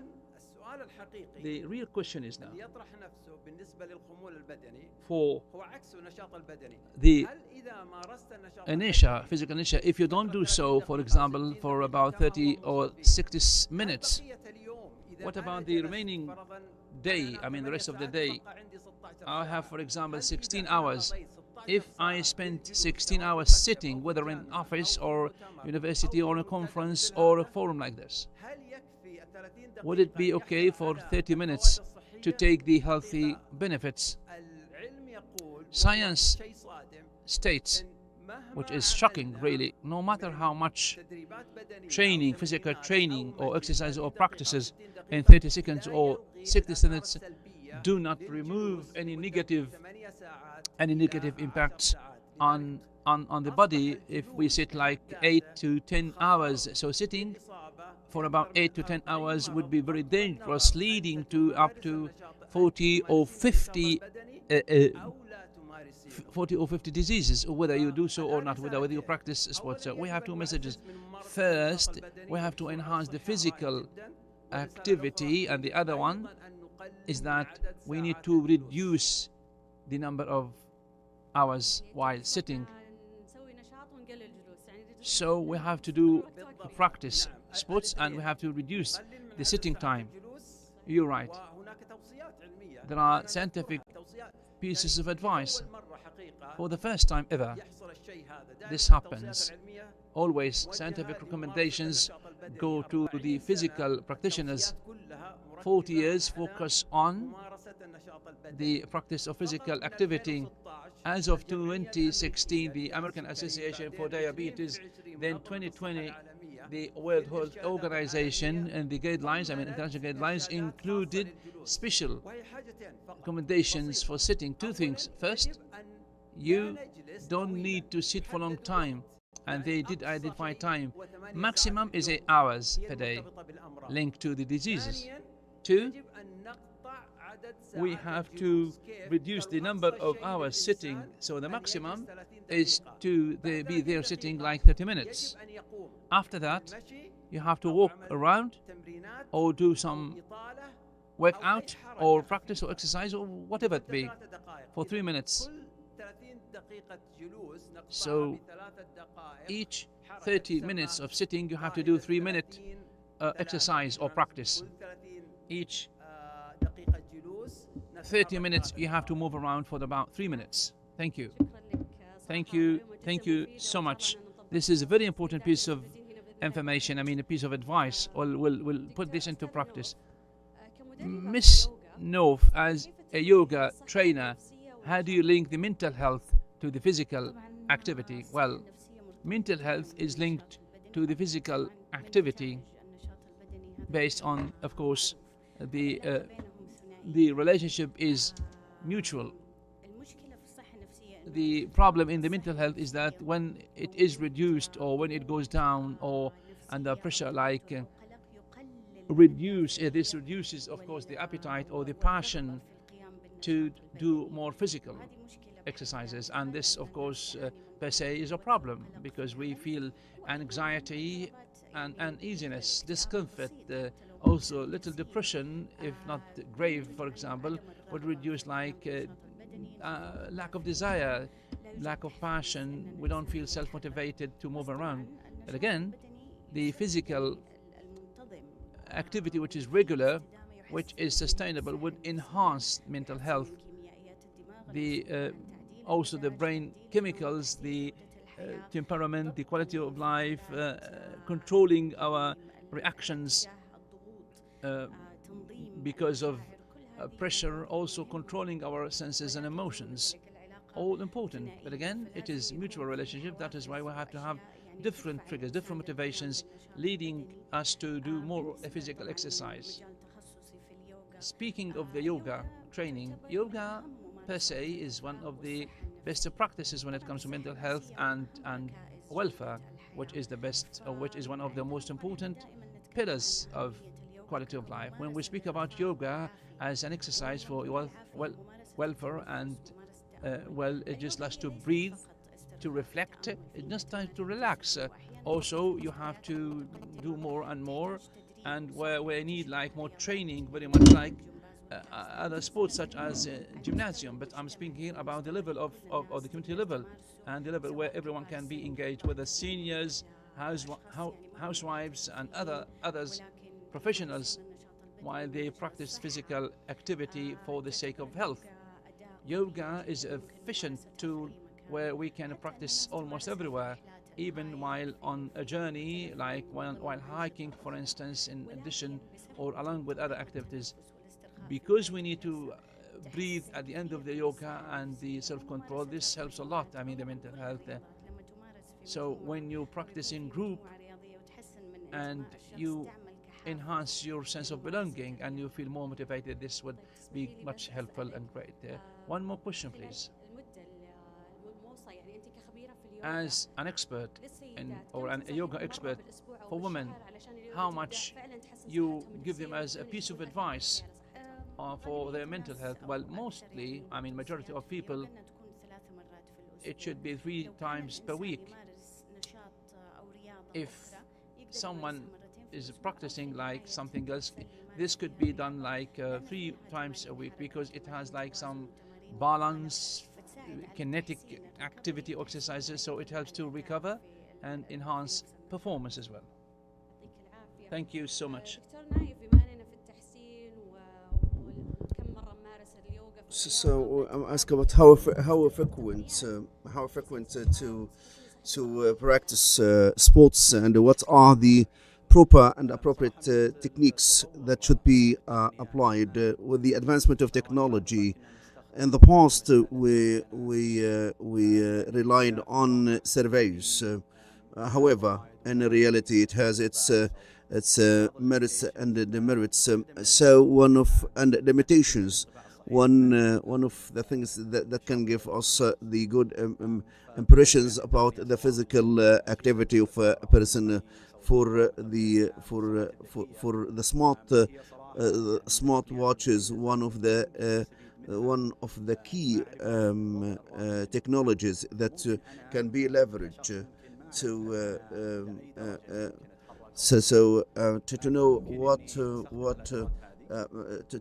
to know how much active I am, or just by using such a kind of smart technologies, wearable technologies, which can give us accurate information on intensity and measurements for a distance and steps taken, or so this can give us a picture on the current situation, which can help us to think to increase such kind of activity to achieve physical fitness and physical. Thank you. As long as we are talking about technologies and sudden, what are the key factors that women are trying to get from the sports experience and its impacts on the sports products? Women, when they enjoy sports clubs or practice any kind of sports, they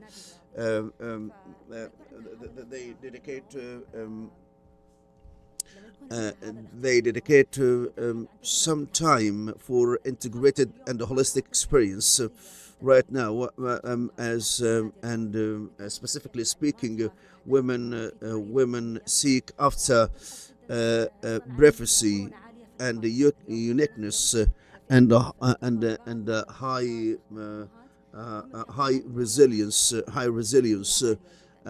resilience to meet their needs, and they are after various products and diversity in the products to better serve the different needs of different age groups and the classes. So without fulfilling such a kind of needs, we wouldn't be able to attract women into sports. And for the women's clubs, the loyalty to community, to be part of the community building muscles. And we have the age group which is retired women. They have their own special gathering to build loyalty. They are coming to their community practicing similar sports, spending longer time, and encourage and support each other. So I think this is, if the women is part of a community, the continuity of practicing sport will be higher at higher rates. So in Ahmadi, we have addressed physical fitness and enhance and reducing sitting time and enhance the physical activity. From your point of view, how can make such a kind of activity sustainable or sustain and reduce the sitting time? Especially workers, they sit longer times. So what they should use by using and leverage technologies to reduce sitting time.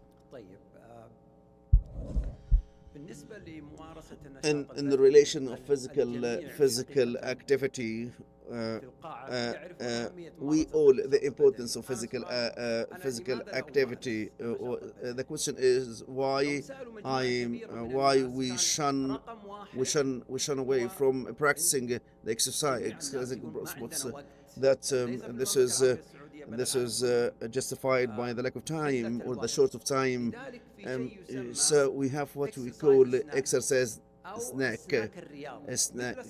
just this like a lighter snack that we take along the day. So we need only 10 minutes, only from 5 to 10 minutes to as a dose of physical fitness. This kind of dose is highly required, and the exercise snack, the snack has multiple benefits, such as the benefits equally to the physical fitness, so from 30 to 60 minutes. And this is one of the viable solutions. So some people might say that we are super busy, so just give me 5 minutes to do exercise, running, swimming, or any kind of washing up, any kind that you should do it. As otherwise, scientifically speaking, 80% I wouldn't work tomorrow. So doing this kind of 10-minute exercise can be a motivation for me as a man or women to continue and to follow up. And for the sitting time, I know that life forces us to sit, to be in a sitting position, as in this panel discussion. We are sitting in this panel discussion, but we should have this kind of strong belief that this sitting is called the silent killer, silent killer. So if I believe that such a kind the setting is a silent killer, I should be dreadful of practicing as such. From 2015 I keep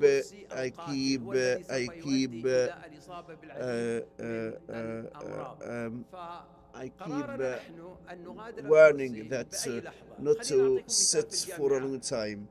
So at university, at the campus at university, after 5 minutes of my lecture, I give a break. This is a break, is 5 minutes, just so you can go out to re-energize and refresh and do anything and come back to resume our lecture. This is applied at King Saud University.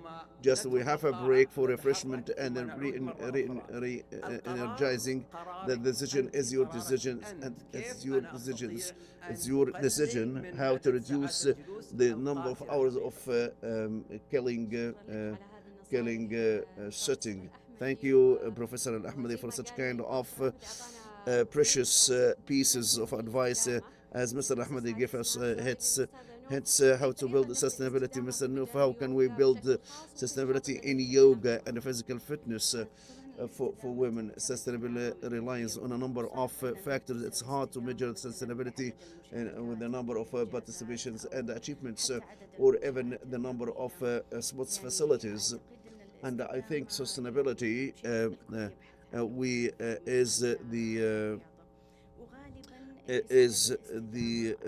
the much needed thing. And what can drive sustainability? A number of factors in sports. One of the key elements that enhance sustainability to practice simple activity which can be repeated easily and meeting the desire of the person. So some people prefer swimming, some people preferring running or weightlifting.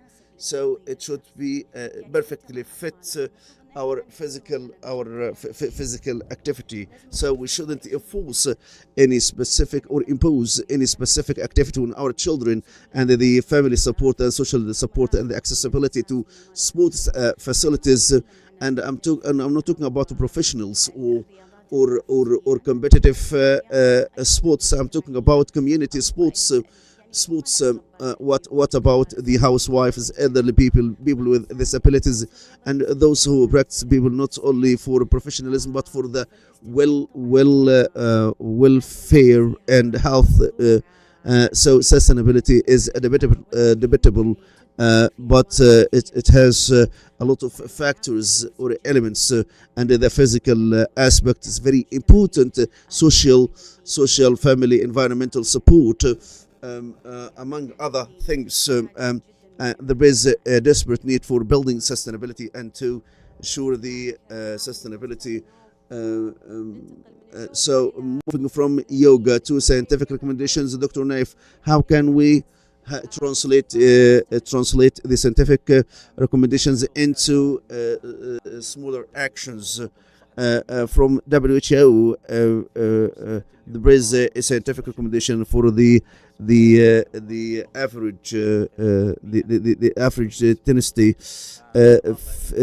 50 minutes, and if high intense activity time will be less, from 75 minutes to 60 minutes a week. It's hard for for people to make sure that they have covered this kind of distance or time in doing exercise. As Professor Al-Ahmadi has said, half an hour. It's easy to implement and easy to put in action, and easy to commit ourselves to do it. Another important aspect, physical activity of high intensity or lower intensity, it's different from light activity. So in some cases, so I will commit myself to 1 hour of practice a day. So some recommendations recommending the number of steps, number of research revealed that 10,000 steps, one of the things or the excellent recommendations which can protect us from chronic disease. Some studies recommended 7,000 and 5,000, which is good enough to protect us from some disease. So the main idea and the main premise, which is using modern technologies and leverage modern technologies to track the number of steps and to trace the number of steps. If you are interested in some specific numbers, I highly recommend 5,000 steps and above if you are able to measure and count the time. I think the most 5,000 steps is a more practical one for sustainable classrooms from yoga and scientific recommendations. My question, which is addressed to Shadan, what are the key challenges and opportunities to retain female sportswomen in the clubs and the federations as operators? We measure three key elements or components, which is measured on daily basis: the number of clients, the number of clients, and the number of retained clients. The number for the retirement of the clients can show if your service of good quality and delivered in a proper manner, if and to help and support the clients to achieve specific needs. Otherwise, there is some sort of deficiency in delivering such a kind of quality, or the quality is not that good. So I'm talking about a diverse backgrounds of clients with different needs, different goals. So as operator, we built specialized and tailored programs to meet the diverse needs, and one of the key things that we are focusing on, the personal and the individual experience, personalized experience.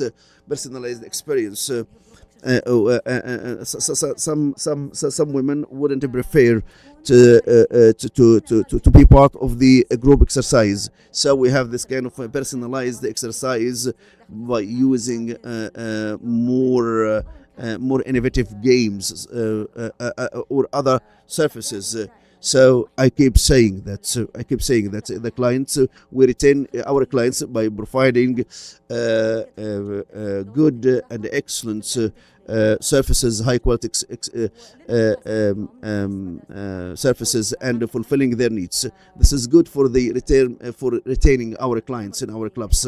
And there is another element, which is the age of the client. It's a good measurement for the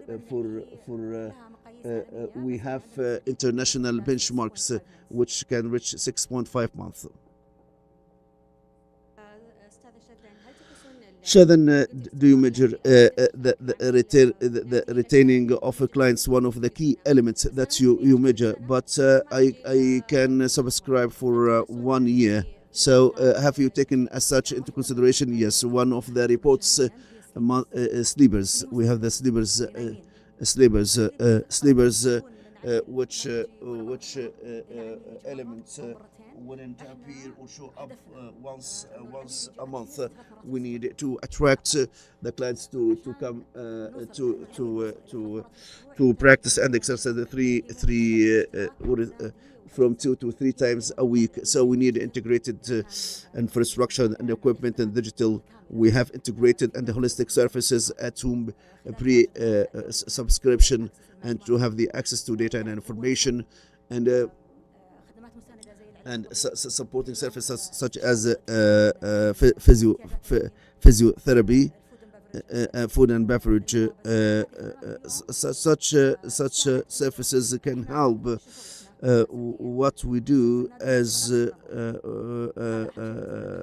Saudis. Just we tick boxes only, but we have a transformation. Thank you, and Shadan, how to integrate the clients and try to know how we can integrate welfare and yoga in our daily exercise wellness. As a matter of fact, has become a huge market. You are talking about market value of $120 million. This is in yoga and other games, and to be integrated, the integrated of the wellness in sports practices rely on a number of policies. As I said, we are talking about mental health, loyalty,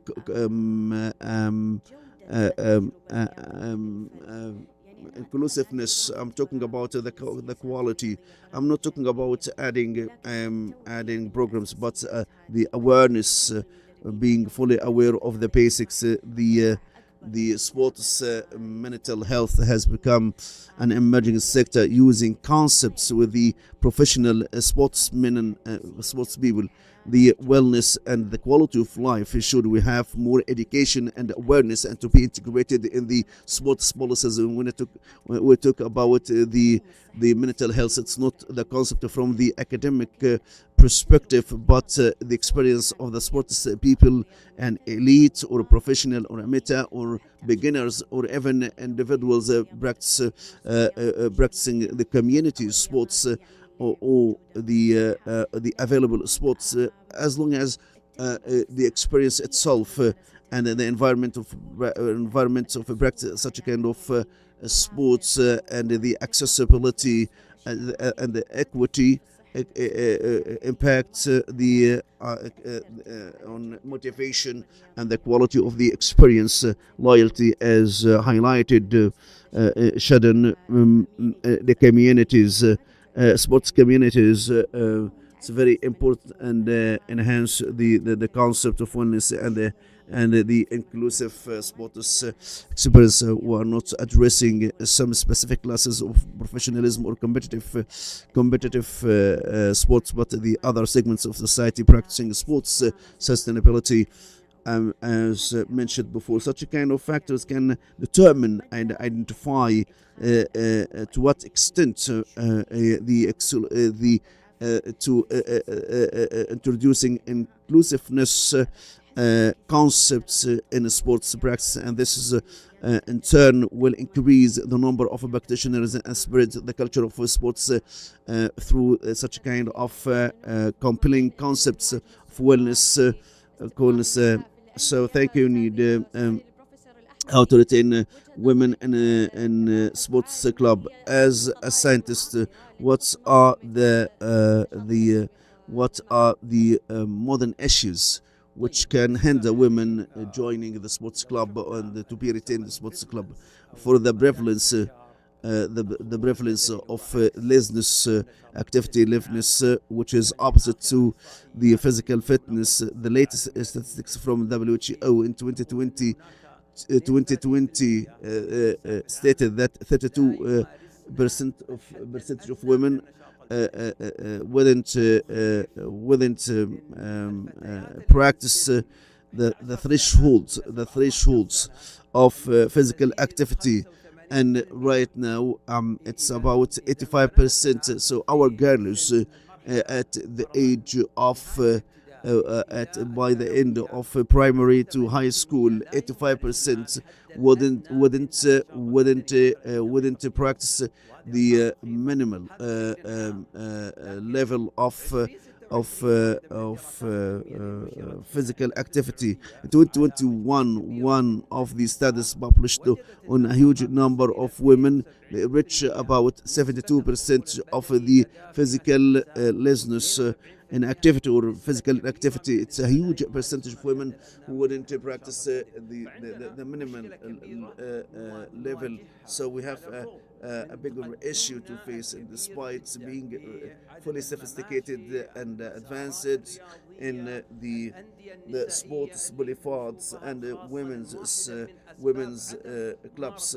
One of the key reasons behind the lack of physical activity is the lack of women's clubs. Right now, it has become a trend. So for the initial steps to elevate the performance of physical activities with girls, we have a huge issue with the women's Saudi women's. The lack of physical activity. One of the key studies published on medicine college, there is 95% in D vitamins deficiency.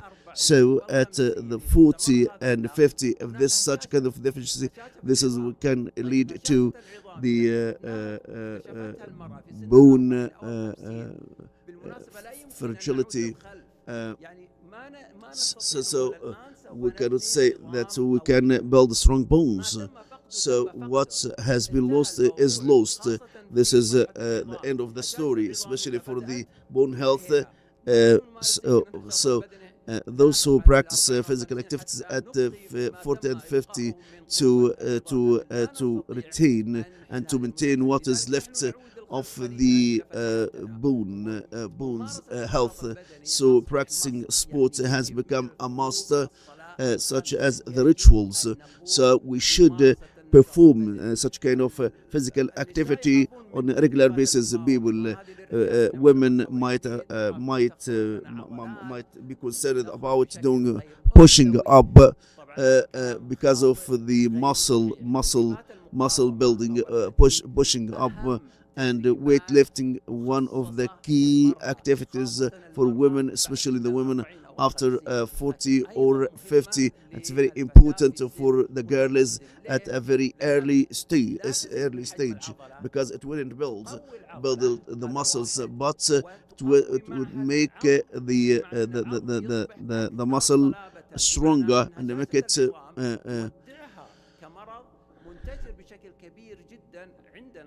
so this is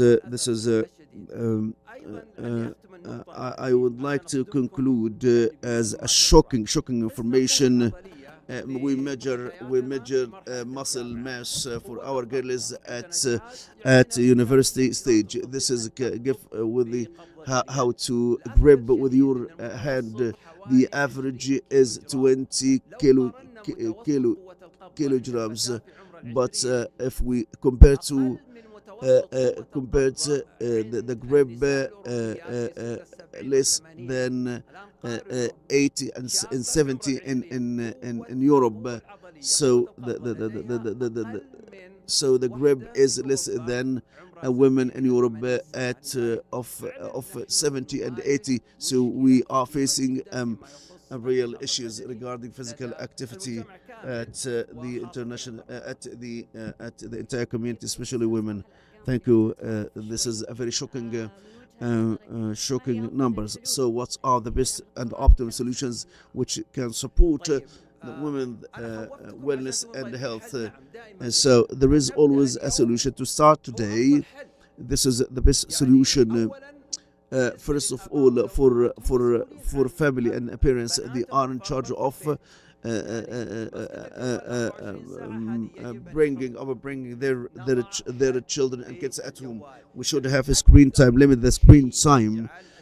So I think the biggest obstacles preventing us from exercising is mobile behavior. Physical activity is a behavior. Those who are used to exercise are used to exercising some specific sports. They would normally continue doing as such at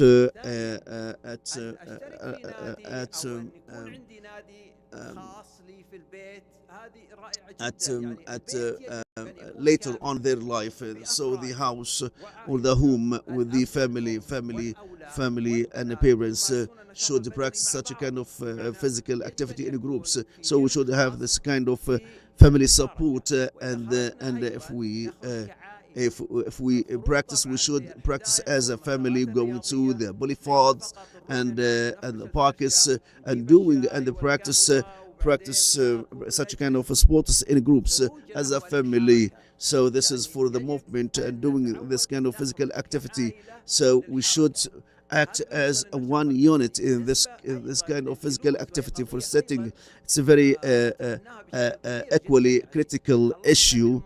If we are done with the physical activity, we should reduce the number of setting. So the smart watches give us an alarm that it's the time to stand up. So but we tend to ignore. So this is our rule, to use such a kind of wearable technology to alarm us that we spent a longer time sitting. So there is a researcher at NASA agency interested in the wellness and health of the U.S. astronauts that just stand up from your chair. This is um, just move, just shake a leg, and try to stand or rise. This is a standing tool for a few minutes, such kind of seconds to resist the gravity, to resist using the gravity. This is has a positive impact on the health of women. Of women and men. Just stand up for a few seconds and resume sitting again. Thank you, Professor Ahmadi. And this is Are the current programs available are built on sufficient evidence? I think so. We have sufficient number of evidence or piece of evidence. So many programs are based on such evidence. Well, I believe the challenge is how to strike a balance, how to find a way to implement such programs, to adopt a behavior to be lifestyle. I mean, to adopt also and develop the guidelines to put into action and to make them part of our daily life, as Dr. Muhammad well said, that particularly when it comes to the early stages of our life. Speak of reading, so many people whose hobby is reading, but again, we find the origins back in their early childhood, so the recommendations are there, but the question is how we can adapt such recommendations to best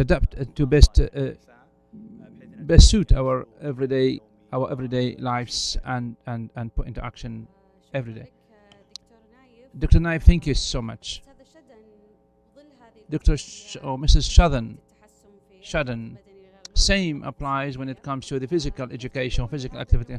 How do you look into this growth as an investment opportunity, and also what is the biggest investment opportunity in the sector sport?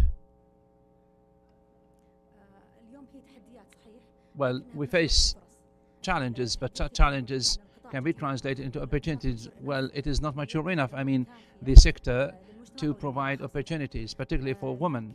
But again, at the same time, the sport operators and professionals have good experience about this, and we understand the secrets of what's going on across the world. So women need special programs. A good example to cite, our subscribers, pregnant women, they first feel very much worried about their fetus, their pregnancy. So one of the big burdens is that we have to foster awareness, and we have to create special programs for this segment of pregnant women. We have so many subscribers who use this program, but also it has advantages and disadvantages. So we need to create special programs for pregnant women so we can address this big problem. Speaking of the investment opportunities, I agree and disagree with Dr. Ahmed. This was true that women in the past was totally different, but now we have high levels of awareness. This type of sport is very important, where the muscle or muscology can be further enhanced. Please correct me if otherwise wrong. Social media as well.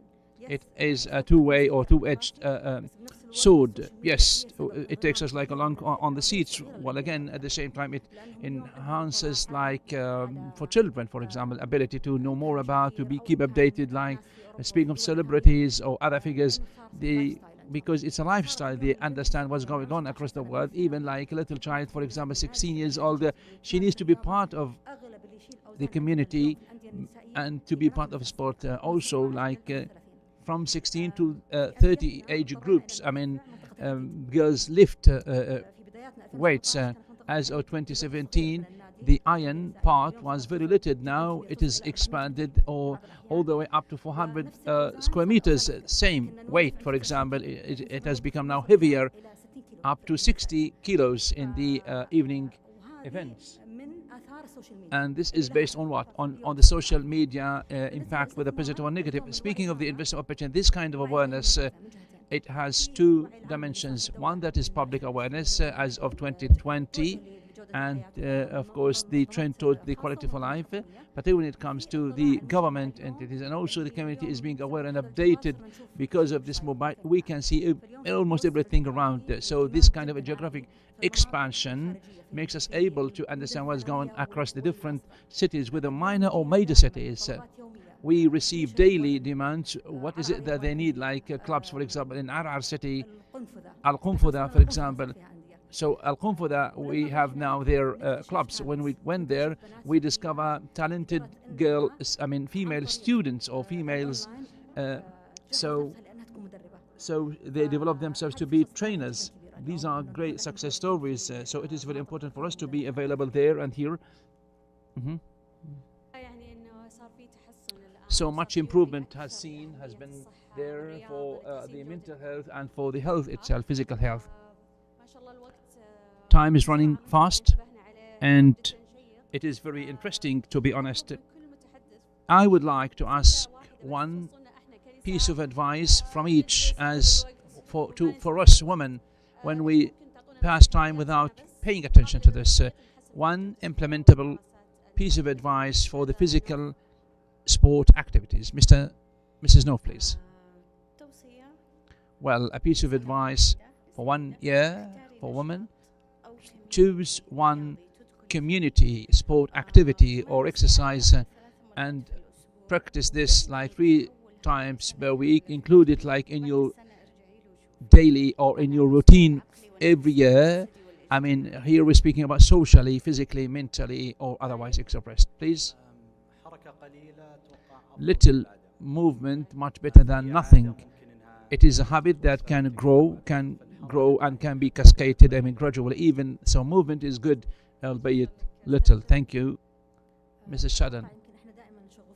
We are always passionate about, so if we do expect and start from today, and we identify our little target or objective, then if I continue on and I will achieve it. So identify little objective and then continuity.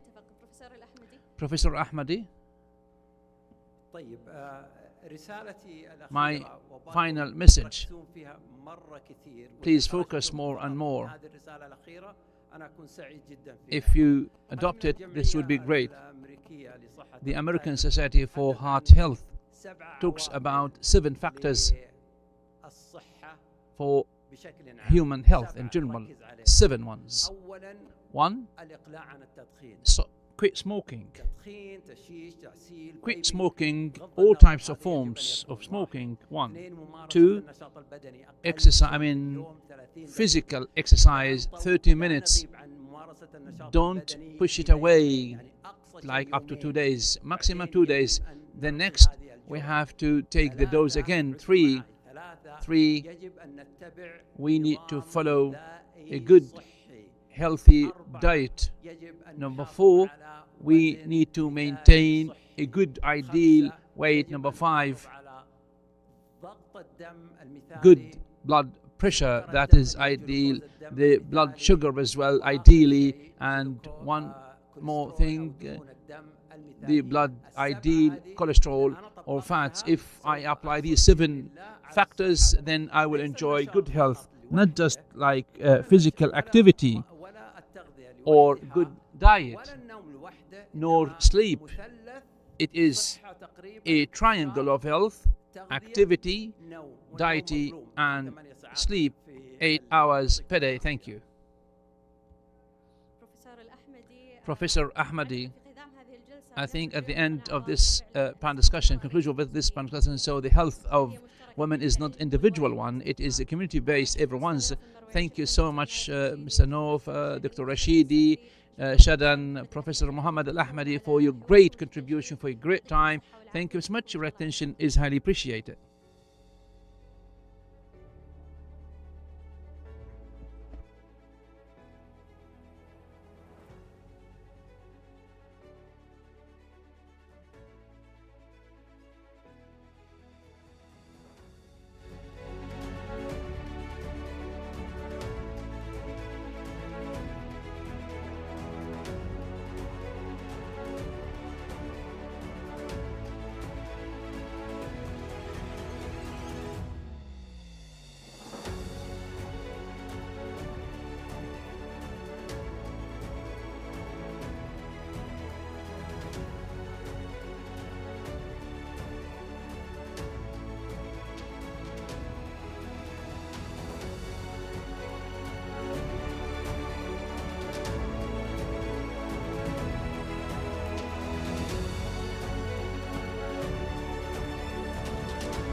And with that extremely insightful and educational session, we now have wrapped up our panel discussions.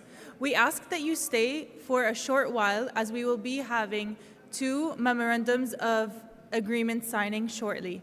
Thank you for your patience and thanks for attending.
distinguished guests, ladies and gentlemen, as we come to the close of the Sports Investment Forum, we reflect on 3 remarkable days.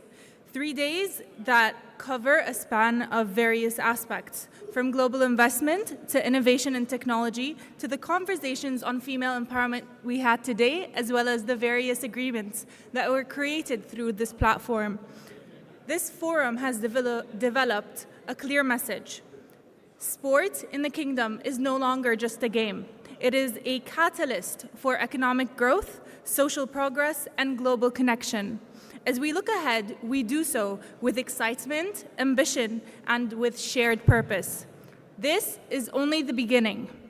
Thank you for all your participation, safe travels, and we hope to host you again soon.